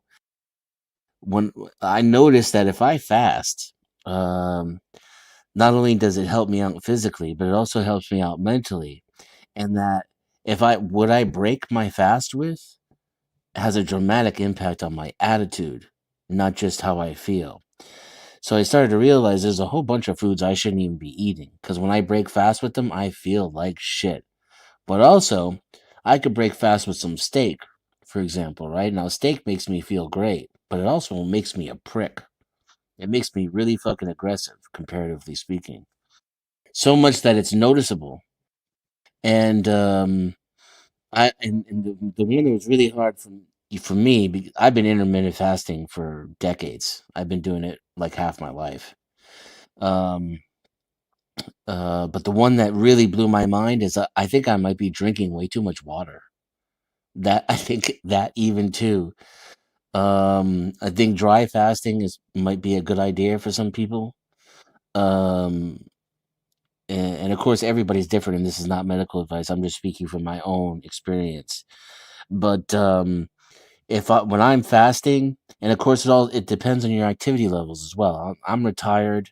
I don't exercise, like I exercise every day, but it's calisthenically, like shit I can do in my house. I'm not going out to the gym. I don't like build houses for a living because that obviously that changes your requirements. But for a normal dude just sitting around all day, doing push-ups, pull-ups, and sitting on the internet, um, I don't find that I need that much food or water in order to sustain myself. I find that my sleep is better the less that I eat. My mood is better the less that I eat. And then I got some crazy things going on in my body that doctors have not been able to figure out that if I just starve it, it goes away.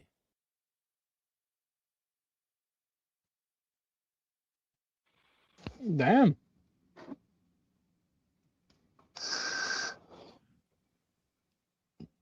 Did we lose you, Dennison, or did you finish your sentence? No, I was just done. Yeah, it's interesting that fasting is pretty much a prescribed form of worship in a lot of different religious traditions, right? Like Hinduism, Buddhism, Christianity, Islam. There's a lot of different things like there. But I do have to take off, friends. It's been pleasurable talking to you guys. If nobody has a question for me, I'll see my way out of here. Yeah, do you want to come back and talk more about Zoroastrianism? Oh yeah, definitely. Yeah, actually, I have a friend, right, on my channel who studied in great detail. Right, actually, me and him have read the Avestas, so we could definitely do a breakdown of the religious scriptures of Zoroastrianism because there's an interesting amount of preserved material like the Avestas and the Gathas, right? So if you look up those religious texts and obviously the offshoots, right, like Manichaeanism, right, and all that stuff, we've discussed those things in grave detail. So yeah, I'd love to talk about that. Yeah, no, I'm interested in learning about that, and I have no idea where to get the materials. So, oh yeah. If Yeah.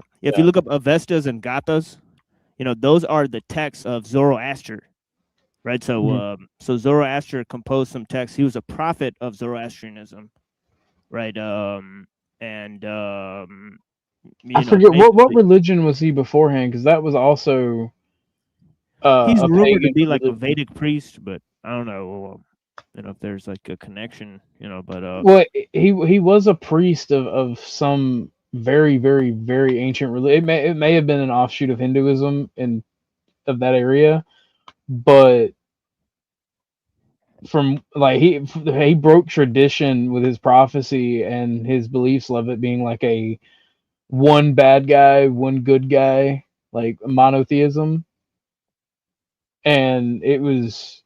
And that, like they prophesied the Messiah, and then Judaism got. I don't know how Judaism wound up in contact with them, or how the tribes got in contact with them, but they heavily influenced Judaism, and then also Christianity. Because I didn't even know the three wise men, quote unquote, were Zoroastrian priests until recently.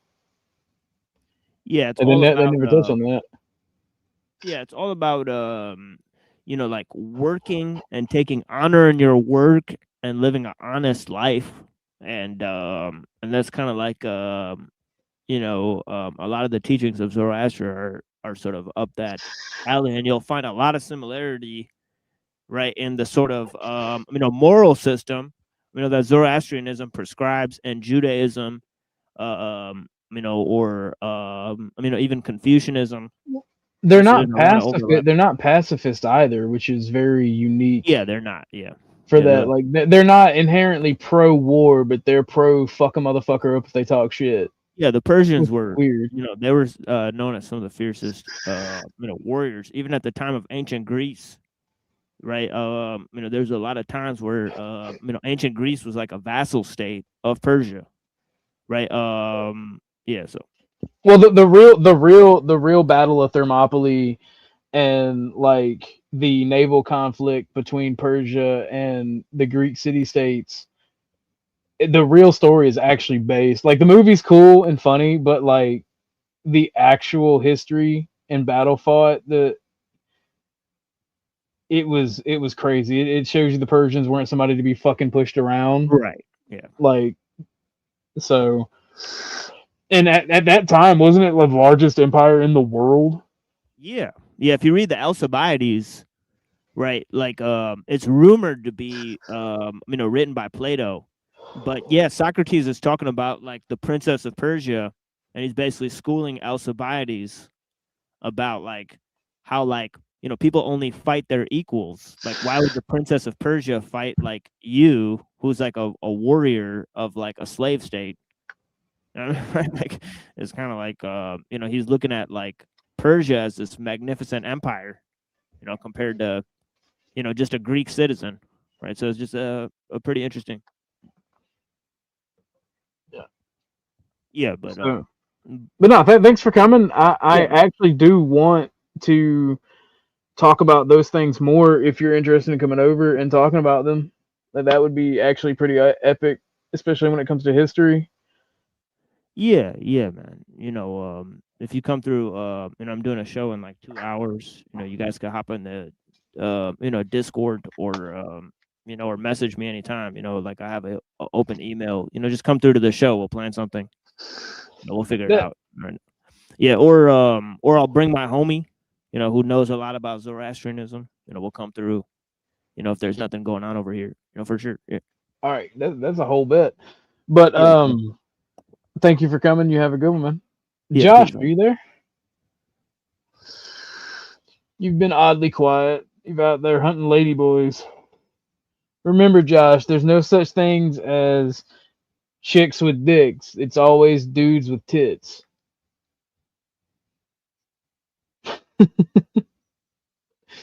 Oh man, Dennison,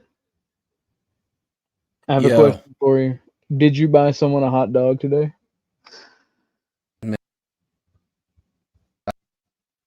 You're all up in my business about that shit now. Like, Uh, I just need to That know, was man. that was not a victory for your side. That was a shameful day for the authoritarians. And they No, man. came at that buying Providing a hot dog for ice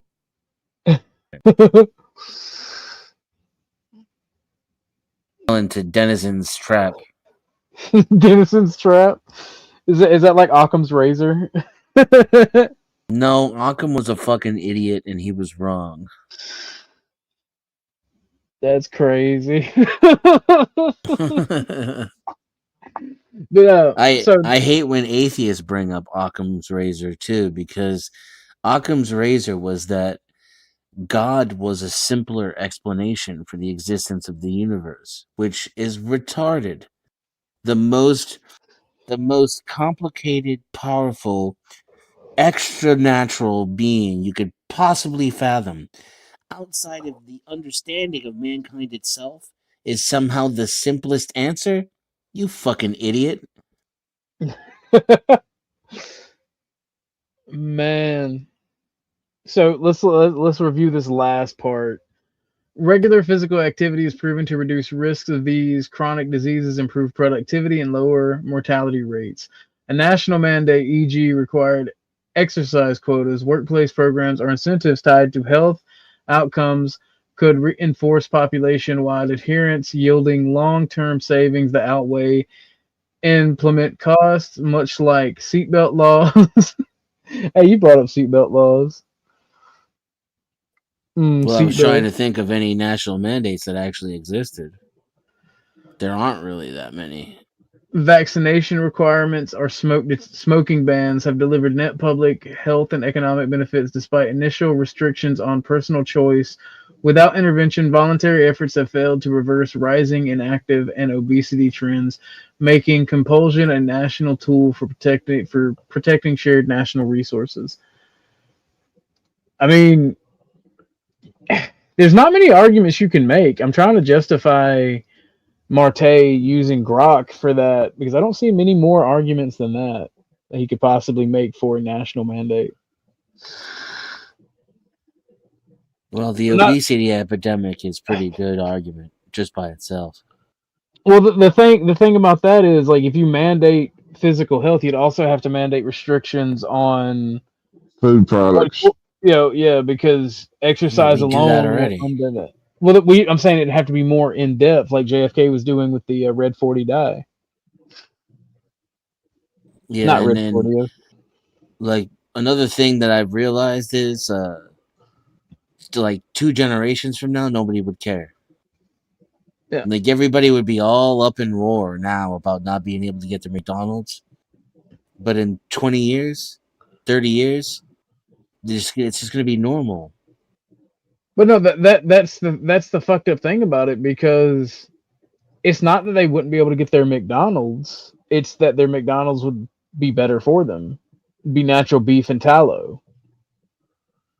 Well, yeah, I would give McDonald's the opportunity to conform, and change their product. I really don't see it happening, but I'd be all for it. I don't. That's the thing. I don't think it wouldn't not happen. I think it would happen. I think it'd be because they're not just going to leave money on the table. I don't think you can, though. I don't think you can. I think we're sick because of corporate food, and you can't have both. Sick because of corporate food. In what regard?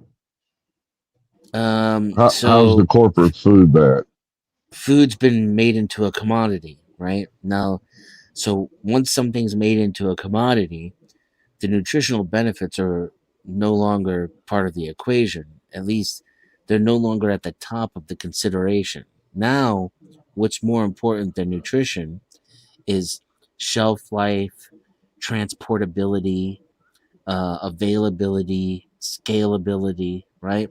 It becomes like a corporate product, like any other corporate product. And a good example of how this affects our health is you've got healthy foods like whole wheat crackers, for example, right? Let's not get into the whole gluten thing or whether or not grain is bad for you.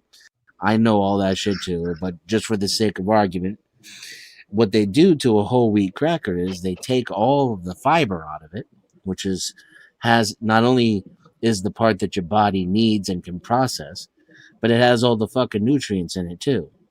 They take the fiber out of it because that's the part that gets rancid, right? If you put it on a shelf. Now the fiber is also where all the fucking flavor is too. So now I'm gonna take a whole bunch of salt and a whole bunch of fat and a whole bunch of sugar and pump it back into the cracker where it never existed before in order to make the goddamn thing edible. Otherwise it's gonna taste like cardboard. Which, if you know, like if you're familiar with any of the health foods that try to mimic what we like to eat instead of what we should eat, they all taste like shit, right? They taste like cardboard. So that's just an example, and you could look at it like that, the roots of it in a more practical way. Say, for example, pepperoni, right? That's one of my favorite fucking things on the planet. Now, pepperoni is probably a little bit worse now in the corporate world, but it's always kind of not been good for you. This is something that we did for the same reasons. Why did we invent pepperoni? It was a way to make a little bit of meat into a lot of bit of meat, Yeah, and to meat make it product. last way longer. And we don't even need to like find special storage for it, right? You can just leave your pepperoni out on the fucking table. As a matter of fact, there's kinds of Italian salami that aren't ready until they've got the right kind of mold growing on them. You know what I Correct. mean? Correct. So Same with cheese. Real cheese, same way. Man, right, and I just feel like cheese you're is gonna another tell thing me that to, I feel like you're about to tell me to eat the bugs and eat the maggot cheese. I will Mhm. never eat the maggot cheese. like a bite of cheese is fucking amazing, right? Just a single bite of cheese for an entire Real day could cheese. probably, a single bite of cheese probably has enough carbs and protein and fat to keep you going for almost a whole day. But we don't eat a bite of cheese, right? We eat a take a pound. yeah, and then we add a bunch of fucking bullshit into it to stop it from growing moldy and cellulose so that it doesn't stick together, and then we take all the milk out of it, the whole milk out of it, because now fat is not good for you, which is bullshit, right? You're And now that correct. we took the fat out, it doesn't taste so good. So we got to put a little bit of sugar and a little bit of salt in there too. So this is where I'm going with it. The thing, Yeah. if society as a whole mandates against that, then the corporations will not do that. Yeah, nobody buys it. Correct. Yeah, Well, but if that, you force them to stop but selling it as well. but they serve no purpose. This is the essence of corporate food: is to make more, last longer, and to travel farther. Well, when McDonald's first came out with the nuggets, and me and another guy was doing some research, and they finally had to change it, but 70% of that nugget was actually filler. Even cardboard was used as a filler in that originally. Damn. Like you, Yeah, wood like fiber. That's yeah, raw. like you said, they put the dollar above everything else until everybody found out, they had to switch over to a different for the nuggets. They had to get more chicken and get rid of all the filler crap. Bro, I've never felt happy about our country's supply chain ever since I found out that ground beef can have a certain legal limit of human flesh. That was Well, a no point for me. that's any product. Hell, Yeah. even steel has a certain amount of human material in it. If you want to break it down that way. Yeah, if you lose your finger in there, they can't shut down the whole production. You Correct. You gotta eat that shit. Nah, Murray, There's no 100%. What's the word I'm looking for? A laboratory for processing food. A laboratory environment to make sure you don't get none of the bugs or the mold or the spores, or the list goes on and on. You know what I'm saying? It's like cost It's like prohibitive. we're in permanent survival mode, almost. I don't think those things will necessarily be good for you, though. I think what's good for people is to eat locally and less. Goose you speak never had portions Portions, correct, Denison. Portion size. Coochie meat also never had frequency, thumbs I think. inside of it. Yeah, I mean, it was definitely had fingers inside of it. Zoomer. Like That's crazy. I don't think people should be Coochie is eating every working. day, to be honest with you. Oh, see, I just kind of disagree with that one. Instead of When's the 3 longest you've huge ever meals, fasted? you need 6 smaller meals. And I don't Well, think that's realistic for the at least not for oh, men. right. You know, because we have to chase the food down for days at a time, and then we would gorge ourselves. Yep. Then bring whatever's back, you know, to the village, and the protein would have been like the most desired commodity, and the portions would have been a lot smaller, right? Protein would have been hard to come by. Yeah. That was the biggest problem when they was going from the East Coast to the West Coast. But You know? suffering tastes so good. It doesn't, though. If you kill an animal without suffering, the meat is distinctly better. Nah, bro, it's the act of murder that makes it taste better. The act of murder. It's only murder if you shoot the animal and leave it. If you're not going to utilize that animal, what the fuck you shooting it for? Bro, And I have been in an active genocidal campaign against fucking squirrels for like 6 years now. Good luck with that one. Oh, Every yeah. time About the way rabbits breed, squirrels are worse. Healthier food tastes better when you fast, too. That's another thing. That's because you're in starvation mode. I mean, call it what you want to call it. We call it starvation mode now, but maybe it's just, you know, salad mode, which people probably need a lot more of. Well, no, see, the thing about it is like, what if it's actually the Mario Star Power mode, and it's just better because you're living better. You know, what if it's the actual way we're supposed to be? I'm saying, all I can do is speak personally. And for me personally, and I could tell you the reverse too, because when having to move, I've been stress eating like a motherfucker, and I felt like shit. I couldn't even fucking sleep right. And now that, you know, I'm starting to like, my life is starting to regulate, just get back to normal. Bro, I'm just saying, go take a poop. What do you mean stress eating? Can you define that? Yeah, like when I'm stressed out, I eat. Just munching. Like, being a big some bag. people go for coffee, some people go for cigarettes, some people go for food. I got you. Yeah, dude, like, I mean, if I'm fucking anxious or worried, like I got a lot of stress on my plate, pun intended, and I eat a fucking bacon cheeseburger, dude, I feel fucking amazing. Like there's not a care in the world. Wow.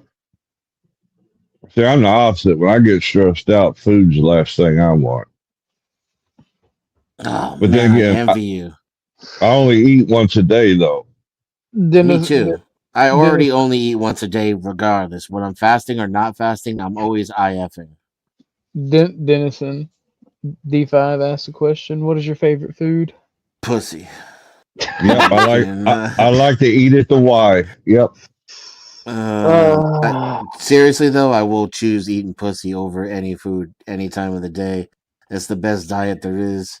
Well, it does have nutritional value. It's nutritious. There's something, tastes good. and I'm telling you, like if you swallow, there's something in there. It's got. It's the nectar of the gods, brother. Yeah, there's something in there. And I always tell fellas, once you get past the smell, you got it licked. Come on. But I'd have to say, practically speaking, pizza, right? But personally, probably cheeseburgers. Like any kind of cheeseburger you could fucking imagine, man. That's my deal. Now, in general, though, I will say meat and rice is my favorite food. Like my favorite dish, my favorite meal is lamb biryani. That's my favorite meal on planet Earth. That's mean, Crab. That's mean. That's mean. Coochie is the most valuable mineral in the universe. Think about it. Makes sense. Oh, that's crazy. Oh man, not like, nah, bro. Nothing beats a good hearty bowl of chili. All right, that is literally the I best make thing in the bomb ass world. chili, but no Although beans. There's no beans in chili. there can be beans in chili, there No, cannot be sir. beans. No, sir. That's where I'm you not get your in that. fiber. I'm not in that. I'm not in that war. I think beans belong in chili, or they belong without. However, the cook likes doing it, as long as it's hearty as fuck. Negative. I'm a Texan through and through. There's no beans in chili. No beans in chili. No, Crab. Pussy does not suffer from artificial scarcity. That's the Yeah. problem. It's overabundance. Yes, they're giving the shit away. They're giving it away to Ray Ray and Pookie, and the market's plummeting. We're suffering a deflationary crisis here. Crap, are you kidding me? That's funny. What's your favorite food, Chuck? Oh Lord, I'd have to think about that one. Josh, Josh a is out good there steak, prime rib, something like that. Josh is out there hunting lady Ooh, boys, so nice. his favorite food is stick pussy. Prime rib was a good one. I'm wondering, did Stick D5 hear pussy. anything I said after pussy? Probably. She was shocked. Yeah, leave me out of this shit. I'm listening and I'm just working and doing this shit at the same time. Well, what's your favorite food, Josh? Stick pussy. Did you say stick pussy? Yes, stick buzzy. B. Pussy? Did he say pussy? Oh no. Yes, with the letter B, not a P.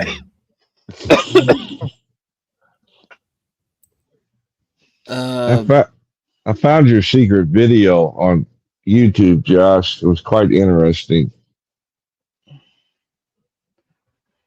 Josh making secret videos and shit. Yeah, As long as he doesn't find my OnlyFans account, we're okay.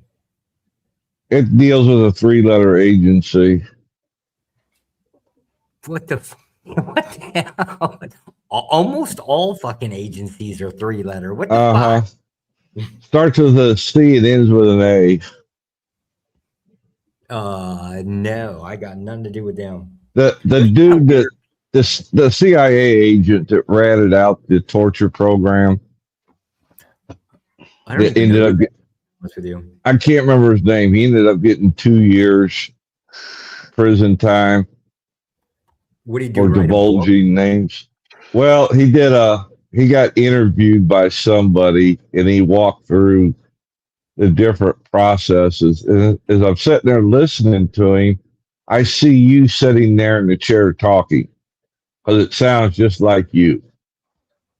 The way he describes his job or what used to be his job. I thought it was kind of funny. I don't know. To be fair, right? Like, they get embedded with DOS all the damn time, right? Like, I mean, because they basically get issued passports and all that shit. And it's usually like fictitious information on them, anyways, right? So they go to the embassies all the damn time. Just don't know who the fuck they are. I can't tell a DOS employee from a CI. Like, you can't actually interact with them and know a difference. Maybe that's why they call them spooks. I don't know. I just know It's that about ego. Sorry, I was responding to Crab. It's about ego? For me, I'm only talking about myself. And I used to tell myself that story too, right? Like everybody wants an attractive, intelligent, funny, strong-willed woman. You know, you don't want some dummy who's incapable and doesn't care about her appearance, you know, on your side. But again, that still feeds into the ego, right? Like it's about what kind of a woman can you conquer, it's about conquest. And I'd say eating pussy had a lot to do with ego for me too, because I was really good at it. And also there was a direct negative correlation of that too. Just like when I eat a bunch of bullshit food, I feel like crap. When I sacrificed my ego, I was a lot less sexually active.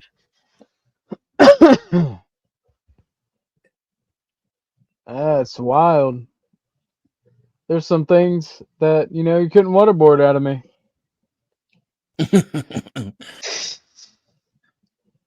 long as you're not Wilson and take the attitude that without the makeup, the men are the fairer ones. No, I am really upset with women right now. They're fucking up, and I'm not gonna let people bully me and gaslight me by calling me an incel and saying this, that, or the other thing to make me stop talking about it. I can't let that happen. It's just wrong, because women are fucking up.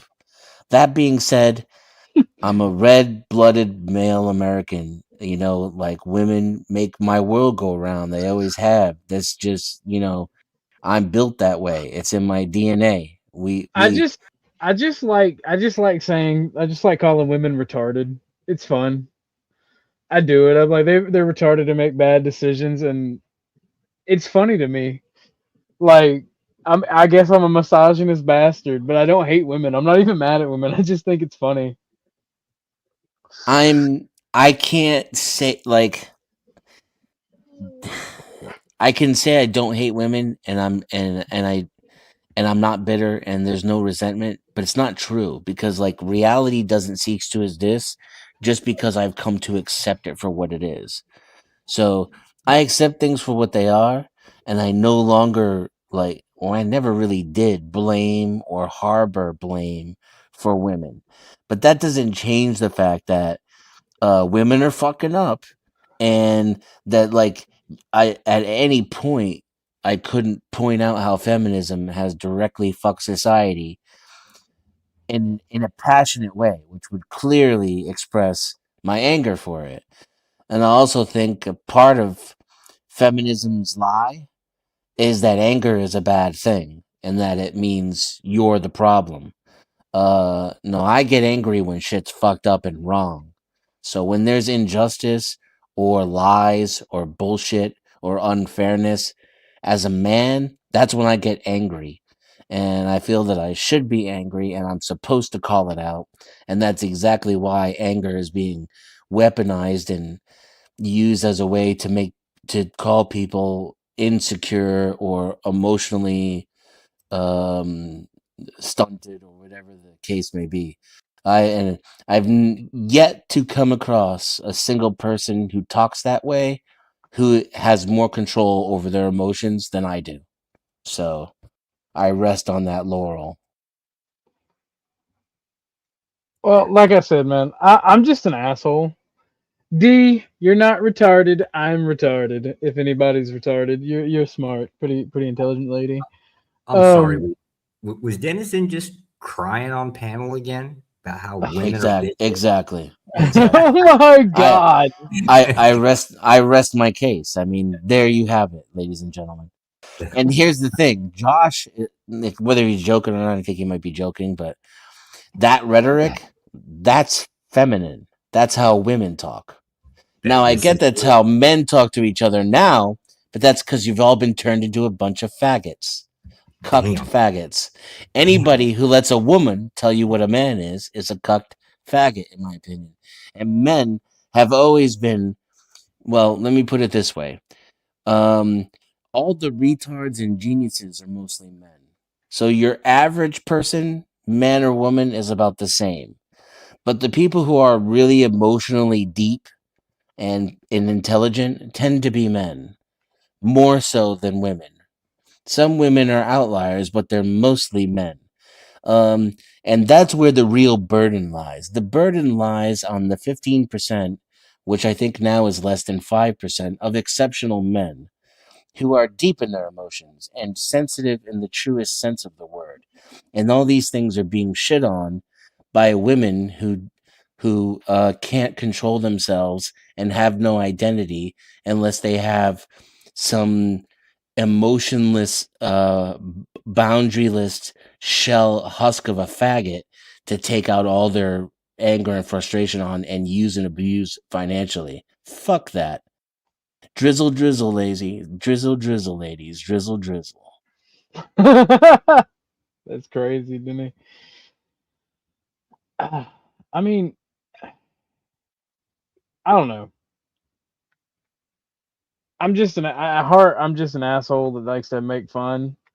Like one of my funniest moments was my ex was being a bitch, and I was trying to tell somebody to change their tire, and she just kept interrupting me, and I'm like, she was doing it to be an ass.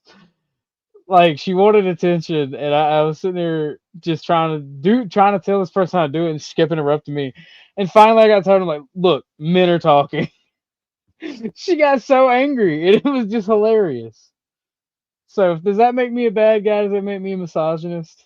I don't think it does. Everything makes you a misogynist.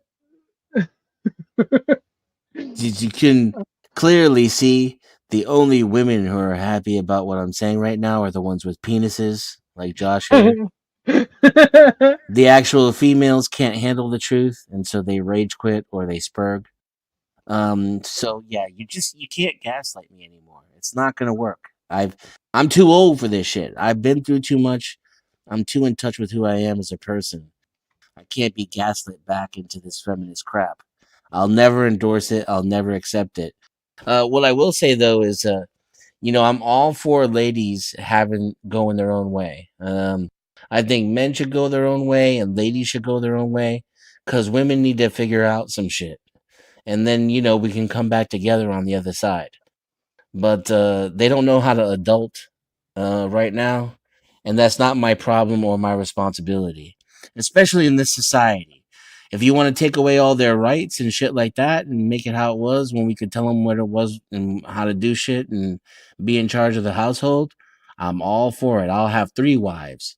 But under these circumstances where I can get all my shit taken away or put in a cage if I tell a bitch I don't like what she's wearing, fuck you. Go find yourself some beta to marry. Start an OnlyFans. You'll be all right. You don't need a man. You don't need me. You don't need me, and I can afford more video games this way. Sean, where the white women at? It's right. It's OnlyFans. Where all the white women at, Sean? But no.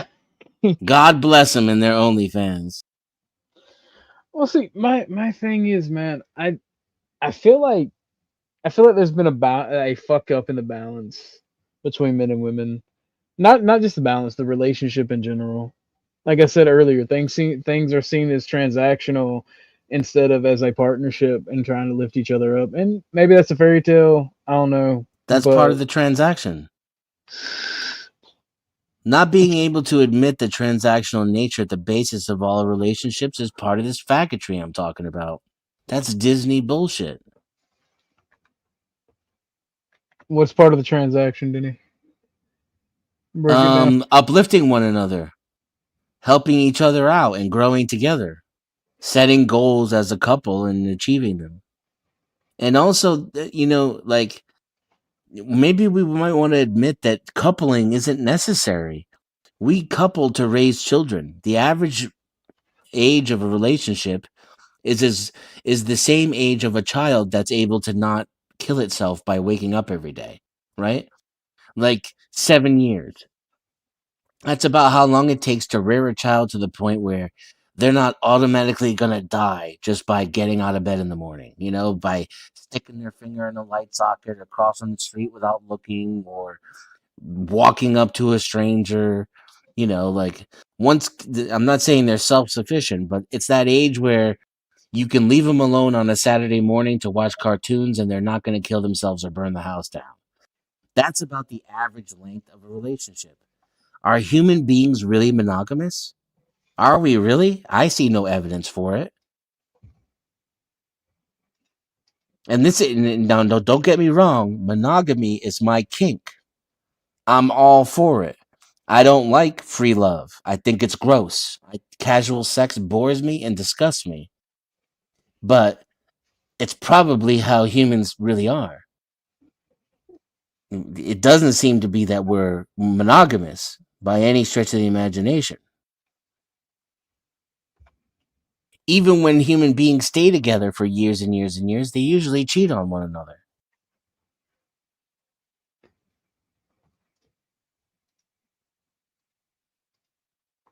I mean, Alwine says monogamy works. On what planet, brother? Not in this country. I mean, look at the statistics. It's not working. I don't want to bring kids in this world either. So, what am I doing with a woman? I'm a very pragmatic, practical person. And I'm very honest about my shortcomings. So, honestly, what do I have to offer a woman if I'm not going to give her a child? And what do I have to offer a woman who doesn't want me to take care of her financially? Think about that for a second.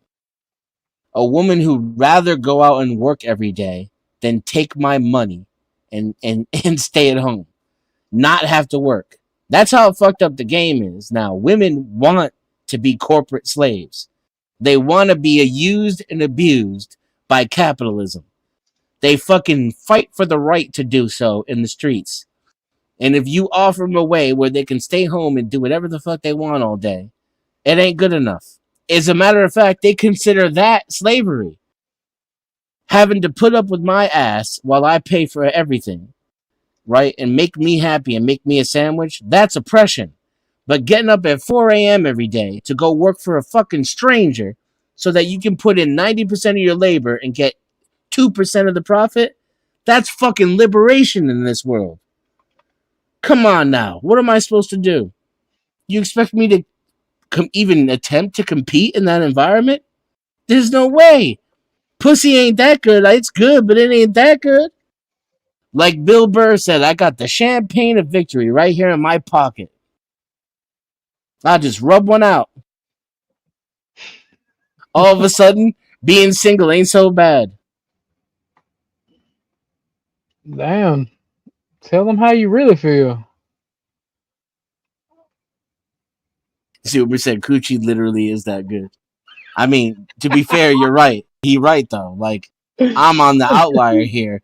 Most men are just finding ways to put up with this shit. For real. Even marriage ain't going nowhere. They're still getting divorced, but they're still getting fucking married. They ain't stopped getting married and shit.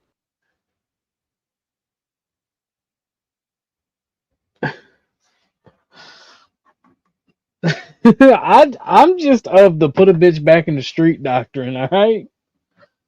I've done it. So I've done it. And she came back every time. No. Bitch came very next day. Bitch came back.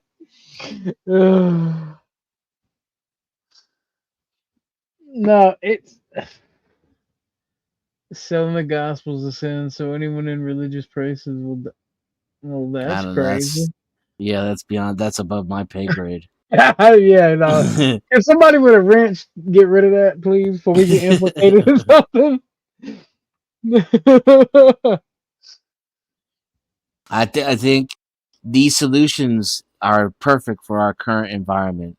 I encourage women, do OnlyFans. Do it to your heart's content. And then there's men out there who will pay you for the relationship experience. And God bless those men. I mean, $9 a month is a fucking steal. It's not for me. I'd rather just be alone. But $9 a month is a hell of a deal. I'll tell you, it cost me more than $9 a day to take care of a woman who lived with me. Then they got a kid too. Shit. You don't have to worry about knocking her up if she's on OnlyFans. You could even buy her kids Christmas presents if you want. Whatever makes you feel good, I'm all for it. These are modern solutions to modern problems. I'm just going to be over here doing my own thing. Man, rants that hit hard. That's crazy.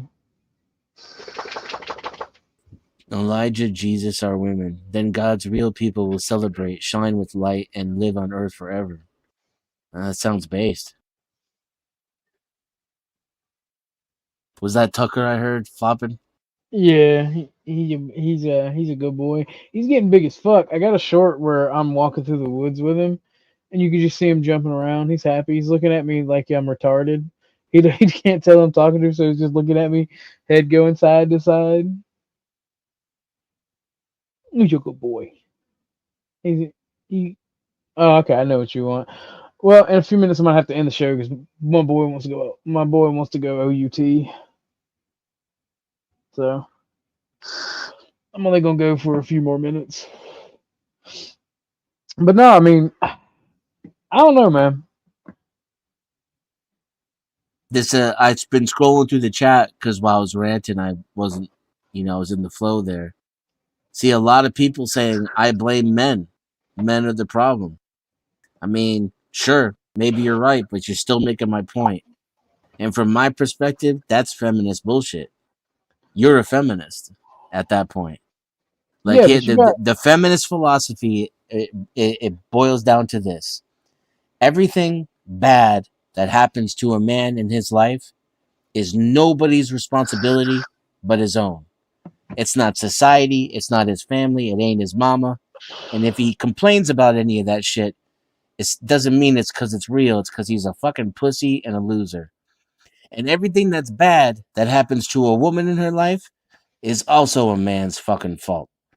It ain't society. It ain't women. It ain't your mama or your daddy. It's also a man's fucking fault. that good ass coochie is too good sometimes.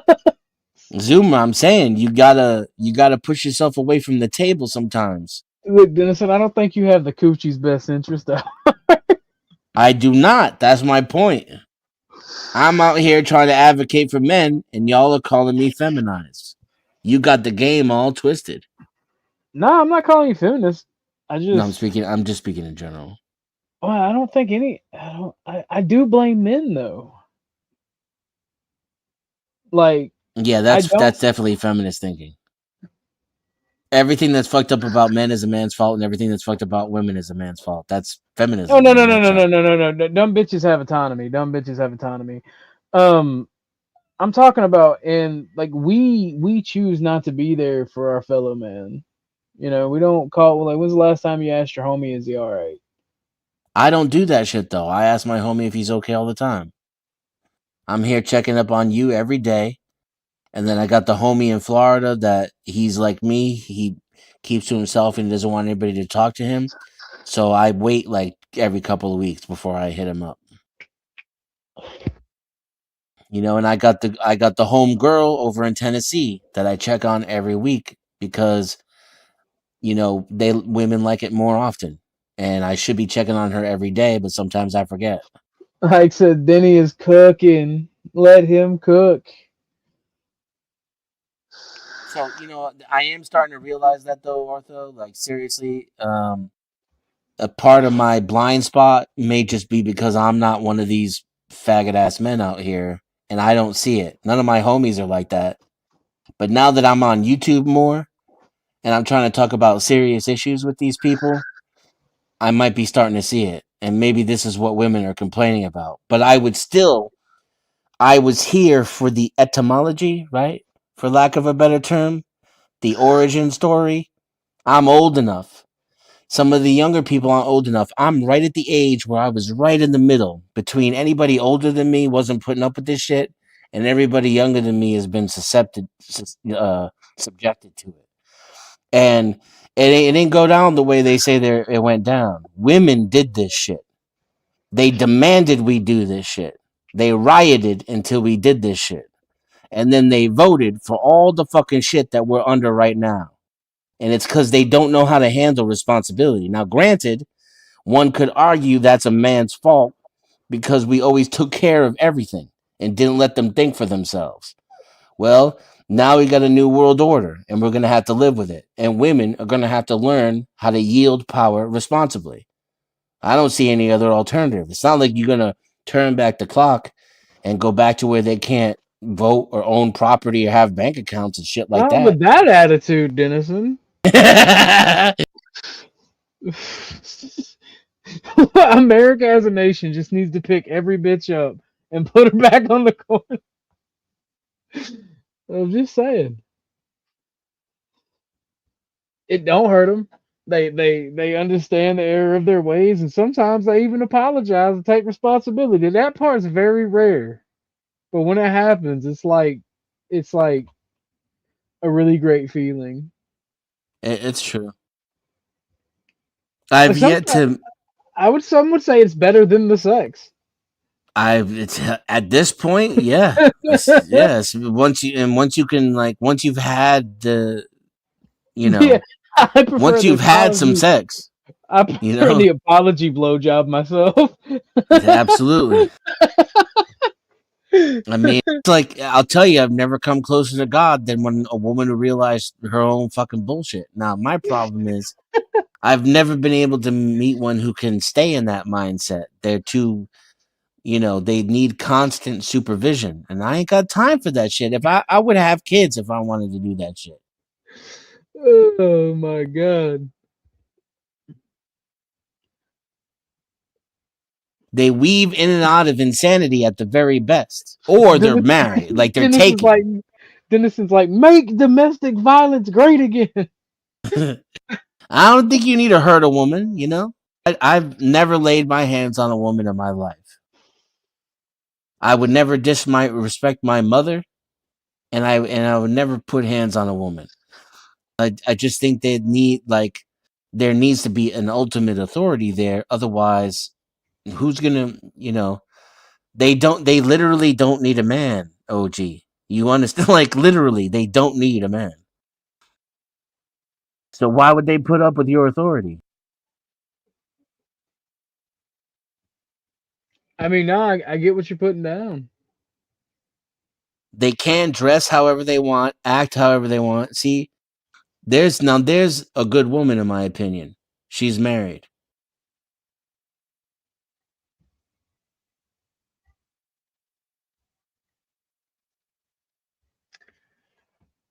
Where have all the good women gone? I'm saying they get scooped up, as they should. And they get scooped up young. I was worried about my career and shit like that,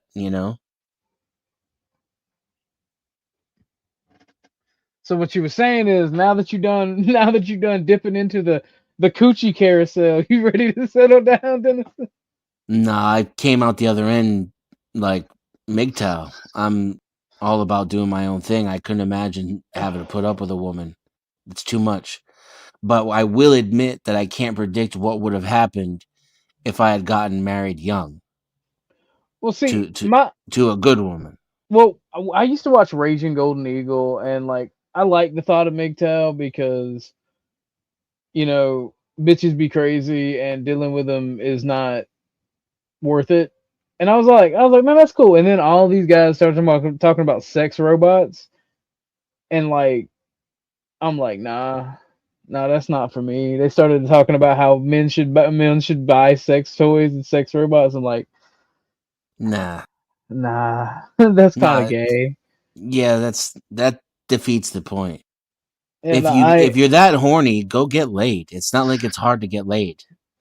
It just felt like secret gay guys trying to breed more gay dudes, to be honest. It was weird. I was like, nah.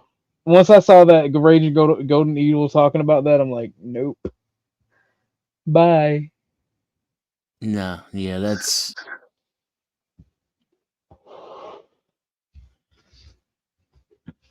no bueno. Yeah, nah, it's fucking weird.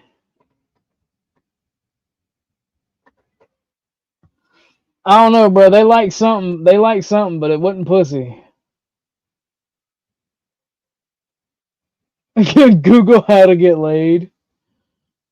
I mean, you jest, Zoomer, but if you do that and then follow it, it's going to work for 80% of people. Even some of the so-called incels.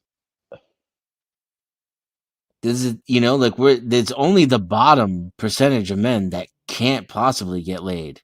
No matter Shane- what the standard is, remember now, you may have to lower your standards. Hey, look, the trailer parks be hitting sometimes. I know a situation where a woman who stole $6,000 from her husband's joint saving to give to her lover, ex/ex-boyfriend, he smacked her. The woman still defend that trash to that today. That's crazy. Yeah, that's That why is- smacking don't work. It's just cruelty. Yeah. Look, man, don't knock it before you try it. All right. I can't. I just no. I can't beat a woman. I'm They're so joking. delicate. Like you can't. There's they don't even know how to fall right. Not only that, the people that do it are like the most shitty of assholes. No offense, Star Platinum, but you sound cucked as fuck, man, or woman. I don't know if you're a man or a woman. Right? 'Cause Star you say Platinum was the gentleman who came on when we first talked about the good shooting. I mean, if y'all have talked before. yeah, antisocial in a cucked up faggot world. You're goddamn right. You want to align with this society, brother? You're not a man, or at least what a man is a different thing, and I'm a dinosaur. Our time is now, old man. I'm just saying, this society. You find me something about this society that you fucking admire, American society, and then talk to me about being antisocial. Well, that's a really good question for both the right and the left, and it goes into what I ask all the time: what does it mean to be an American? Like, is there anything in this society that you can point to as like is good, is great? Yeah. Name a fucking thing, and I'm not talking about the little bits of joy and happiness that we create for ourselves as people. We still do good things and are good to one another in small doses. I'm talking about the system, institutions, schools, the FBI, the government. It's literally run by fucking pedos, criminals, corrupt, capitalist pedos. Like, can you even name a good-hearted person in government? And then he says, a real man doesn't put down the people who brought him into existence. Bullshit. I'm calling out the people who are responsible for this fucking hellhole we live in. You're gaslighting me if you're telling me I can't do that. You're going to tell me there's something wrong with me for describing what's wrong.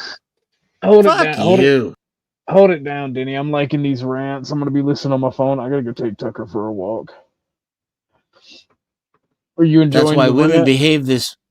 Say what? Are you okay with that? Yeah, I'll hold it down for you. All right. There's enough people in the chat I can talk to. That's why women behave this way. Is we treat them like children that can get away with anything. Yeah, I mean, I agree with you, but at the same time, can we live in a society where men are always in charge of everything? I don't think it's sustainable. I think we need a 50-50 partnership.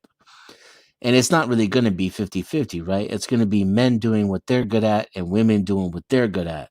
But the only way we can figure that out is if women are given the freedom to explore what that means. And each individual woman needs to do that. And society has to be a conglomerate, a collective of whatever those individual choices are. So we need like rights for women. They need to be free. They need to be free not to need a motherfucking man. And congratulations, ladies. You got it. Are you happy? How's it working out for you? How are those suicide rates going?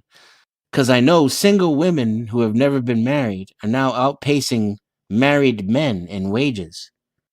to be a married man used to be the gold standard of income in America, right? You got your woman taking care of all your personal affairs so you can dedicate yourself entirely to your career. And your boss thinks you're trustworthy and everybody in the neighborhood looks up to you. When you get, extra incentives and bonuses, kickbacks on your taxes for being married and for having children. Now, single women are they're out earning married men. You're making more money than ever. You got more autonomy than ever. Are you happy now?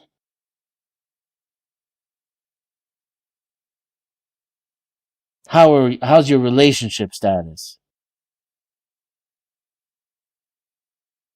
What about your relationship with society as a whole? You feel good about ICE and Trump and Epstein and Israel?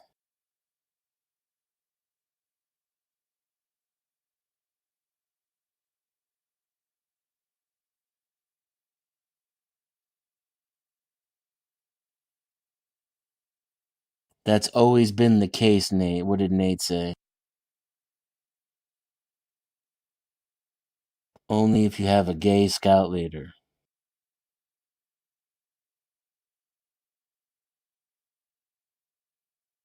Yeah, that's another thing too, is there's clearly a political attack on men. I get if you're from a certain generation, you might be catching the reaction to feminism and the tail whip end of legalized feminism, institutionalized feminism. So I can see from that perspective things may not look as bad as the people who are complaining about it the most. But if you're old enough to know better, clearly men have been under attack in social media and media at large, and legally speaking as well, politically and legally speaking. The worst thing you could possibly be is a man. And then you got cucks like Not Laws in the chat here gaslighting the people who are pointing it out. Just pointing it out on its own makes you a loser, makes you a crybaby, makes you this, that, or the other. They talk like women. Men can't even get their own backs in this society. If you stand up for men, let's say I just wanted to be a misogynist prick. I just hate women and I think men are better. You can't do that now. You can't just be pro men. You can be anti men and pro women. You'll get supported by society if you do that shit. But you can't even say good things about men and criticize women in this society without hearing from people like Not Laws. And to me, that's proof this society is cucked.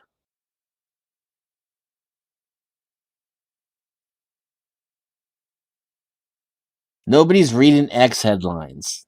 They're working out in the real world where you don't work, Not Laws. No offense, but I don't buy for a second. I think you tell on yourself when you take these certain positions about incel this, and to me that tells me you're the incel. You're the one who ain't never had no pussy.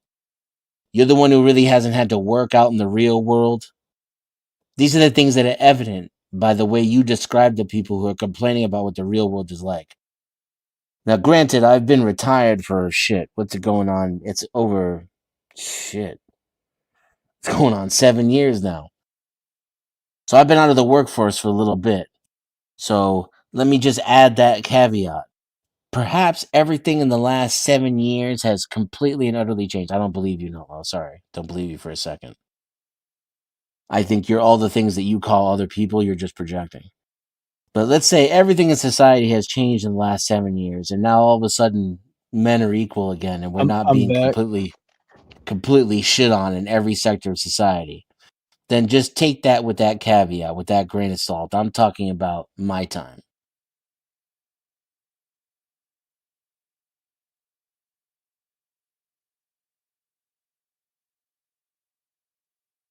people with wealth are implementing genius such as feminism in order to destroy the family unit. Word. Making it easier for them to tax two incomes. Word. And hand over full education to their children. Word. See, there's a woman who understands the evils of feminism. Why can't y'all be more like Auntie Shameless? That's all I'm saying.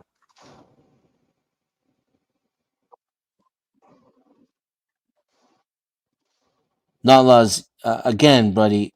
I used to get pissed at you. Now I'm starting to see it from a different perspective.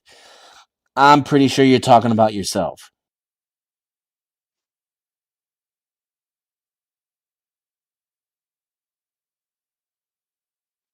Just because I worked in actual corporate America. And the reality is, I watched immigrants ruin entire sectors of our economy. I watched the workplace go straight to fucking hell because they started allowing for women and coddling women in the workplace. And it directly affected me and every other man that I know. You're the only man who's not affected by it. So that tells me you don't work for a living, that you never have. Same thing in the sexual marketplace. The more you talk about these issues, the more I'm convinced you ain't never had sex. You've never been in a serious relationship in your fucking life. It's the only way you could be this sheltered from reality. It's your particular brand of gaslighting, right? Like, I get gaslighting from all different kinds of people.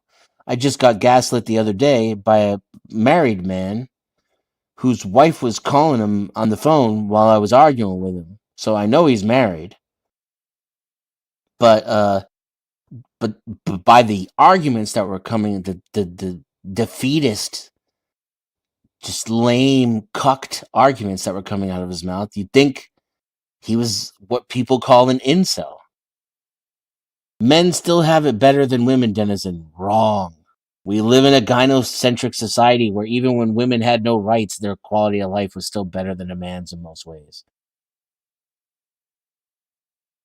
You're going to chalk that up to, here's a quote from him in case, you're not reading the chat. I can't highlight it, but he says, in reality, not internet conservative propaganda.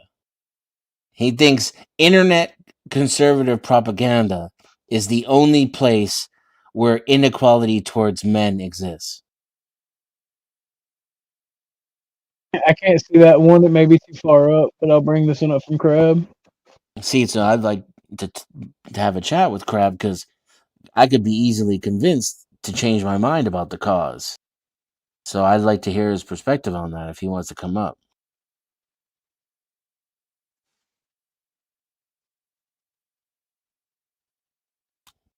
I'm not sure what you mean, Outline. I'm cool with you even if we disagree.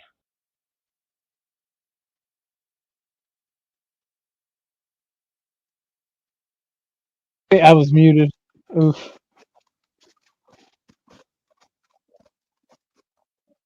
We're all oppressed, not laws. Men, women, children. You can't recognize it, then I don't know what kind of fucking communist you are. You're some kind of lame, gay ass communist if you don't think people are oppressed. And if you're so fucking cucked by feminism that you only don't feel oppressed because you're a man, like everybody is oppressed except for men, then that's proof your brain is rotten, bro. That you have an actual blue-haired lesbian running on a wheel inside of your head instead of an actual brain. If that's what you mean. So take it how you want it, not laws. Either you're so fucking stupid you can't realize the whole world is oppressed, or you're so cucked that you think men are the only ones who aren't oppressed. Holy shit balls, buddy. No offense, but you're the dumbest motherfucker in this chat right now, if that's the case. Your brain's been eaten by feminist worms. That JFK treatment. Star Platinum, I'm talking about your fellow communist in the fucking chat. This is what I'm talking about. He's saying he's never felt a day or a moment of oppression in his life. That's what he says. But he's supposedly a communist. That guy, you don't want to know what he is? Full of shit. That's what he is.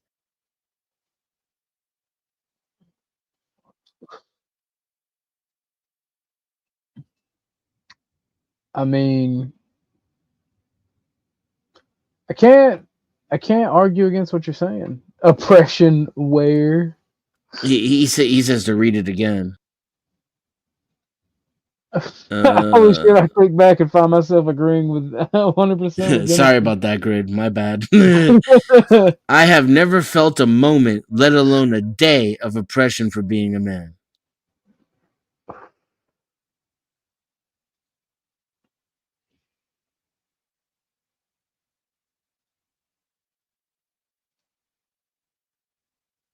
Hey.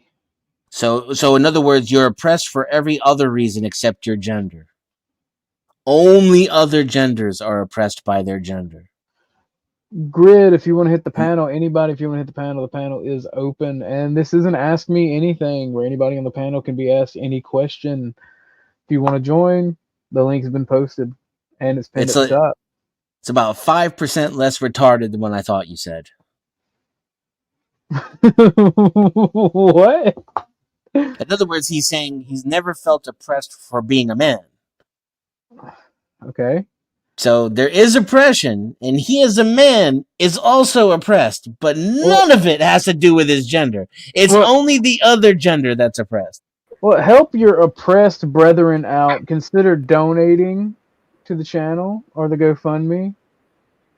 Like, I feel like that would go a long way in helping defeat the oppressor, you know, whoever they may be. Oh, it's directly, crap. It's not indirectly. Chuck, OG, biggest question, you gay? No, old man. No, me, no.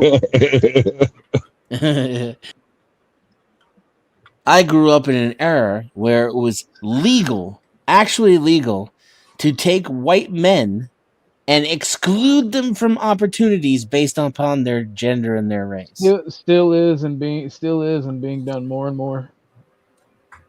You don't see that, you're dumb. Right? So, no, don't get me wrong about dumb, because I acknowledge you can be intelligent and also a brainwashed cuck.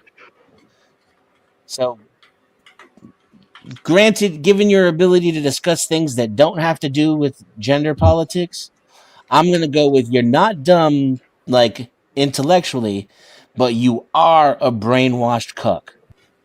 Feminism has rotted away your ability for critical thought on these issues. It's gone. You can't even meet me halfway because you are a zombie when it comes to thinking about these issues.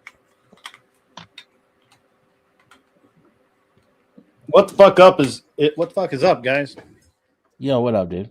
What's up, Grid? We're talking all things, doing an Ask Me Anything. Anybody on panel can ask a question to another panelist. Anybody in chat can ask a question. And if you're on panel, you can answer it. It can be a lie, but you got to answer it. Other than that, while things are going, we're talking about the Minnesota stuff. Dennison has been on a grade A awesome rant about feminism and this destruction of Western society, or America specifically. Yeah, that's talk what I a little walked bit about in. religion. I literally I'm out here fucking around in the studio Is that right your now. squatch? Very good, sir. Very good. I'm proud of you. The gay do live.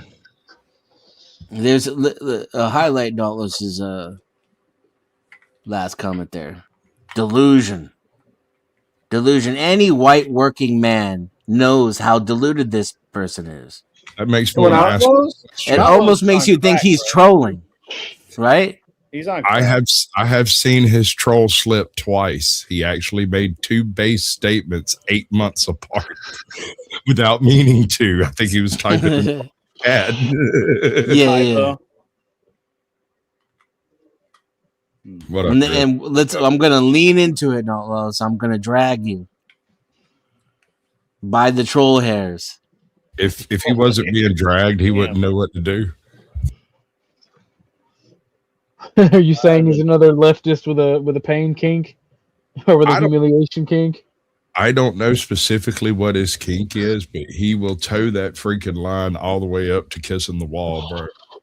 Like, he's on it. He is the thing. But then every now and then he'll drop something in chat that I swear to God was supposed to be in another typing square.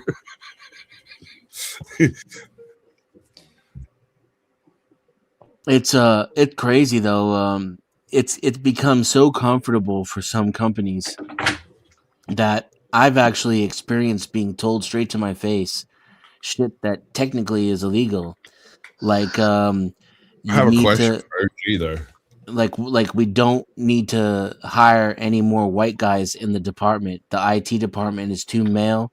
You know, talking and telling me because I was doing the hiring that we literally need to look at more female resumes, or being told by my supervisor that an incompetent employee can't be fired because of how dangerous it could be for the company because she's lesbian and she's black and she's a woman. Yep. They say this shit out loud. But Yeah. Meltwells lives in his, I mean, I guess he's on welfare or whatever. I don't know. It doesn't sound like he's ever had a fucking job. But did you ever do anything to He correct that says he works in a statement? warehouse. Dude, Chuck, you sound just like me right now. Yes. What is your question, Squatch? Why are you gay?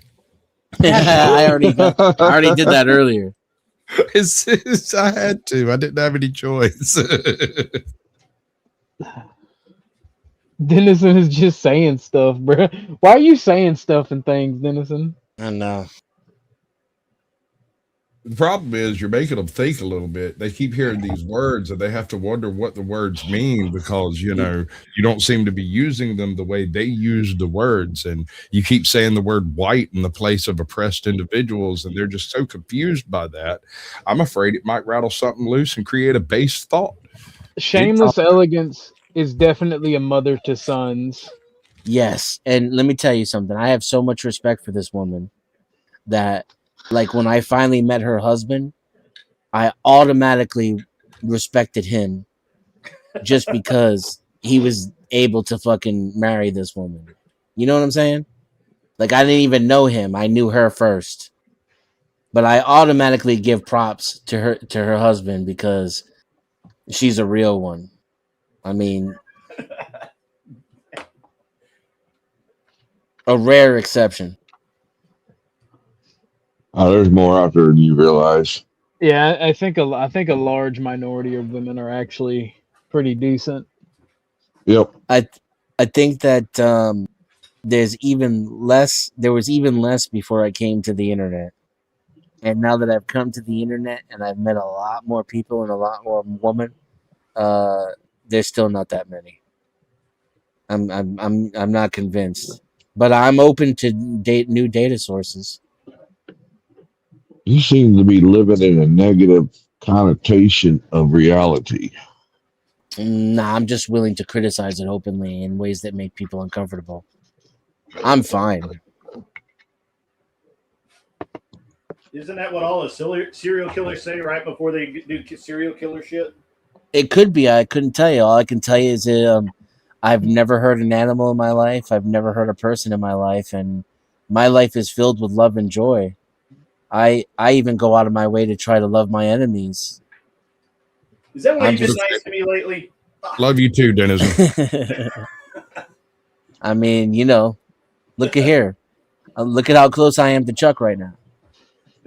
Yeah, guys joining the military is just a male equivalent of fuck this shit. I'm gonna be a stripper. What?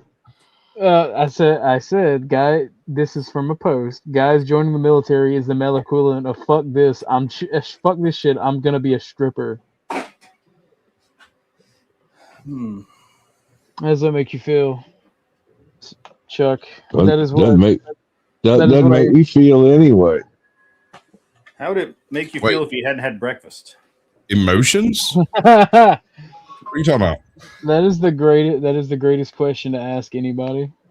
I don't do breakfast, so fuck off. But I had breakfast this morning. I had breakfast. I'm telling. I remember. I was there. I agree with you, Crab. I've run into that a lot. But I mean, then what's the alternative answer? That there's no such thing?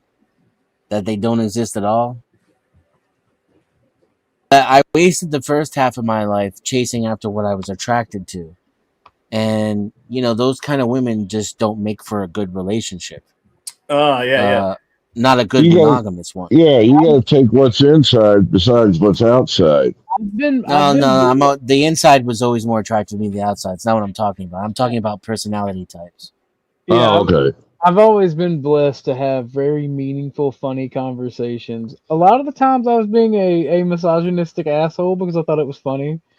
But I have never really dated or talked to a chick that was as dumb as a fucking brick and couldn't talk. So I don't know. I've always been attracted to intelligence, but I don't think it's in my list of priorities anymore. Because what I was gonna say is I spent the first half of my life like with women who I was attracted to that wouldn't make for a good monogamous relationship, but I spent the second half of my life so far, I'm still pretty young, chasing after women who or knew exactly what it was that a man wants and are just pretending to be that thing when underneath it they're crazy as fucking hell. So that's the thing. Like I didn't even when I was young in my 20s, I didn't even know there was such a thing as a pick-me. Like I didn't even know that existed. That there were women out there who acted like they were subservient and submissive just to get the kind of man that they want. And that when you get with them, they can't really keep up the facade for too long, especially if you put your foot down on shit and actually try to take charge of the relationship. Then they start to freak out because they can't really handle it. That's because you're measuring them against yourself, OG, and you're retarded. I read that in my head in your voice, and it was so much more funnier. You should have been on panel when you said that. You really should have. But no, like I like being the dumbest one in the room. I get to learn things, and I like to learn things. Never want to be the smartest person in the room. It sucks. Yeah, because that's responsibility. Then they ask questions. Bruh, nothing annoys me more when I'm at work and my fucking boss's boss is in because shit's fucked up and I'm working on it. They're like, oh, well, OG, how do you do this? Can you walk us through this? I'm like, my boss is right there not doing anything. Like, literally. And I just stopped and asked him, like, do y'all want to know that I can do my job? Or do y'all not know how to do it and I have to show you? And I got in so much trouble for that. But shockingly, I mean, I'm just doing my shit. I'm doing it quite well. I don't like having to train people. So yeah, I like teaching, but having to train over and over again the same thing can become a pain in the ass. Well, like that's the thing. Like, especially when you're under a heavy workload and you have to fix the last previous shifts before you. And they're ass mad at the assholes that are on your shift, but like you do swing shifts, so you know you work like 12-hour shifts for 3 or 4 days, and then you go off and you do the whole another shift comes in. Those people are assholes and don't know how to do their job, and the people before you have an issue. So you're basically fighting in the fucking break room, and then the boss's boss is there. And like they genuinely, I come to find out like he genuinely, like our boss got fired because he genuinely didn't know how to do his job and was fucking shit up. And like that guy was literally coming to me because I knew how to do it and he wanted to know. Like, it was funny. It was very funny how it played out.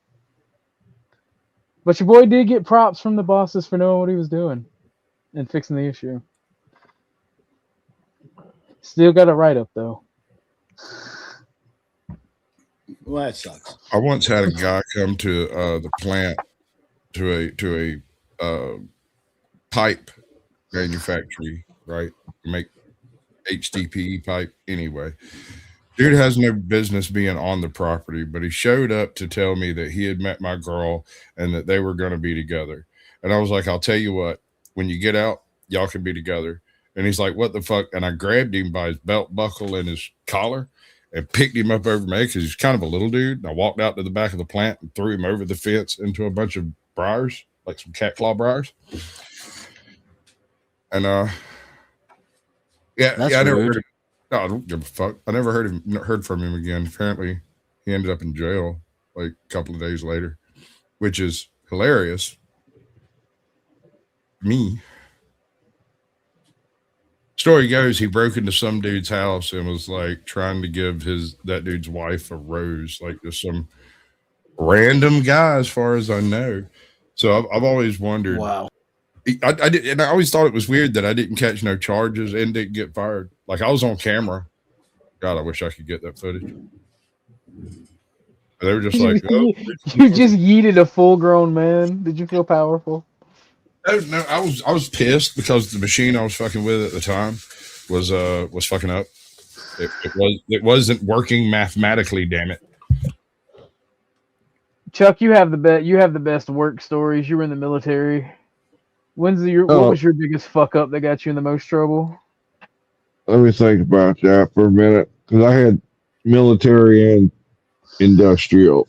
Let me think about that a minute. I deleted an entire database with 60 million records in it. That was you, dude. I never did that goddamn car. Out of spite? No, Why? no, simply by not using a query function at the beginning of my statement.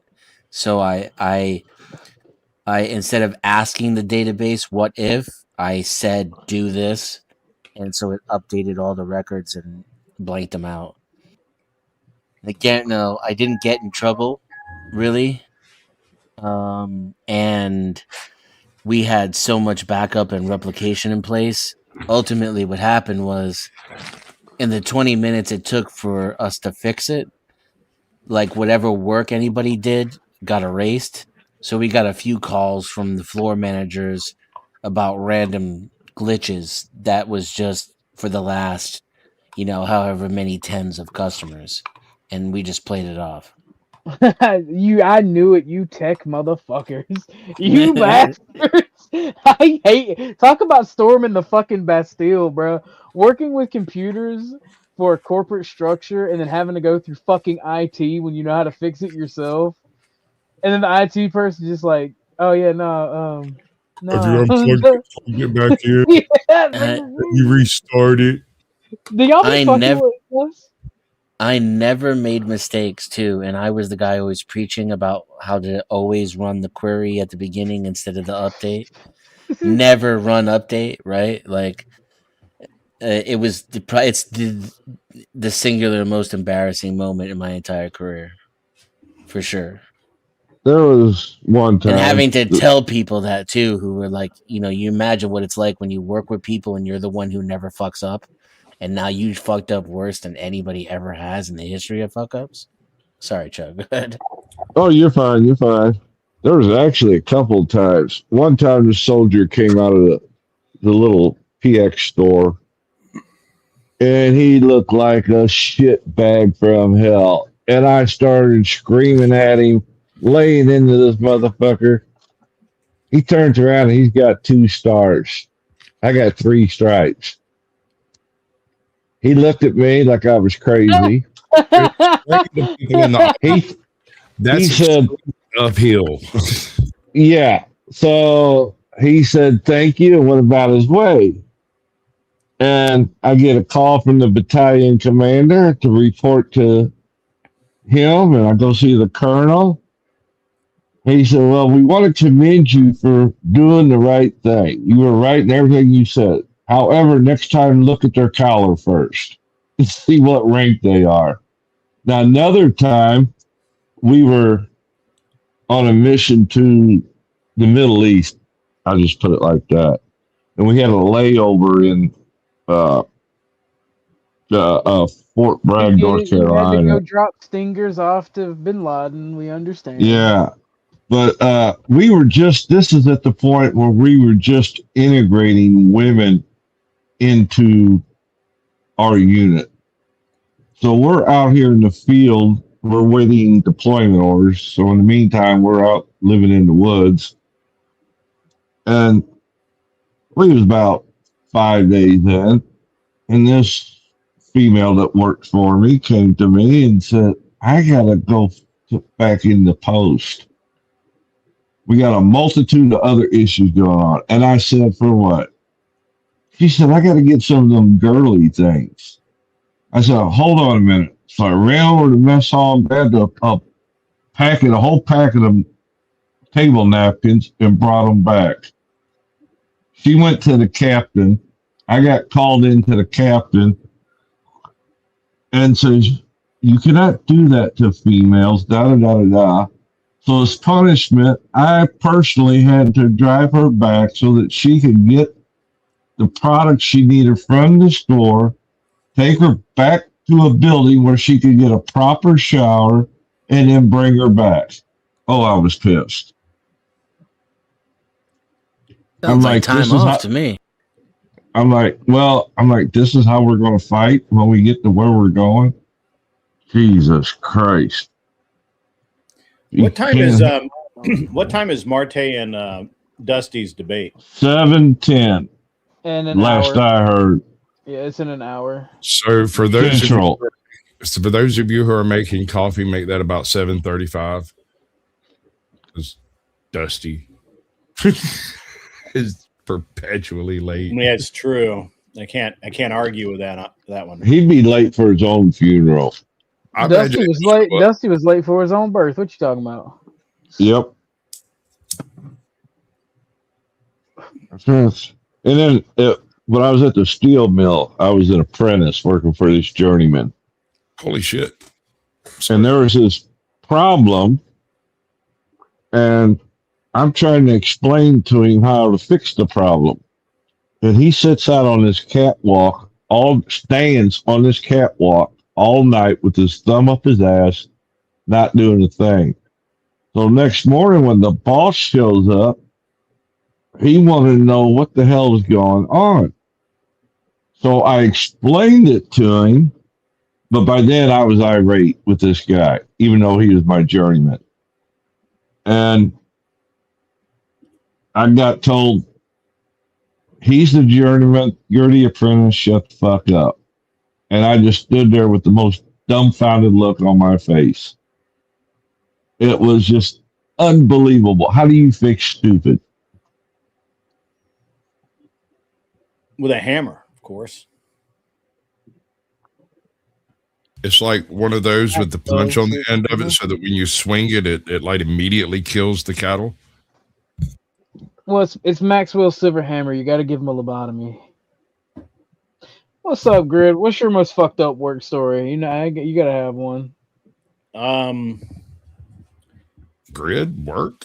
What are you talking about? I've got a few here and there, but most fucked up. That you caused or were involved in. I could do it like a top 10, but I was working in a race shop in we were still in Mooresville at that time, just outside of Mooresville, and in what they called Race Park. And we had this kid that worked for us, and he was a hell of a machinist, but he was an arrogant bastard, even more than me. Like, he had me beat, and I'm telling you, that's rough. That's rough. We know. And he thought that he could work on. He really wanted to work on the race cars. He couldn't understand that he was, well, technically he was a welder, but he could do the machinist too. We just, didn't have a ton of welding work for him that we couldn't do. And so he was, so he kind of started calling himself a fabricator, and we're like, what the fuck, you're not really a fabricator, but whatever. And so we're working on this 935. Porsche, and then the whole front of this car is a fucking fuel tank, like all of it. It's got like 3 fuel pumps and huge fuel cell. And we had a fuel leak in it. And, of course, we tear these cars down a lot. We had a fuel leak in it. And one of the things we were doing was we're rewiring some of it. So we were moving the battery. And so this guy's only fucking job, all he had to do was to fabricate a new battery bracket, which is a flat piece of aluminum milled out to save some weight with 2 posts bolted to it and a bar that runs across. And this seems really simple. I understand. I understand if you're already confused, but you'll see. And this dumb bastard comes over, and me and actually the owner of the company that I was working for at the time, we're working on the fuel system. We're trying to figure out where the leaks are and how we're going to redo these, or how, and by we I mean me, how I am going to end up redoing these fuel pumps and doing the fuel system on this car. And this guy comes over and he's quietly working at the top of the car on this battery box, and he's using a fucking metal wrench and a real battery. Like, it would have actually been fine if he'd used like a dead bat, because we have plenty of old dead batteries around, or if he had used if he had taped the terminals or something while he was fucking around. But no, didn't do any of that shit. So you can imagine already, because you're dudes. I want to remind people at this point that he's working on a fuel system underneath where this battery is at. What you seeing in your head is when the spark we're leaning over the fenders of this car's up on jacks. There's no fenders because all fiberglass. The whole front end is off the car. Leaning over this thing, me and the boss are working on it. And this dumb bastard is like, so we're moving the battery to right in front of the dashboard, right in the front trunk. So it's kind of up high, which is fine. And now keep in mind, we got fuel all in this car. We've got fuel lines loose. There's, this fucking thing's full of gas. And so as you can already guess, he arcs that shit. Woof! Fucking thing catches on fire. Drew Slayton, who was a really, really cool dude, and he'd been all over the world racing. He turns, takes like 3 steps, grabs the fire extinguisher, hits the fire extinguisher, and this dumbass machinist had literally run all the way across the fucking shop into and you have to understand that how the building was divided up to make it more funny, but it was a long fucking way to get a fire extinguisher by his area. There was one literally 5 feet away. It was the dumbest thing I ever saw in my life. And so he finally makes it back over there, and of course we've got the fire out, and we're looking at him like he's a dumbass, and he's sitting there acting like, well, what the fuck? What do you guys do? Leaking fuel lines around here anyway. Yeah, why you guys got all this damn fuel in the car? We're like, well, so the story would be over there, except he did it again. Like literally while he's taking the battery back out, he arcs it again. Same thing, exact same. Set the car on fire, put the car out. And that was while I was physically working on something. That's one of the dumbest things I've seen. I also had a guy who we were loading a car into the trailer at Laguna Seca, and the pits at Laguna Seca are like a 30-degree angle or some shit. Like there should be signs. And there wasn't Laguna, Sears Point. And so we're at Sears Point and loading the car in. Now, the way this car loaded into the trailers, it had a ramp system built so that it had workbenches all down the side, and the car actually loaded onto the tops of the workbenches. So if you can imagine, you got these metal workbenches all down the side of the trailer, and then the car rolled on those. And so it's like 4 feet off of the bottom of or 3 feet off the floor of the trailer. And this fat fuck, because I was skinny at the time, named John, he we winched the car in, and I make an ass assumption here that that he's not stupid, and that he has at least got one strap on the car before he undoes the winch. And so I turn around thinking that he's not a dumbass, and I start to break down the ramps that we load the car in with, so we can then load the golf cart in and shit. I hear something, and I turn around to see the car rolling back towards me. To which I did the only normal thing, and I'm like, "Stop, motherfucker!" And, the car pushed me out of the trailer and halfway across the parking lot before I could get it to stop. And there's this other option, dude. It's called "Get the fuck out of the way," and I want you to look into it. Yeah, no, I couldn't do that. But he had a service revolver out. I was in full on like company man mode at that moment. Why didn't you shoot her twice? I was just gonna say that. And I was like, did you pull out your firearm? I did not pull out my firearm, but I was in California at that point, so probably I don't know if we were legal to have firearms at that point. And I cursed John a lot after that, and then of course he quit. So yeah, it was a good time. Nearly got run over by my own so it wasn't my race car. I was working for somebody else, but nearly got done in, and that was cool. It was a good time, man. That's crazy. Yeah, I have a lot of stupid ass racing stories. One of the things when we were driving the dually across country with the 52-foot trailer was truck stops only for fuel, right? Like, no, don't even attempt normal gas stations because we don't fit in them. And unless they're like very rural gas stations where they have horse trailers and shit come through.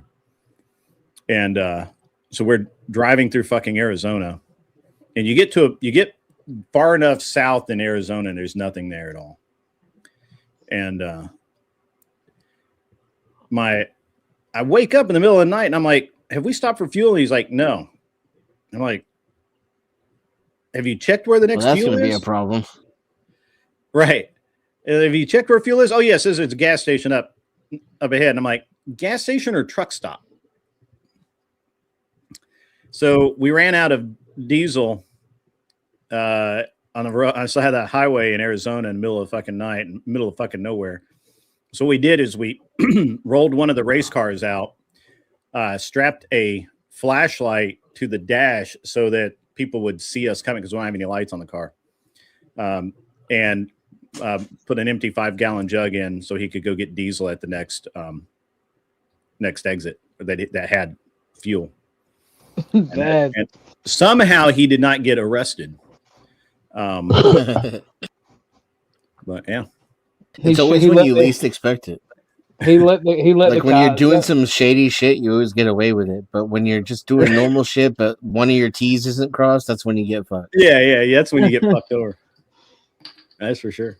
My biggest one where I actually suffered retributions. I had been back in the States for 3 months, and it was re-enlistment time, and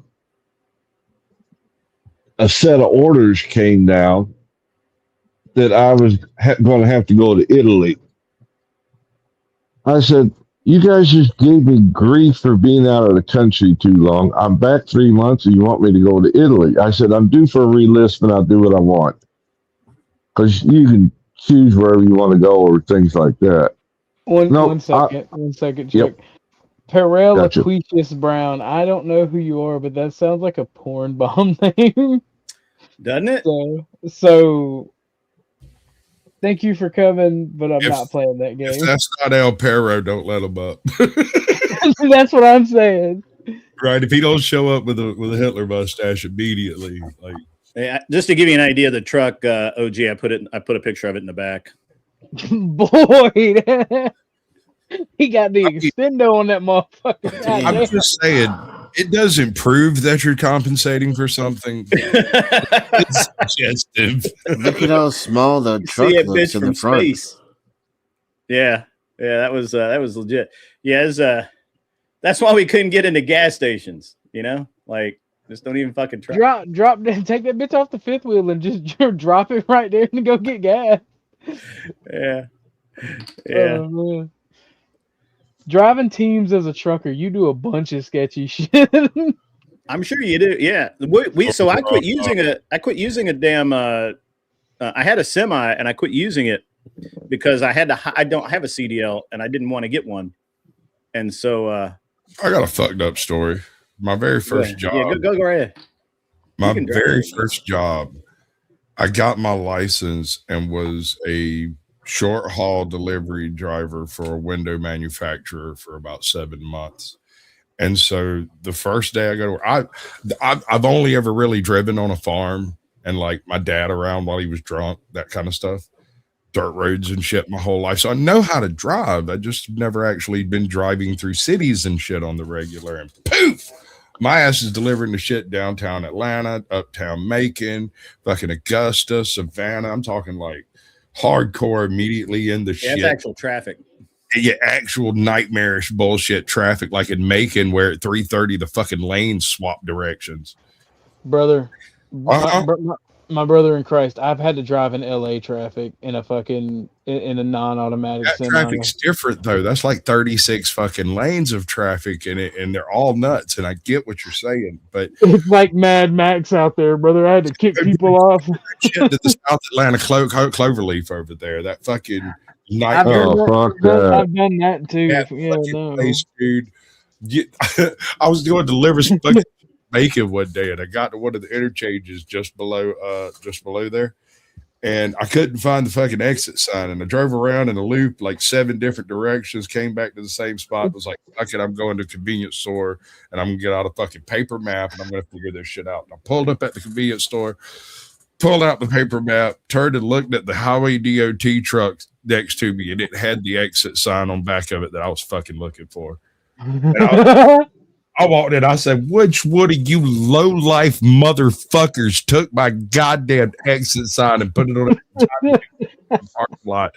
And this big-ass fucking snowy white-haired giant turns and looks, says, son, that'd be me. I said, that is an excellent place for that fucking sign, and I wouldn't want it any other way, but I got to where'd you take it from? This was back when they were swapping over the interstate numbers from up to down. Yep, I remember that. That was a fucking nightmare. Bro, I was doing one of those one time, and I was coming back through from freaking Augusta, some little podunk town, middle of fucking nowhere. I come around the freaking curve. I am not in a town. Let me be clear. 55 is the speed limit. I might have been doing 60. And I come around the corner, and there's like this little unincorporated burg with no store, no crossroad, no intersection, no light, no nothing. But there are cars on both sides of the road for as far as the eye could see, maybe 10 little houses. And one of these places is dude up like they're doing a birthday party or a wedding or some kind of shit. And there's a whole drove of youngins running around in the yard. And I'm running 60. And like I said, I'm speeding by 5 miles an hour or so. But just as I come around that curve and those trees cleared and I see all of those cars, I got on the brakes, started slowing down, and then a ball bumps out into the road. I see a kid on the corner of the car, and then he disappears behind the car, and I fucking lock that son of a bitch down. And I keep it between the shit, and I hear something under the damn truck, and I just slid to a stop and just sat there. 10 minutes or so. Thought you ran over a kid. I just sat there, and eventually this young, beautiful black woman walked over and tapped on the window, and I opened one eye and looked at her, and she said, honey, it's okay. And a GSP comes walking up right behind her, like they got there almost immediately. I don't know where that sucker was, but he was nearby. And he's like, you hit a ball, bro. And I was like,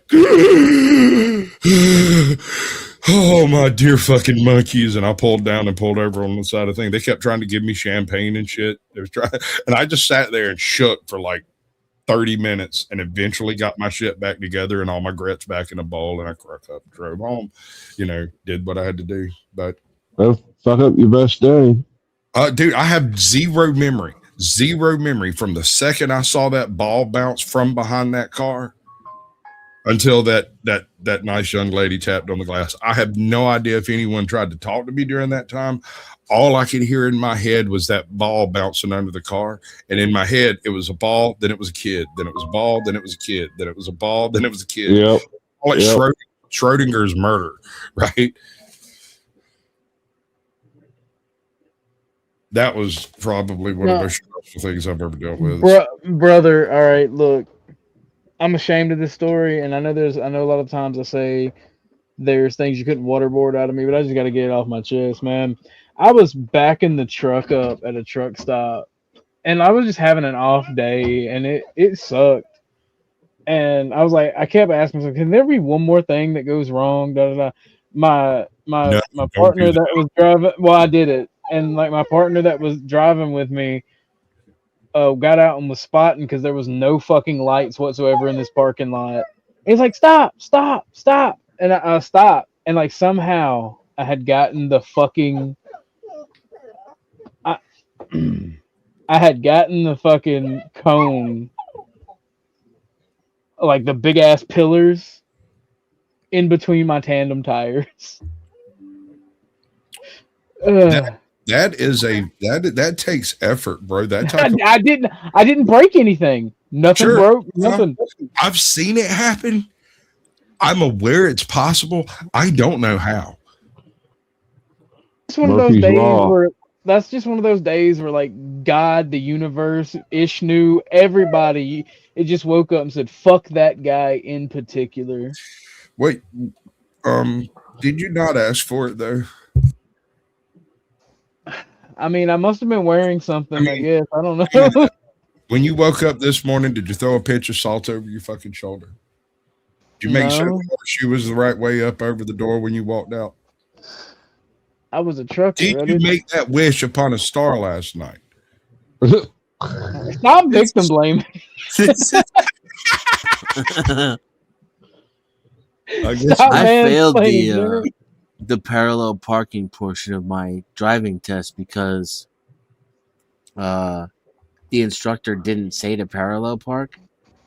He just said park over there in between those two cones. So I pulled into it for like headlights first and parked perfectly, but I didn't do the parallel parking procedure. You know what I mean? Where you drive ahead and then back into it. And so I got flunked on that. And still got my license though, but I had like a perfect score on the written test. Otherwise, I would have been 1 point shy of getting my license. You telling the story about the cone reminded me of that. Brother, I couldn't parallel park and I can't drive for shit. So what I did was, right by the DMV where I took it, there was a coffee shop. Committing crime. Stop right now. There's a coffee shop. As your Sasquatch, I'm saying, do not complete this story because no, there's nothing illegal done. You sure that? Yeah, 99%. I was 18, and the older heavyset black lady at the DMV, the tested lady, I whipped around the parking lot and got her cookies and a fucking coffee, very expensive coffee. So now he's bribing a government official. Go ahead, continue. We went back out, and she didn't make me do the whole circuit. She just made me back up. Like she aced that test for me. It was beautiful. I practiced parallel parking for Brother, weeks before the I test. still can't parallel park. Like I had my mirror shit down, and so that no matter what they threw at me, I was going to be able to do it. But when he just told me park over there, he didn't say parallel park. I was like, all right, and I just pulled into it. Fail. Oh, that's so fucked up, dude. That's trash. Let me tell you about my first driving test. Right before I got that job I was talking about, right? A couple of weeks beforehand, I'm at a bar with a buddy of mine, And another friend of mine comes walking over and is like, hey, Sasquatch, I need a second for this pool tournament. My dude's over there barfing in the goddamn trash can. He's like, all I need you to do is sign the paper. I'll win the game. Just, try to sink something somewhere and make sure it's on our side. I was like, okay, fine, whatever. And we ended up like placing second. I've got a Bud Light pool cue in there from it. I think I might have sank 3 balls in the entire fucking tournament. And, anyway, one of the guys that I was playing against that night in that tournament turned out to be the state trooper that gave me my first driver's test. And I am unaware of any error that I made, but I did fail that test because I talked too much shit. Just period. I could see it on his face. I knew I was I'm a sovereign citizen when it comes to driving. All right, look, I was like 11 to I was 11 to 14 driving my stepdad when he would be drunk as fuck. I'd be, let's go to the store or let's go. I gotta go here. That'd just be day and night, just being a little chauffeur when I went in school. Yeah, when I was 15, I was the designated driver. Right. Shit, I had to become the designated drinker and driver. That's why I'm God's strongest, drunkest driver. That's crazy.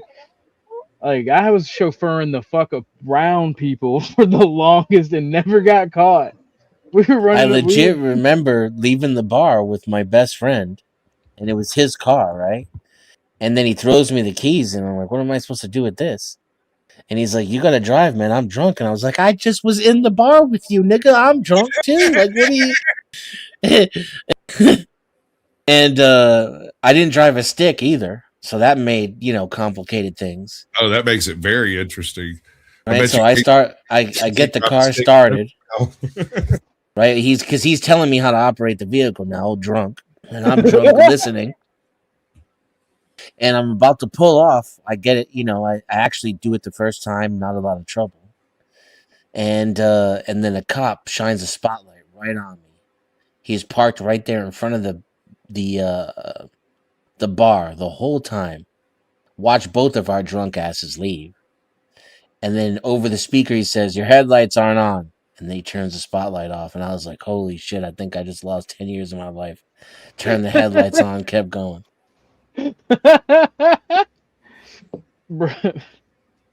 But you got home safe, right? Yeah, I mean, that wasn't the dumbest thing we did that night either. We went out into the cornfields and everything. I got real shit-faced at a party one night and got in the wrong Jeep, went to sleep, and woke up in Savannah on Oglethorpe Street with a bag of Fritos and a hot Dr. Pepper and a note that was like, I'll be back at 3:30. It was like 11:15 in the morning. My feet were sunburned to fuck.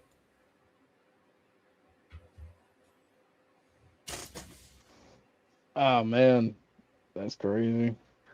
I mean, I woke up in cornfields and in the woods in the backs of vehicles and vehicles I've never seen before. I woke up in places. But that one was the weirdest. But I understood it the second I opened my eyes and leaned out and looked at the outside of the Jeep. I came there in a blue Jeep with a beanbag in the back, and I climbed into a green Jeep at night, moonlight. So I just reached in and felt the fucking beanbag, climbed on top of it, went to sleep, and woke up 272 miles away. What if you would have popped up with him driving and scared me? I imagine it did scare the shit out of him. I guarantee you that man went home and got up the next morning and found me asleep in the back of his Jeep. It might not have even been him. It might have been one of his kids that took his Jeep and went to this party. Because that was when I was like 19 or 20. So this was right after high school. Brother. I got up the mellow mushroom for a little while and then got back in, went back to sleep, woke up sitting in the parking lot, middle of town here, and I just got out of the Jeep, walked away. He was getting him a sub sandwich. I don't even know what the motherfucker looked like. I never met him.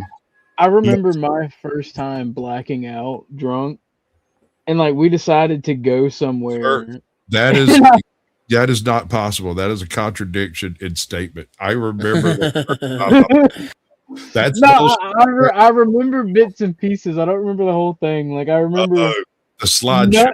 yeah, nothingness. Being at girl's house, nothingness. Like 8 people in this rural town, in the middle of town, being loud as fuck near rich people's houses. The police, nothingness, and then me being back where I started. I have just a full nothingness blackout in my history. Yeah. And the only like glimpses I had of what happened were the next day, it being revealed to me in, you know, the chaotic mess that I left in the house. Like, oh, I guess I was in this room, you know, as it's torn apart.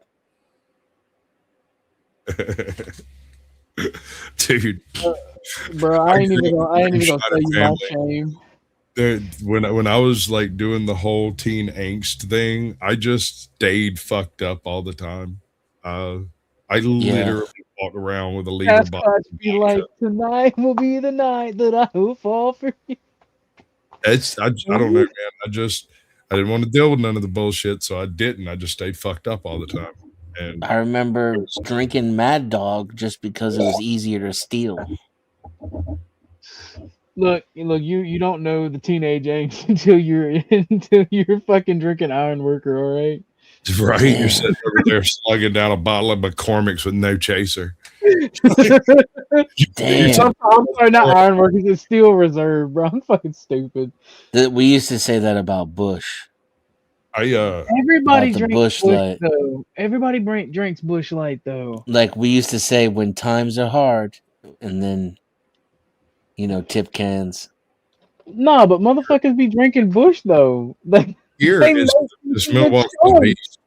I don't know. I guess we were just hoity-toity teenagers then, used to drinking Corona and lime. I couldn't buy liquor. I could buy liquor when I was 14, but I couldn't buy it unless it was Crown Royal and a half gallon. So that limited how often I drank store-bought liquor. But the other side of that equation is there was a freezer out there in my uncle's shed that was literally full of hooch all the time. Peaches, I said booch, apples, but I meant pie, moonshine, this, that, and the other things. Just there.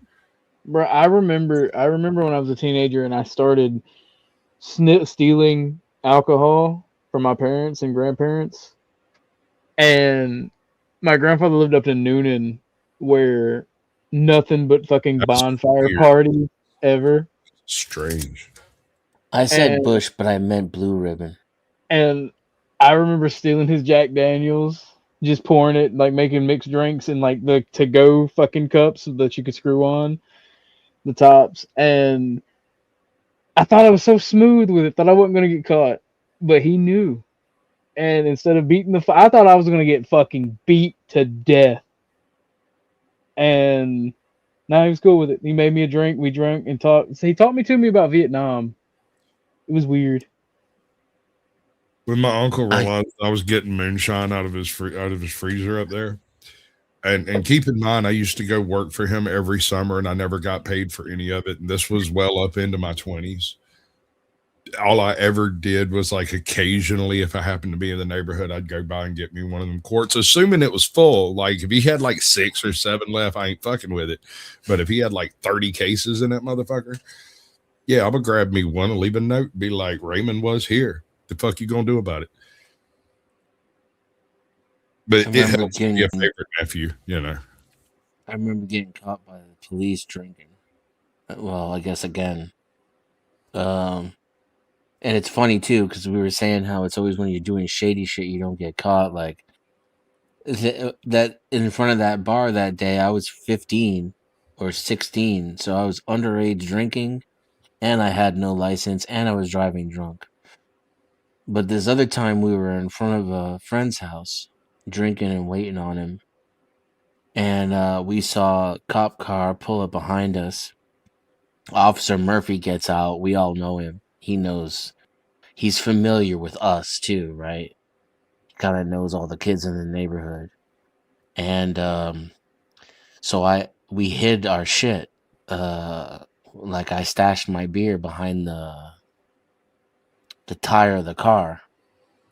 And Murphy walks up, casual, doesn't say anything, and making eye contact with me, walks up the driveway while he's looking at me, casually slides his foot underneath the car, and then kicks the beer can. And so all the beer starts pouring down the driveway, and he's making eye contact with me the whole time.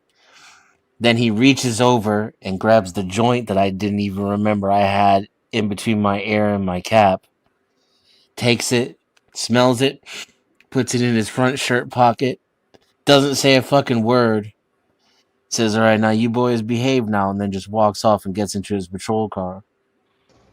He smoked your blunt, brother. He probably did.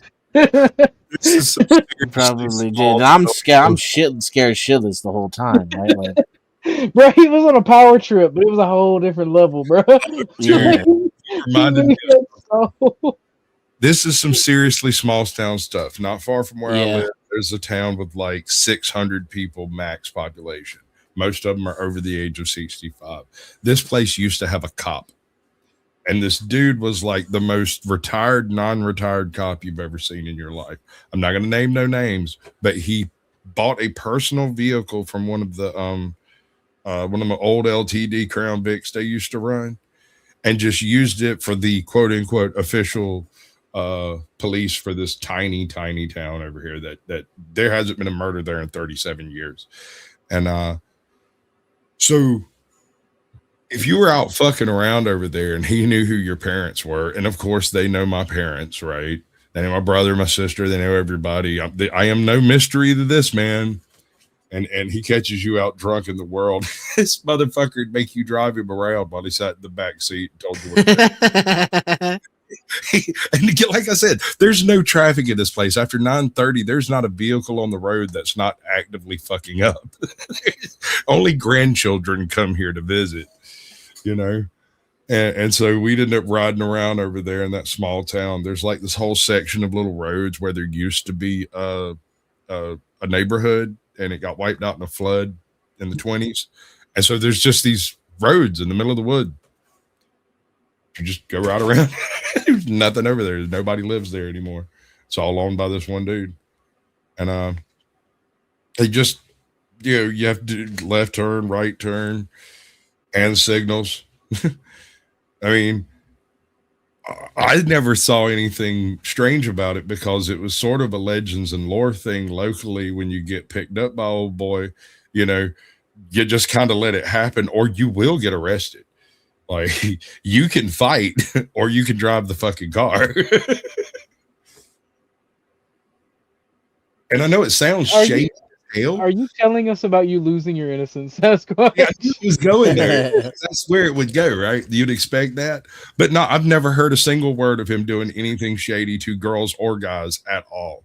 He would climb in the back seat and basically nag at you like a bad cab passenger while you're drunk and driving at 12.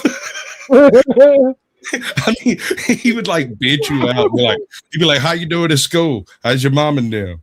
What's been going on over there? Why is your sister being such a hoe?" Dude, this sounds Fair questions, right? It sounds like an urban legend from like ancient Japan or like some really far out there culture. Legend has it he's kidnapping children and teaching them to drive to this day. Ooh. That's the thing, though, is nowadays he's beating the shit out of some kid, pulling him out of their car. And no, see, that's the thing is he was more of an Andy Griffith cop. He didn't carry a gun, dude. As far as I know, he never carried a gun until they made it mandatory, like in the mid fucking 80s or whatever.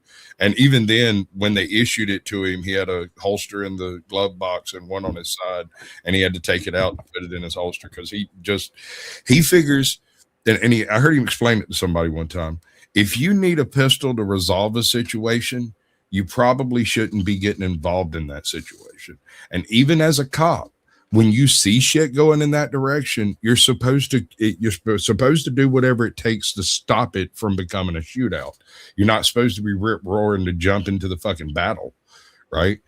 And he was never involved in any of that shit. I don't know of any corrupt shit that he did other than like he stole drinks from the corner store, but his fucking aunt ran the store. So I don't even know if you'd call it stealing, because he'd just walk in, get a cup of coffee, grab one of the drinks, maybe snipe a Gatorade and a handful of fucking deviled eggs on the way out. That's all family owned, so I don't know exactly how far that goes. You know, really, really small town bullshit. Like I just never understood like what would be the difference between, because we all knew Murphy because he was a hard ass, and I didn't like understand like what the difference would be between the night where he just was like, he just wanted to make the point that I see everything and then take my weed, when he could have fucking jammed up my whole life and ruined my life, you know? That's part of the game for him. Like, he knew he left you scarred. Like, that's the thing, is now you are more self-aware and you don't put yourself in that position yeah, anymore. but that's incredibly fucking evil. I don't know if that is evil, dude. I mean, like, I don't know, dude. Like, he let him know and he didn't ruin his life. Denizen could have spent the next year and a half in some reformatory some fucking where. Because, For real.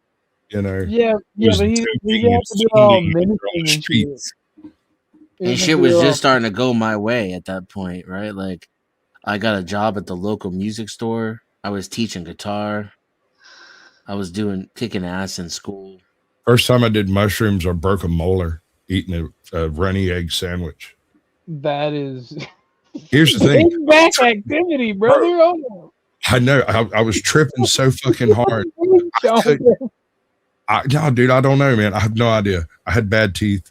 I was tripping so hard I couldn't figure out whether I had actually broken a molar or this was just tripping.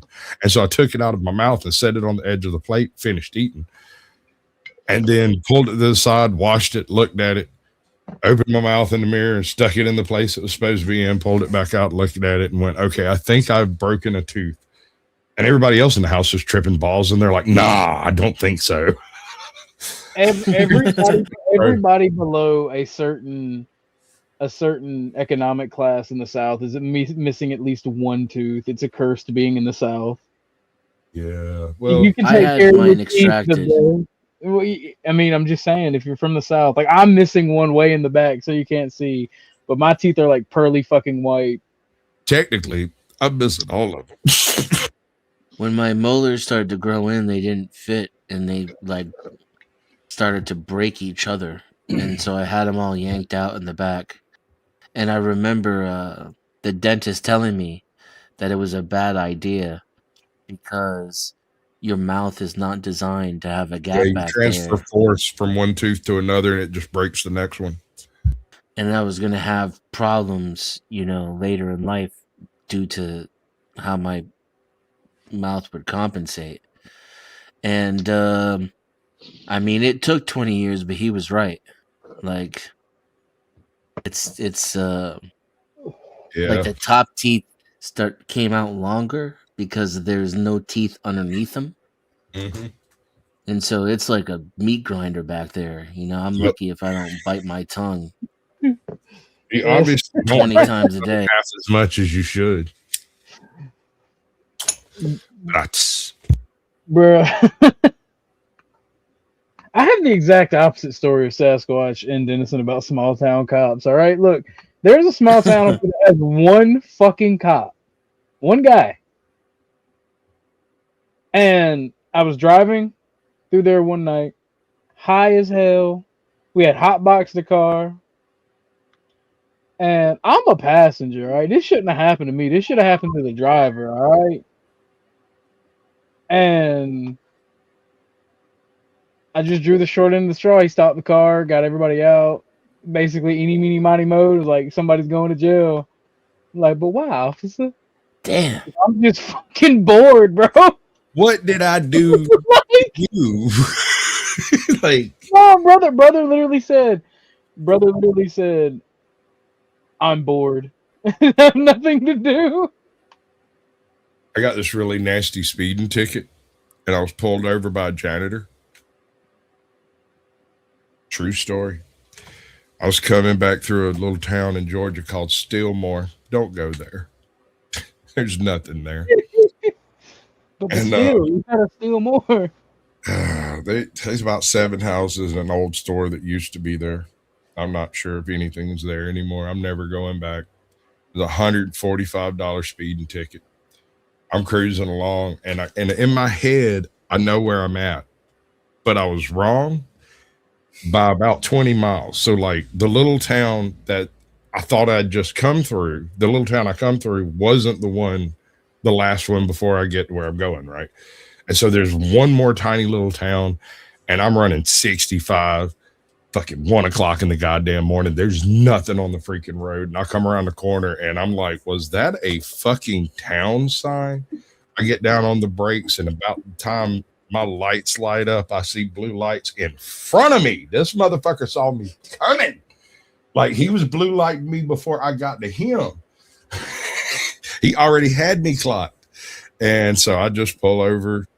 When I can finally stop that goddamn thing, I'll fucking 70 goddamn foot of that trailer or whatever. I would have kept going, bro. I hear you, dude. I hear you. But at the time, I was kind of more interested in getting slowed down enough to cross the train tracks. I'm clearing windows, bro. That was why it was such a bad mistake that I thought I was further along than I was.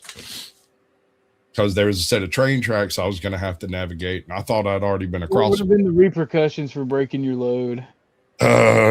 Technically, I'd have gotten probably some marks on my record. I might have got fired. Fuck that dude. Didn't matter. I thought it mattered at the time. It didn't really matter. But I didn't. I never did break a load. I broke one window in delivery one time, and that was technically the guy who was taking it off the back of the truck's fault. He ran it into the corner of another window. It was on the truck at the time. He wasn't supposed to be taking it off. I was unloading everything. He slipped by me. I didn't see him go in there. Shit happens. But anyway, I get pulled over, and this really, really old white-haired Jerry curled pimp tooth with like a fucking pinky ring on climbs up into the window of my truck, leans in, and starts screaming in my face, "Where's the goddamn fire at? Are you saving a bus full of children? If you slow down below speed, is this thing gonna fucking explode?" I mean, he chewed my ass out like a He even gave you the speed drop. Yeah. And I don't see fucking what's her name in the cabin here. Right. And I'm sitting there, and slowly it's dawning on me that there's something wrong with this picture. That man's not wearing a cop uniform. He's wearing a Brown County like workman uniform, like something you'd give a prisoner.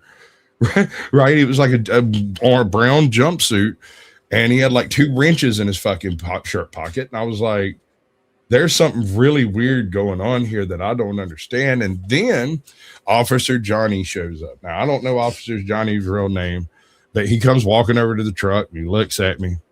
He's got his little speed gun. He's like, "Let me talk to you for a second."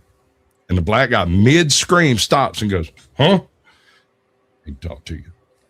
Walk back to the back of the car. They have them a little talk. Black guy goes and gets in the car, pops a Yui with his blue lights on and siren going, and drives the 155 yards back to the place where he was parked earlier when he clocked my ass. And that cop stood there and stared at the ground for a little while. He come over and he looked at me, and he turned the gun around and showed me 73 and a 25. God damn.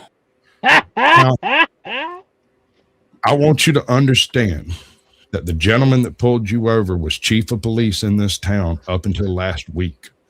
Now, I'm police chief in this town, and I clocked you, not him. He's also got a radar in his car, and he also clocked you. And if you go in front of the judge here, they're going to throw every bit of this at you. I said, "Okay."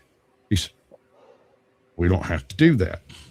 I said, "It's because I got pulled over by the janitor." He said, "It's because you got pulled over by the janitor." I said, "All right."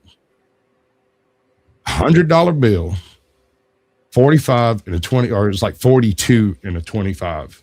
He's like, I don't bring up anything that loses your license, and you don't bring up the fact that a janitor pulled you over in my town. And I was like, is he actually the janitor? He volunteers at the station. He's not even supposed to have keys to that car. So I'm going to go take his keys. We're going to try not to have this problem anymore. And I was like, okay. And it was only after I got back to the plant that I found out that the insurance had lapsed on that truck like the week before and didn't get picked up till like the next day. That would have been a very nasty situation had it gone. You would have went to jail. I basically robbed a cop. Yeah, no, dude, that's a super speeder before there was super. That's an extra super speeder. Fucking 3 and a goddamn 25, bro. Yeah, that's reckless driving. Absolutely. It's a charge. Absolutely. And so yeah, I sent them the $102 as soon as they sent me whatever fictitious ticket they sent me. You couldn't even get away with that nowadays because of body cams. Yeah. Well, they can turn the body cams off. See, that makes corruption based. It does, though. Like, we just got done telling stories about how corruption was like the coolest possible way some shit could have gone down. But how much of that comes down to officer discretion, though? Would locking you up have done more to improve your life or to just ruin it? Definitely not. He definitely did the right thing, but I'm almost certain that black motherfucker smoked my joint too, though. And he probably did it while getting his dick sucked by a prostitute. That may have been a thing too. See how far we can go down this road? I don't. We almost want the corrupt days back. Well, like I said, more of an Andy Griffith type over the Walker Texas Ranger style. We don't need to justify fucking going on down here. I'm not interested in a shootout with the cops. Sasquatch, now you know the mafia and organized crime is pretty based. Sure. I'm just saying, man. Well, it depends. If you're talking about homegrown mafioso that live in the neighborhood and do the thing, the whole family thing, that's one thing. But when you're talking about the redneck meth head rebels over here, they're doing nothing but tattooing swastikas and making crystal meth. Hey. Bruh. Oh, now all of a sudden the Italians are the real white people. Hey. I ain't never found an Italian man called Chef. Right? not in a fucking camper in the woods. No, and then you didn't have to lock the doors to your car or to your house or anything like that either in the neighborhood. That doesn't help. They just break it. They don't care. No, you couldn't get away with crime like that when the mafia was around. You'd get fucked up. Yeah, unless it was them. Yeah, no. Exactly. See, crime does pay. Oh yeah. Do you know that? Amazing. Did you know that John Gotti's daughter has a YouTube channel? I did not know that. I have to say about that. Yeah, no, Angel Gotti is her channel, and it's his like real daughter, and their entire mission is to like try to get him released from jail. Yeah. I want to share one story about whenever I was a kid growing up here in PA.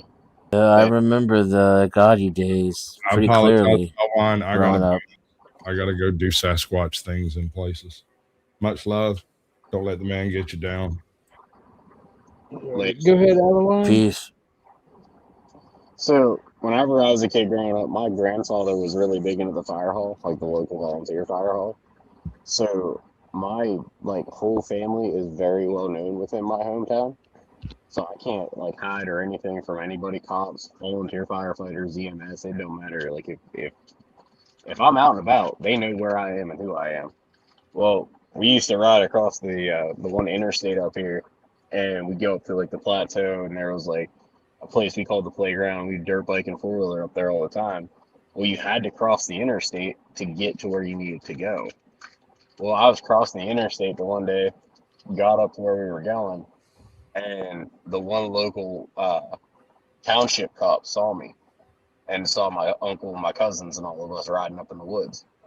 We go to the one road to go. We call it the access road, to where you can go down and like take the back way, like into my mom and dad's house. We go out. The cop is literally sitting at the turnaround, waiting for our dumbasses to come out. My uncle and my cousin book it. They had my uncle had a Raptor 660R, and then my cousin had a TRX 450R. I had an RM80.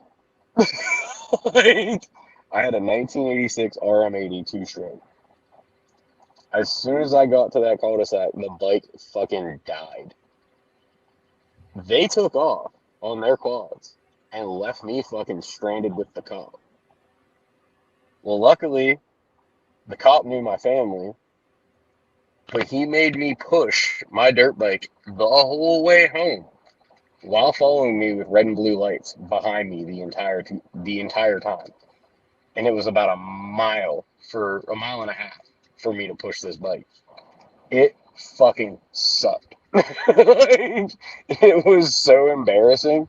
One, that my bike died and I couldn't outrun the cop. And two, I had to explain to my mom and my stepdad why I was being followed by the cop.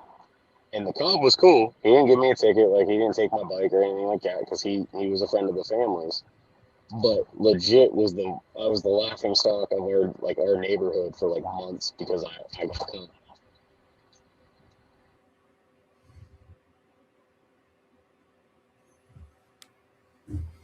Now, see, corruption is based. Oh, see, it wasn't even corruption. It was more like family friend. Like, I got lucky because my pap was in Nepotism. Nepotism is also based. It was wholeheartedly nepotism. It's only good when it benefits you, though, right? That's fair. You're not wrong. Yeah, no, like that has happened multiple times. Like, I got pulled over one time by a city cop. He didn't know what it was. He pulled me out of the car and searched my car over a fucking license plate light being out. And my buddies and I were in the car. I was like 18, 19. My buddies and I just moved into our first place all together and stuff. And we got a dog. We got a German Shepherd. And the puppy was bouncing around in the back seat. And that's what gave him probable cause to search our car, because he fucking said there was a lot of movement in the back when he lit us up. I said, there's a fucking 8-week-old German Shepherd bouncing around in the back seat. What do you mean there's movement? Like, I laughed at him. I was like, dude, there's a dog in the back. He's like, well, you'll have to step out the car. I'm like, what are we supposed to do with the dog? He looked at us. He's like, you have to hold the dog the entire time. I'm like, that's great.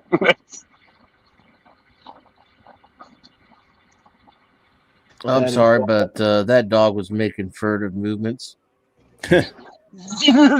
Literally, his exact wording to me, which technically we weren't in the city jurisdiction. We were in the township jurisdiction. So he had really no right to pull me over. But he did have a right to pull me over technically. But he literally looked at me dead in the face, and I said, why are you searching my car? He's like, because there was a lot of movement, so I thought you guys were trying to hide something. I said, I literally have an 8-week-old German Shepherd puppy in the backseat jumping and trying to bite my ear while I'm driving. What do you think there's going to be movement of? I was like, I don't have anything illegal to hide. Yeah, I mean that's arguably reason for him to get you out of the car. I don't know if it's PC for a search though. That sounds kind of hunchy to me. Yeah, but the main reason that he wrote on my warning ticket was literally license plate light not lit up. Yeah, no, that gives them the PC to pull you over. That's the wonderful thing about our traffic laws is if any of those little I's aren't dotted or T's aren't crossed, or you take a half a second too long to turn on your turn signal, and let's go. The clock starts. And do we even have cops anymore that pull people over just for the traffic ticket? Or are they all like trained to try to find felons and search for contraband.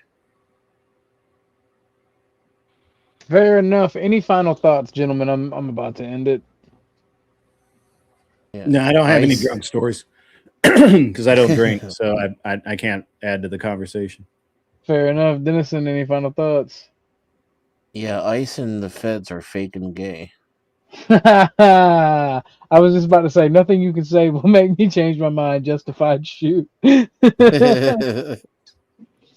did you see my show as I worked through the firearm aspect of it today?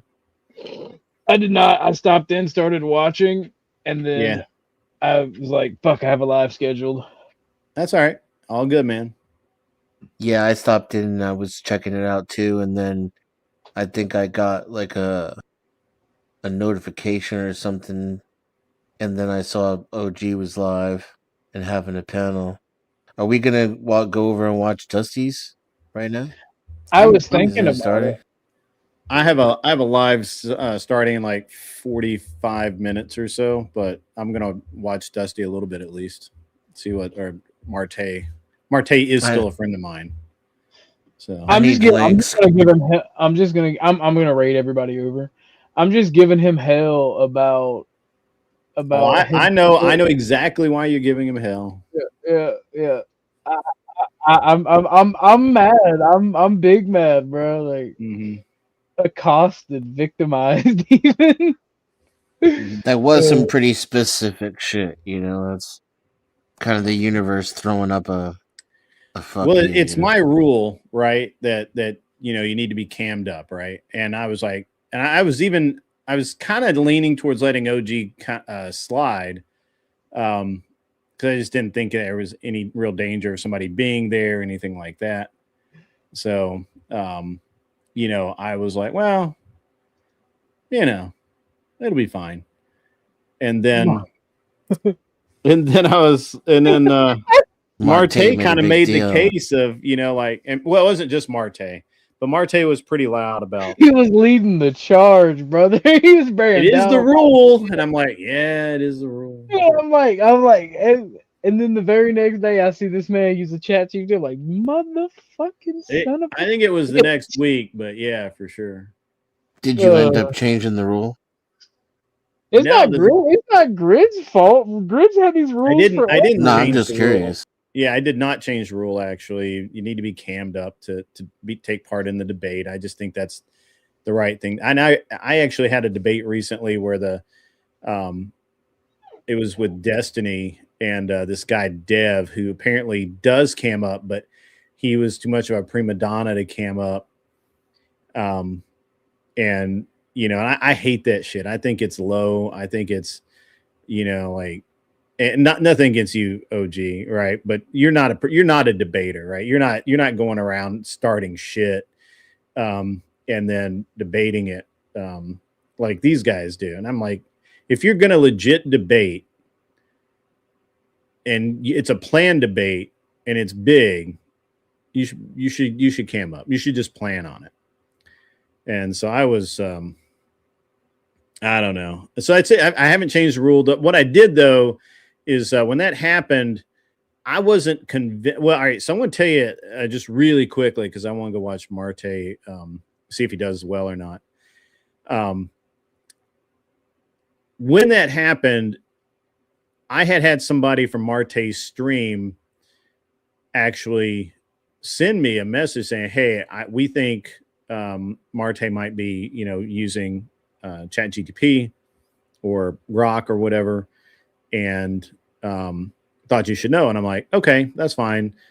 But I didn't really think anything about it because everybody people fact check on AI all the time. I don't really care about the fact checking on AI. It's actually making your argument on AI. And then I started to get suspicious the following week because, Marte, was doing really well, but he really wanted to debate very specific prompts, which, that's not the way my show worked. And it was, I don't know, man. It was, they sent me a picture like a couple of days later. It all blew up because somebody sent me a picture of Marte's screen, and then somebody else saw the screen, and then it just got out. And so I agree with you, Watselu. I think AI is a horrible fact checker, but I mean, literally, you can watch Destiny sit there, chat GTPing and Wikipediaing and everything else the whole time. But That's the thing. I think that should be allowed. You should be able to have sources and make an argument up on the fly. Yeah. Yeah, well, I kind of make it a point when I'm debating that I'm not fact checking, right? Like I'm going off of what I remember, what I've studied. If it's a debate I've prepared for, now, and I usually, like, if I get on something, a lot of times I'll just be like, okay, let's just say that what you're saying is the truth, and then I'll move on from there, But I found out about the deal with Marte. I took a look at the pictures. It was really clear what was happening to me. I called and I asked Marte, I said, hey, Marte, I got to talk to you for a couple of minutes. And he said, hey, just give me a call. I called him. We worked through it. And, I'm like, it's just not really the right thing to do. He seemed very contrite, right? Like he kind of knew he fucked up. But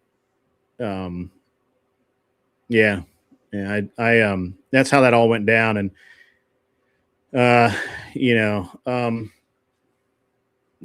I don't know. I was pretty unhappy about the whole thing. And I like Marte for the most part. There are just things that he does and says that I think he needs to just like slow his roll. If you get me. Yeah. Like just goes in, he goes in too far, too fast. And especially when he was first in the space, man, he just wanted to take up for Andrew so much and some other stuff. And like, there was this debate that he was going to do. And somebody actually came to me and they're like, hey man, you need to come talk to Marte. Cause he's taught and give him some advice on this debate. And I'm like, all right, I'll do that. And it was like the prompt was absolutely horrible. And I'm like, Marte, why would you take this debate? I'm like, I wouldn't take this debate. Don't do this. And we talked him down off the ledge, but he's a grown ass man that can make his own grown ass decisions. So, is what it is. But I don't blame you a bit for being salty. It's not that bad. I just there's two people I like to fuck with, and it's Lotion Gate and Marte. Yeah. The other back before I went to SHOT Show about a week before, it's like right after the first year, it's like, you know what, all's forgiven. I don't care who, what you've done. I don't care, who you are. Within limits, there's some people I still am pissed off at. But if I have beef with somebody and it's kind of a stupid beef, if you think I'm wrong, come to me, tell me what's up. Bygones will be bygones. And I meant that.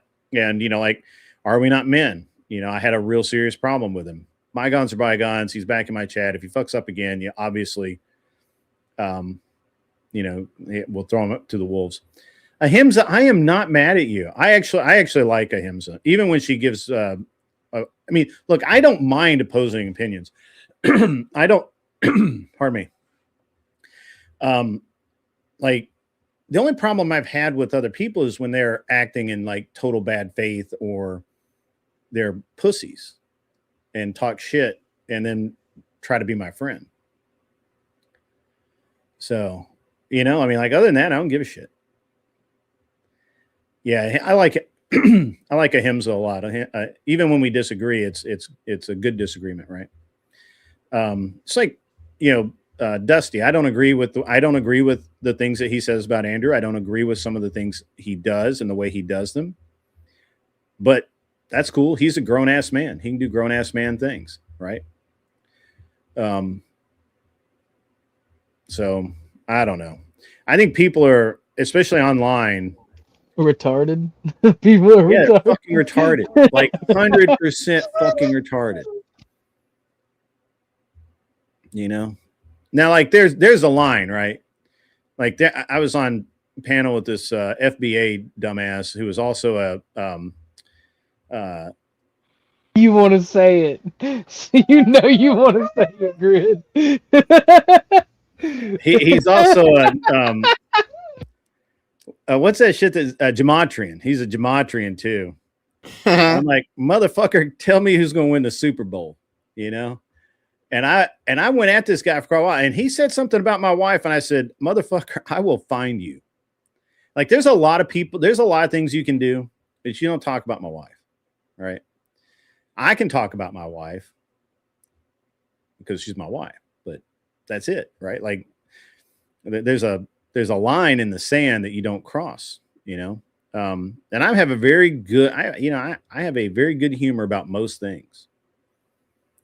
But I told him, I'm like, I will hunt you down. I will fuck you up. I'm actually shocked that YouTube did not ban me for that shit. So, but anyway, it wasn't on my channel, so I guess maybe that was it. But you know, but yeah, you can't say shit about that. But I mean, other than that, I don't give a shit. You know, you can call me all kinds of idiot. You can call me you tell me I don't know what the fuck I'm talking about. You know, you could. I mean, hell, Dennison the other night. Dennison and I got pretty heated the other night. Dennison's fine. I hope I didn't call you any names. No, I called you names. I'm used to that. Yeah. I don't even call people names. I'll be like, you're dumb. Like this is a dumb position. That's stupid. A lot of times I tell people they're smarter than that. Like, why are you being so stupid right now? You are smarter than that. Like, I understand, I don't get it. But with Marte, I think Marte is kind of on the sensitive side, right? He's already using Grok. Is he really? Yeah. All right. I mean, Marte seems to be on the sensitive. There's some other people that are really on the sensitive side.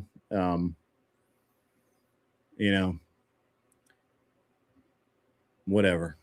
I literally earlier in the stream asked the way he typed it up the last time, the same way he would have worded it, and it gave the data that he's pointing out is straight up from Grok. And I was like, no shit. That checks out. I mean, I don't know, man. I think there's a lot of people out there that just need to grow the fuck up, but they don't want to, Actually, maybe if they acted more like kids, maybe if they acted more like a kid, open to new experiences, open to actual information, maybe they'd be a little better off. So maybe not. I don't know. No, I feel you on that, but I'm going to end it and shoot everybody over there. That's good, because I was about to ask you a question that would kept you here another hour. Well, what's the question? So did you see Trump's where he talks about where the reporter asked him about the gun that what's his dickhead? What's the guy's name? I already forgot his name. Petty. Andrew Yeah, Petty. Pretty. Yeah, Pretty. Yeah, Pretty had the gun and asked Trump about it, and he's like, "Well, I don't like it. I don't like it. I don't." He had extra magazines. He had the gun. I don't like. He was out there to cause some problems, and I just don't like it. And people are like, "Well, it's anti-Second Amendment," and I'm like, I don't think it is. It's pro-ICE, but I don't think it's anti-Second Amendment. And I actually feel exactly the same way. That's what I broke down on my show today. Is like this guy, and I don't know how true this is, but supposedly a week ago he got his ribs broken by an ICE agent. I don't know how true that is. But at any rate, you don't go. So going to a protest armed, I don't have a problem. Conflation of two stories, actually. What's that? It's a conflation of two stories. So it's a conflation of two stories. Okay. Multiple weeks ago, Peretti was attacked by ICE after he vandalized an ICE vehicle. He broke the taillight, he kicked it, and Oh, they shit. fucked him up. But the officer that was involved with the current shooting a while back, he put somebody else in the hospital and broke their ribs. That was the Okay. All information right. I So heard. I got you. I got you. Right. Somebody's just reading reports and just not paying attention to dates. Or Yeah, some shit. mixing the shit up. Yeah, got you. So, so my problem is not that Preddy took a firearm to the, and I've said this the whole time, but I really want to make it clear. Him taking the firearm to the protest, I don't have a problem with. But it really seems like to me that he went there with the intent to interfere with ICE operations directly. Like, and you know, he left his license at home, he left his wallet at home, left his CCW at home. It just shows a lot of intent to go hands-on with somebody, and that's where I have a problem, and I don't like it either. I don't like the fact that he was willing to actually interfere with ICE operations, and he knew he was going to do that. That's what he went there to do while he was armed, and that kind of changes my dynamic and my thinking.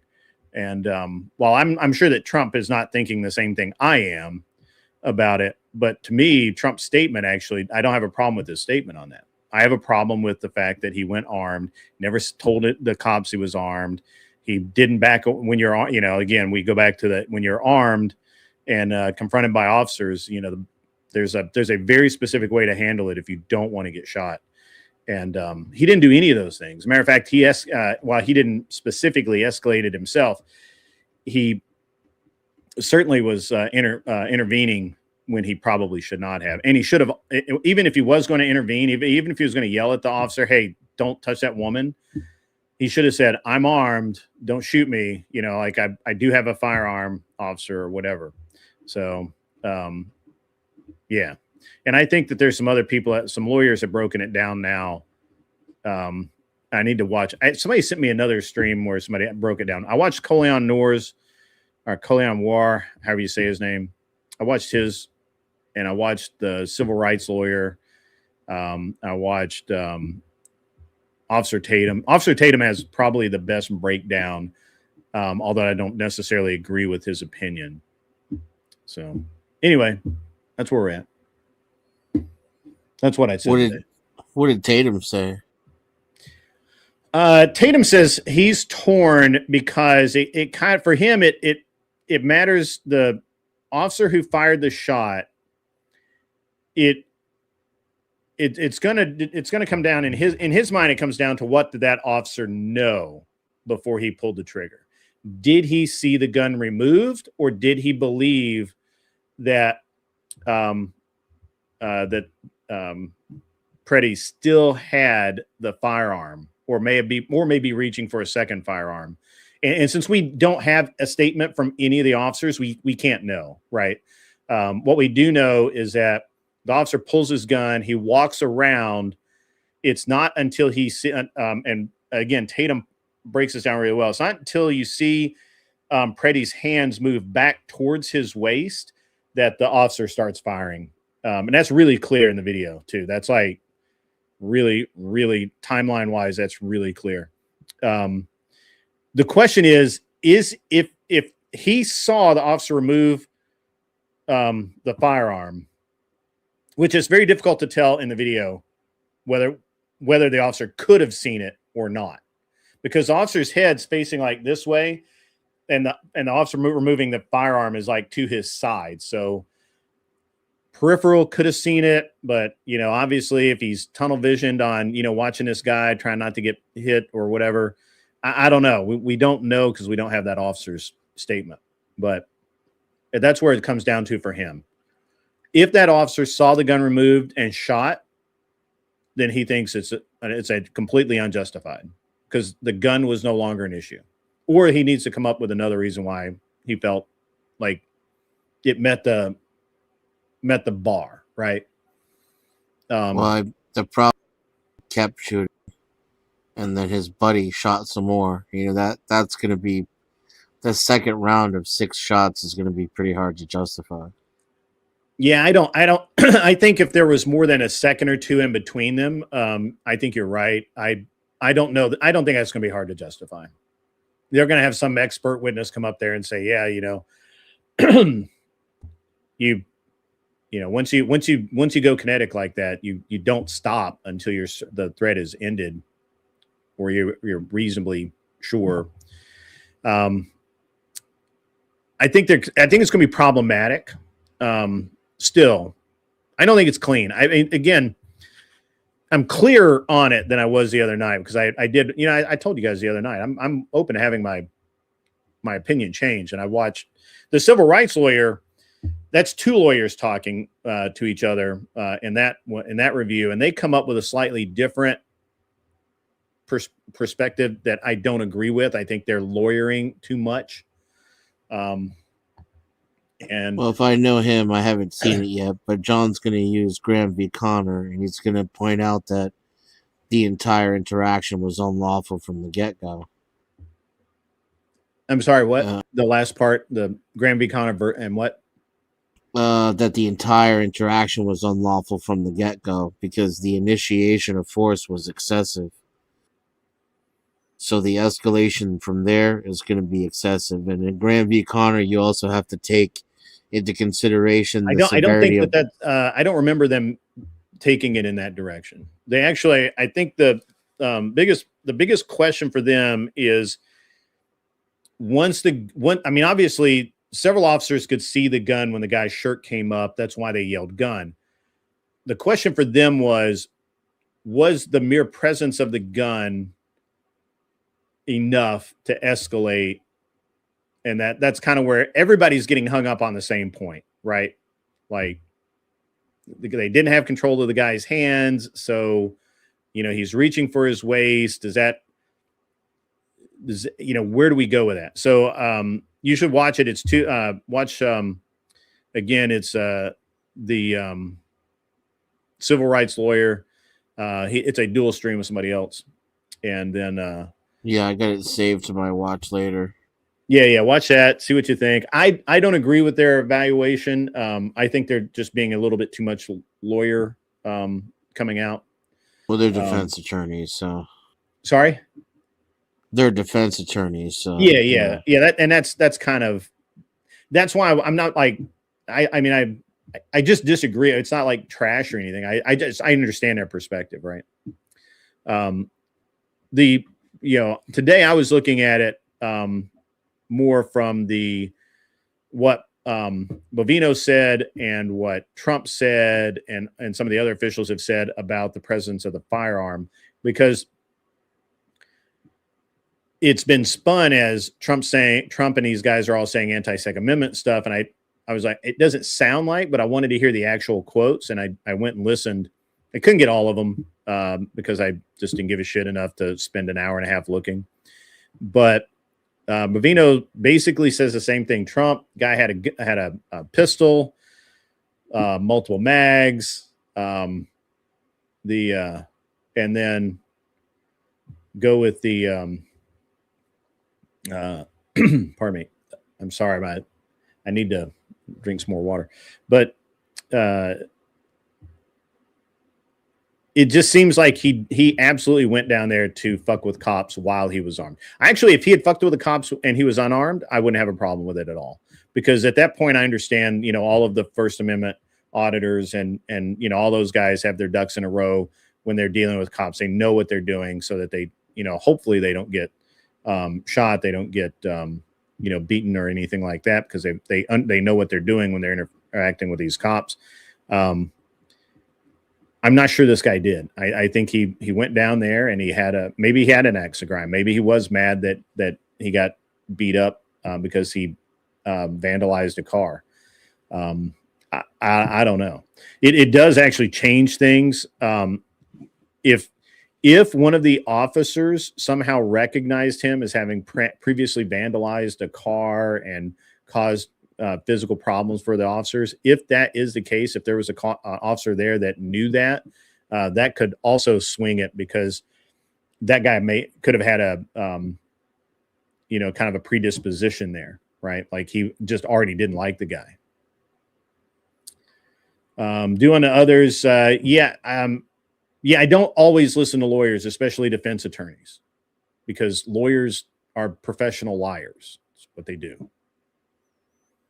And as far as listening to Tatum, I listened to Tatum for the breakdown. I don't really give a shit about his opinion. I did like the Tatum video. I didn't get to watch that either that you sent me on Discord.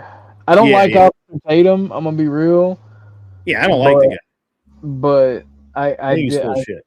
I do like some of his videos. Yeah, I think the breakdown's it's the best breakdown I've seen so far.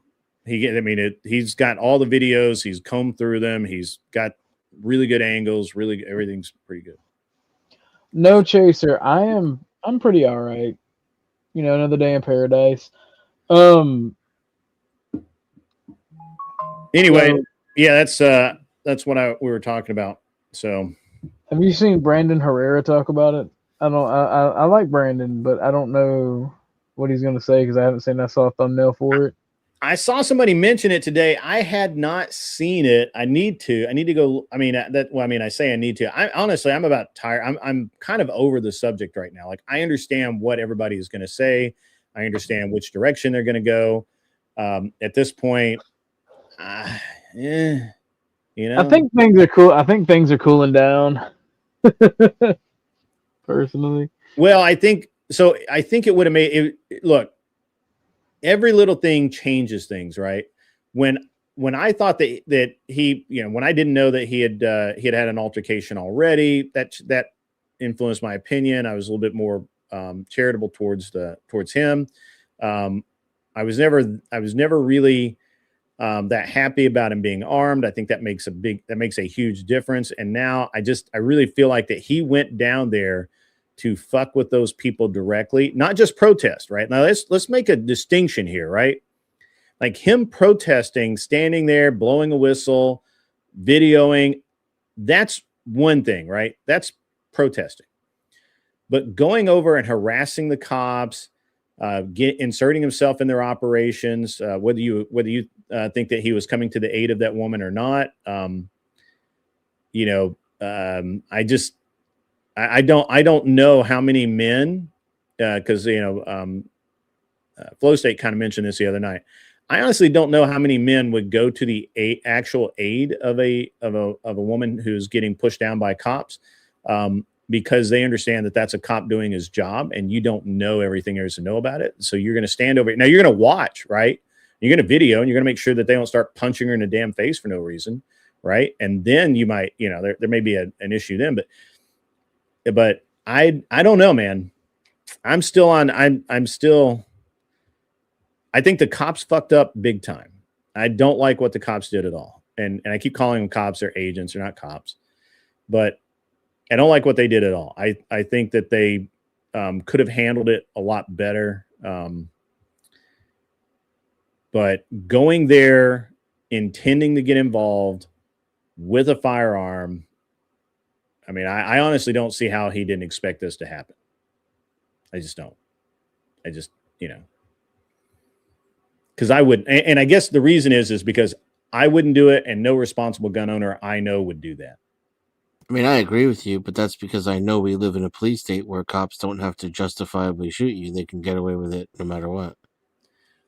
So I heard, if I thought I lived in a just city where they were held to an account, then I would 100% expect to be able to carry a gun with me into every single situation in my life, including going to protest something that I disagree with. But I would never do that in this society because I'm not dumb. Right? In this society, it'd be dumb to do that. But why is it dumb to do that in this society? Because the pigs are out of control. They'll shoot you at the drop of a hat. The judges will half of the time make excuses for them, and the other half of the time they get acquitted. And then I live in such a society, it's so fucking bad, Grit. It's so bad that even if I can get this pig on the fucking stand, or I can get him in that fucking seat, the jury, my own fellow Americans, my neighbors will acquit the motherfucker. Where do So you live? there's no way in just, hell I'm just going. what state? What state do you live in? I live in the Southwest right now. I grew up in Southwest, New okay. England. I'm actually shocked in the South. Like Arizona, I think you would. And Arizona and New Mexico. keep in mind, I don't fuck around, so I Sure. tend not to find out. Right? Exactly. Well, and that's my position, right? Like I've had a gun drawn on me by a cop. You know, I haven't been beat up by a cop. I had a cop unholster, not draw all the way, but undo his holster and put his hand on his pistol and scream at me for jaywalking.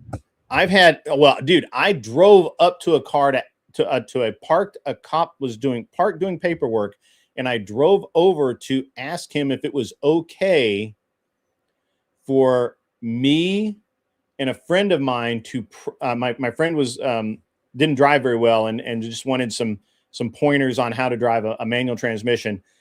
I said, hey, me and this dude, we're gonna be just driving around here. We want to let you know because we see you sitting over here. We don't want to get hassled. I could see in the car that he had his gun unholstered and in his lap as we drove over. Yeah. Now, do I actually have a problem with that? I mean, yes, kind of, because I think that cops shouldn't be that worried, but in reality, no, I'm not, because, he doesn't know who I am. He doesn't know what I'm doing. It's 8, 9 o'clock and it's dark out, whatever fucking time it was, No, I am actually not surprised at that. But then again, like you, I didn't fuck around. I was very polite. I told him what was going on.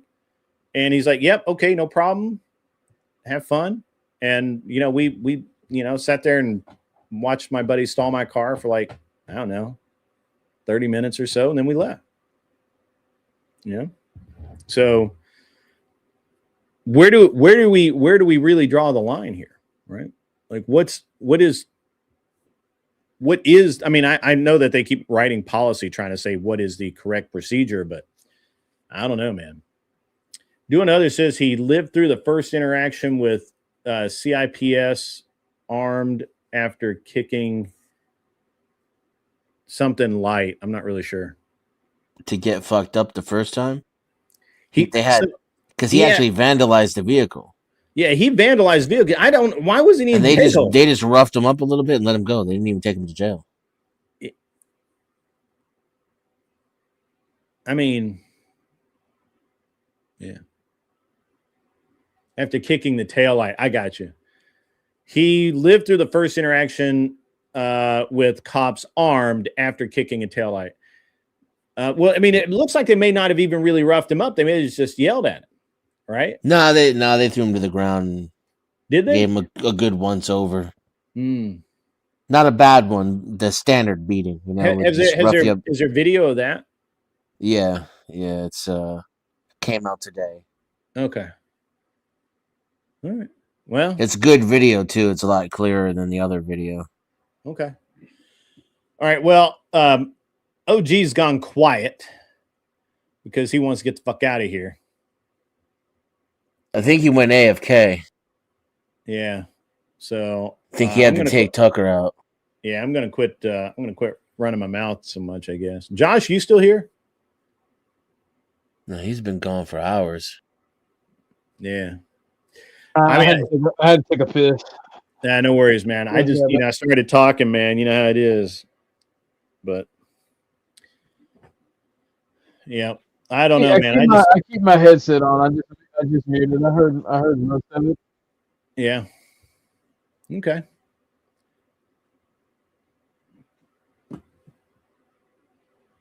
First time was unnecessary. The rest of the times, yep, you got me. Oh, you've had them on my. Oh, I got you. Nate Way says I've had them on my head a few times. First time was unnecessary. The rest of the times, yep, you got me. Okay, I've not. I've never been beat up by a cop. I've been held at gunpoint by a cop once. Female cop. Lucky I survived. Gonna be honest with you. I honestly thought I was done for. But cooler heads, mine prevailed. So that worked out for me. But I got violated as a teenager. Pretty corruptly. Yeah. I'm going to go watch Dusty and Marte yell at each other in 2 different languages, English and sort of English. Cops dragged me onto public property and then arrested me for public intoxication and beat my ass in the process. That's pretty bad. Yeah. They gave me an injury that lasted well into my 30s.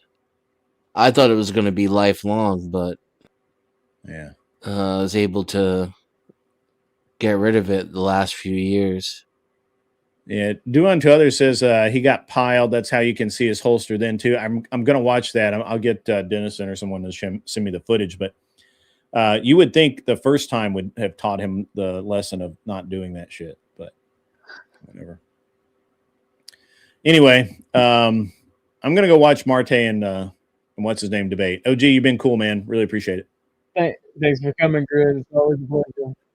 Yeah, man. Have a great one. See you. Peace. And you got any final thoughts? No, just that ICE and the feds are fake and gay. Fair enough. All right. All right, everybody. Thank you for chilling with me. I'm going to send you over to close. God bless. I love you all. Be safe.